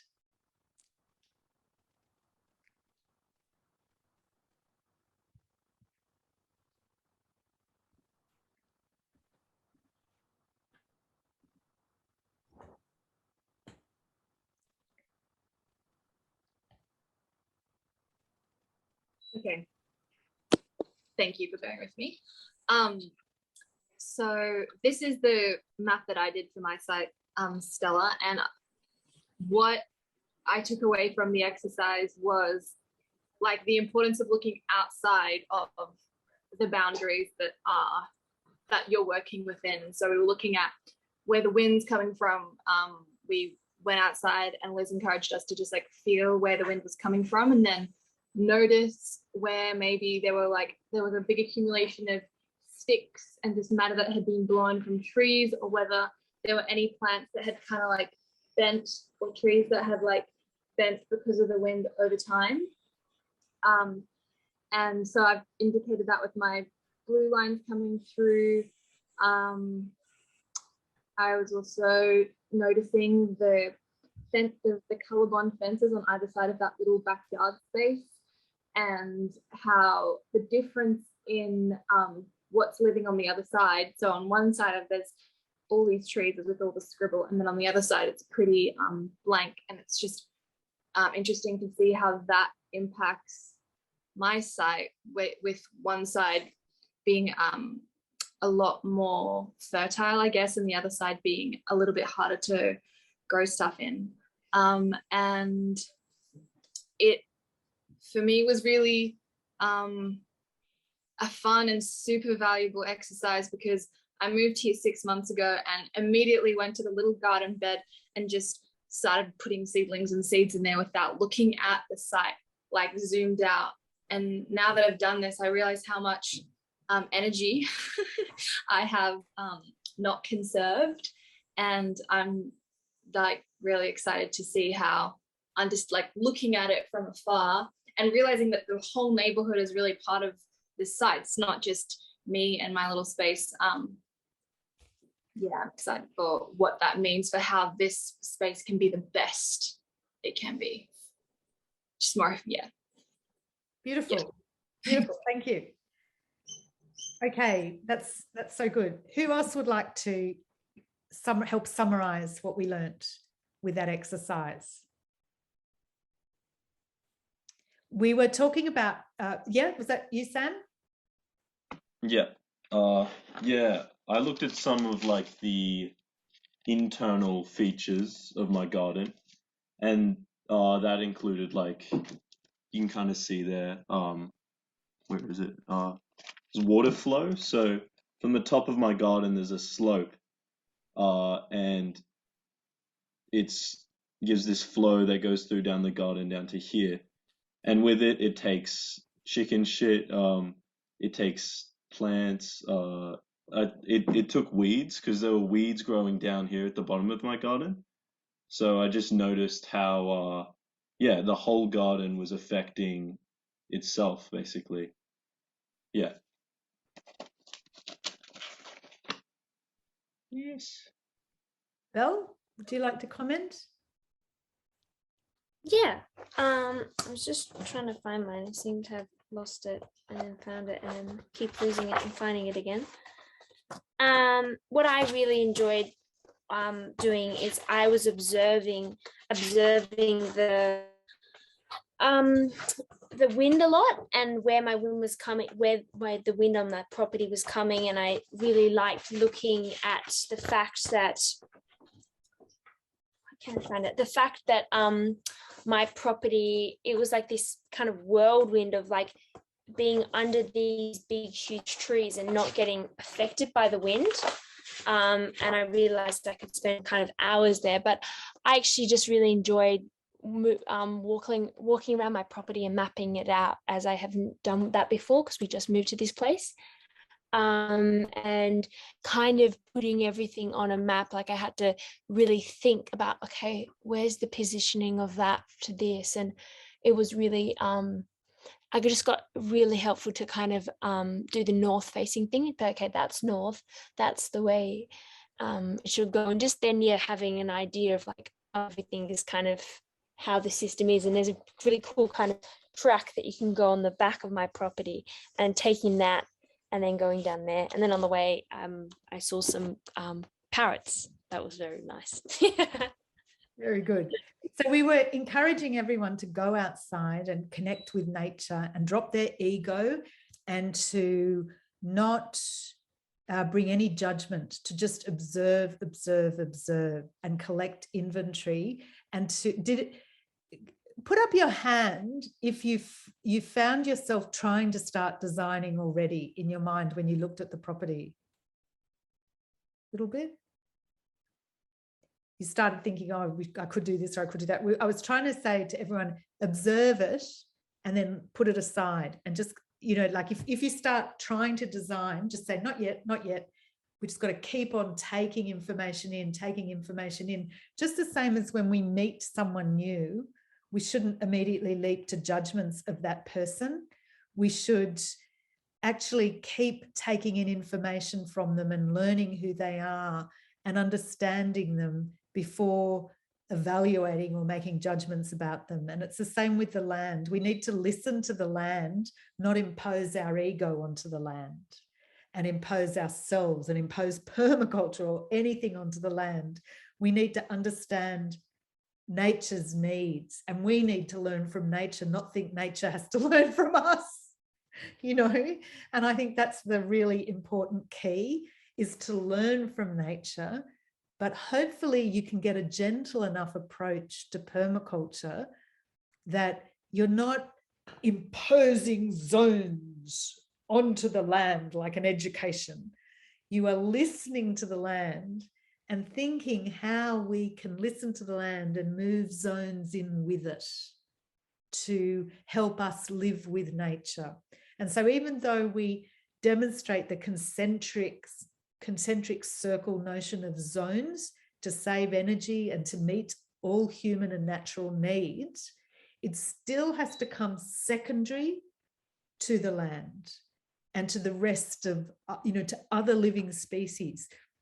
So we need to know where animals migrate and move through the land, and to be able to allow them to do what they need to do and work out how we can do it around them and how we can fit our needs and our zones into that. But first and foremost, we need to observe, observe, observe, and then interact and record this information so that we have all the elements that we can then put like little puzzle pieces and move them around and see the relative value. And the one thing we didn't end up doing was a needs and yields analysis, which we may still touch on, but you look at, for example, the needs of a chicken. A chicken will need to have a place to have sunshine, to scratch in the dust. A chicken will need to have somewhere to have some lovely fresh greens to eat, if possible. A chicken will need somewhere safe to nest and to be safe from foxes. A chicken will need other chickens. You don't want a lonely, isolated chicken. So you list all the needs of the elements you want to put into your design. Then you look at what are the yields? What will they give me in return? Which is very, it's a very user sort of way of using nature, but you list what you think you will get out of it by having the chickens. That could be company.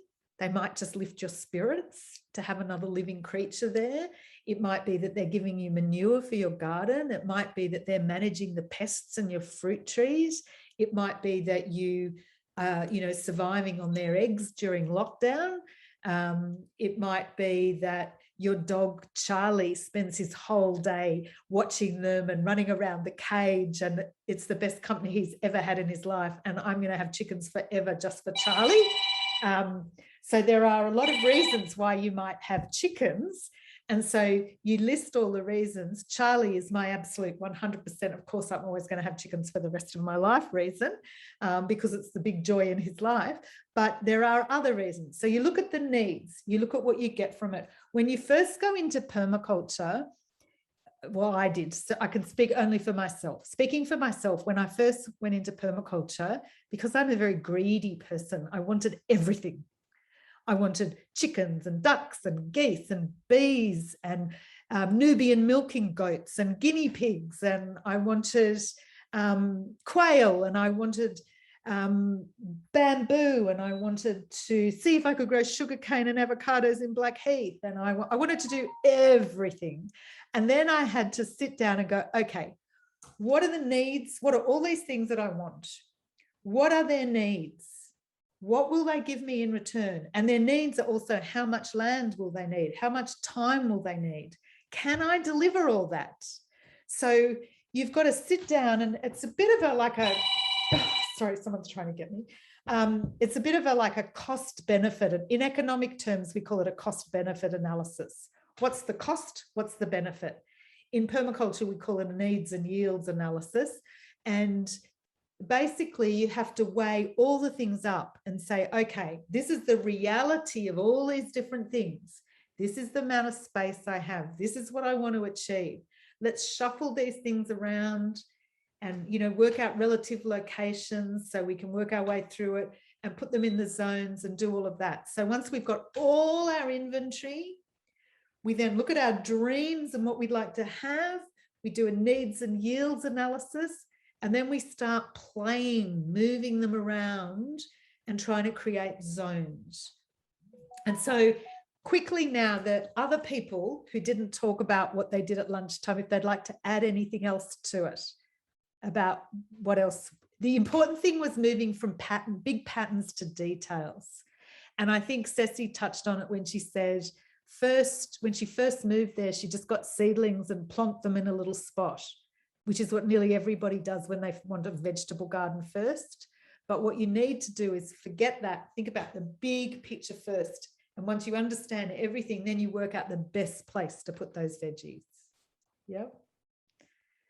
So, sorry, other comments from today's exercise? Do you feel like you understand what we did now, Stella? Yes, that was fantastic. Thank you so much. Thank you. Thank you. Good. Now, let's just, I feel like I haven't given everyone a fair share to talk to that, but what about if we just go around the room now so that everyone can, so what we were basically saying is once you've got that drawing that everyone did at lunchtime, now you can just have time this afternoon, this evening to play around and to imagine all the different fantasies you have and how you could fit them into that spot using zones and what could work, what couldn't work, and start doing a little play around with it. Some of you are at a place that you will live in for quite some time. Some of you are just visiting somewhere, but it's a good practice to try this. And then we'll be putting a similar approach in practice for the bigger golf course site. Yeah. So what we'll do now is, how about we finish the day with everyone just saying a few words about today and anything in particular they got out of it and how they're feeling at the moment. And then we'll sign off, sayonara to Zoom for the day. So can I say one little thing before that, Liz, about designing, is that one thing that I found, and I think from talking to other people have found the same thing, is it's easy to get overwhelmed by trying to get it right and trying to get the best possible design for your place. And that what I've learned is it's kind of actually all a big experiment. And so sort of have had a couple of different designs and some things haven't worked. And so we've moved on from them, and that's part of it, is to do that. It doesn't have to be like the perfect design that you're going to stick with from the start. So I think that's just a nice thing to have in mind from the beginning. And Stella, were you here when we talked about getting a jar of soil? Oh yeah. No, I didn't hear about the jar of soil. Oh, good, James. James, show Stella.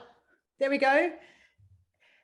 Okay. So if you can just collect some soil in a jar, not full, like about 2/3 or something, and then fill it with water, and you can put a bit of detergent or not, and shake it up really, really, really well, and then just leave it to sit overnight. And we're going to look at it tomorrow afternoon when we do soils. Okay, perfect. Yeah. Great. But you need to let it sit really still. Yeah. After you've done Okay. it. So it can, Yeah. Okay, perfect. All right, great. Thank you. Thank you. I just want to fess up and say that I made an embarrassing observation today when I did go outside, is that my jars of soil, I did 5 of them 4.5 years ago when I did my PDC with Liz from different points around the yard. They're still sitting outside with the water in them, a little bit mouldy on top, but yes, they're still there. I'm a mess maker, I'm telling you. I hope they've settled. Microecology, right? Yeah. They've got some growth depending how much air they have access to. Okay, James, would you like to say a few words before we wrap up? Sure.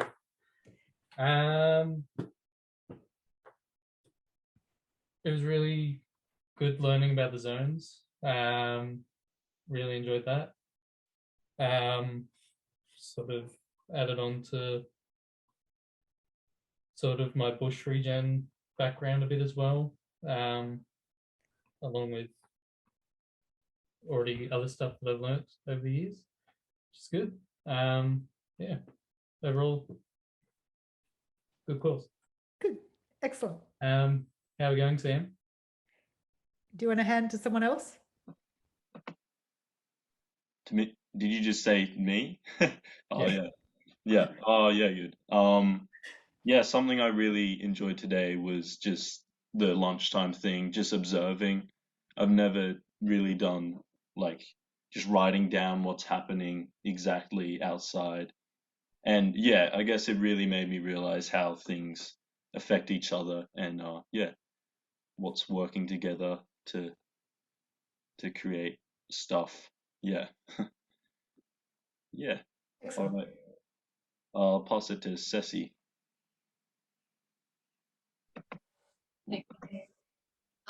I have 2 things that I wanted to share.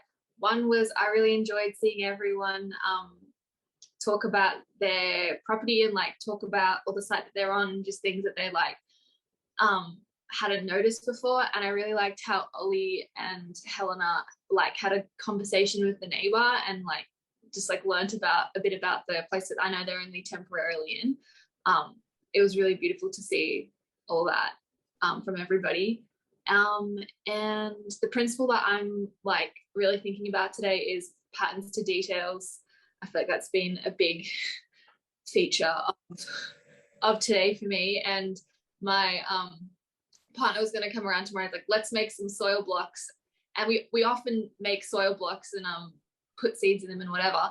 And then, but we don't think about what we're putting in, where they can go, and like how they're going to be cared for after the first after they're made. So I'm like, no, we're not.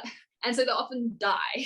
Like we'll probably have like a 50% use rate of them. And so I'm like, no, we need to think about where they're going to end up, and then we can think about it, because we spend a lot of energy making soil blocks. Yeah, that's what to. Thank you. Who would you like to pass to? Can I pass to Sally? Thanks, Ceci. I just feel really grateful to Liz and Melissa for all the engaging, session. Like it was very engaging today, very colourful, and lots of ways that we can go away and do things as well. It's great. You need to hand to someone. Sorry, always forget that. Deta, are you there? Yes, I'm here. Well, two things I liked a lot about today were, first of all, the part where we drop our ego to go and observe outside.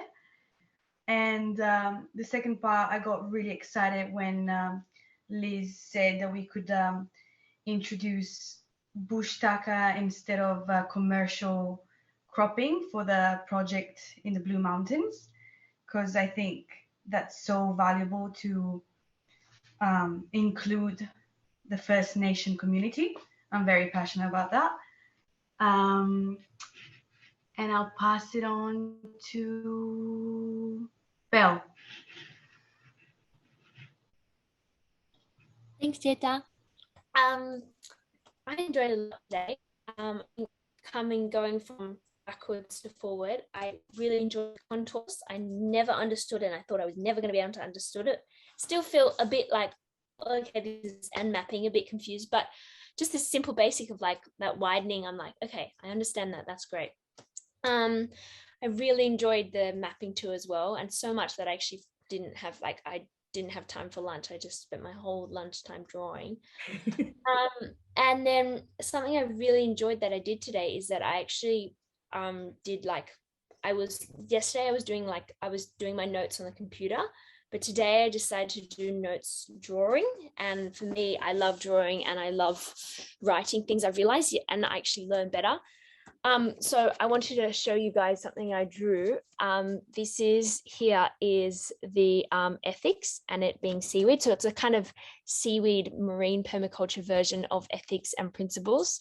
And the ethics being like these kind of root things that you can't, they still move, but they're kind of grounded by the, it's kind of like the tree, I guess, kind of grounded roots onto the rock, and the shell where the principles are, and the shell kind of being a metaphor of that it can roll around with the water, and it can go with the swell, and it can go to many different places, and it can be many different shapes.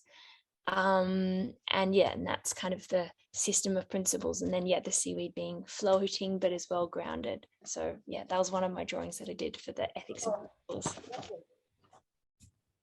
Thank you. I'm gonna pass it on to Melissa. Thanks, Belle. I'm really excited by looking at the new spatial portal maps site from New South Wales government. It is New South Wales government. isn't it? So the updated version of 6 maps that James has shared. Yeah, I love that sort of interactive map stuff and seeing what you can find and what the different tools do. So yeah, I'm really looking forward to exploring that. And yeah, I really loved hearing everybody's take on the principles. You know, it's always good to know what is meaningful and what engages and drives people. So I might pass over to Ollie. Thank you. Yeah, I thought it was really interesting seeing the Old Katoomba golf course for the first time, because I hadn't seen it. So that was interesting seeing that and what the kind of lay of the land might be like when we're there, and kind of what the climate is in and around there and what to possibly expect. That was really fascinating learning about the principles, about I guess how many there are, and that was quite cool. Yeah, I might hand it on to Henny. My favorite part was probably I liked looking at Liz's drawings of her property and just like all the other drawings that, like, I don't know, they were just really inspiring to me to see how you can develop land and what you can do. And yeah, it just made me want to do that kind of thing, I guess, like design houses and gardens, and I don't know, it just seems so fun.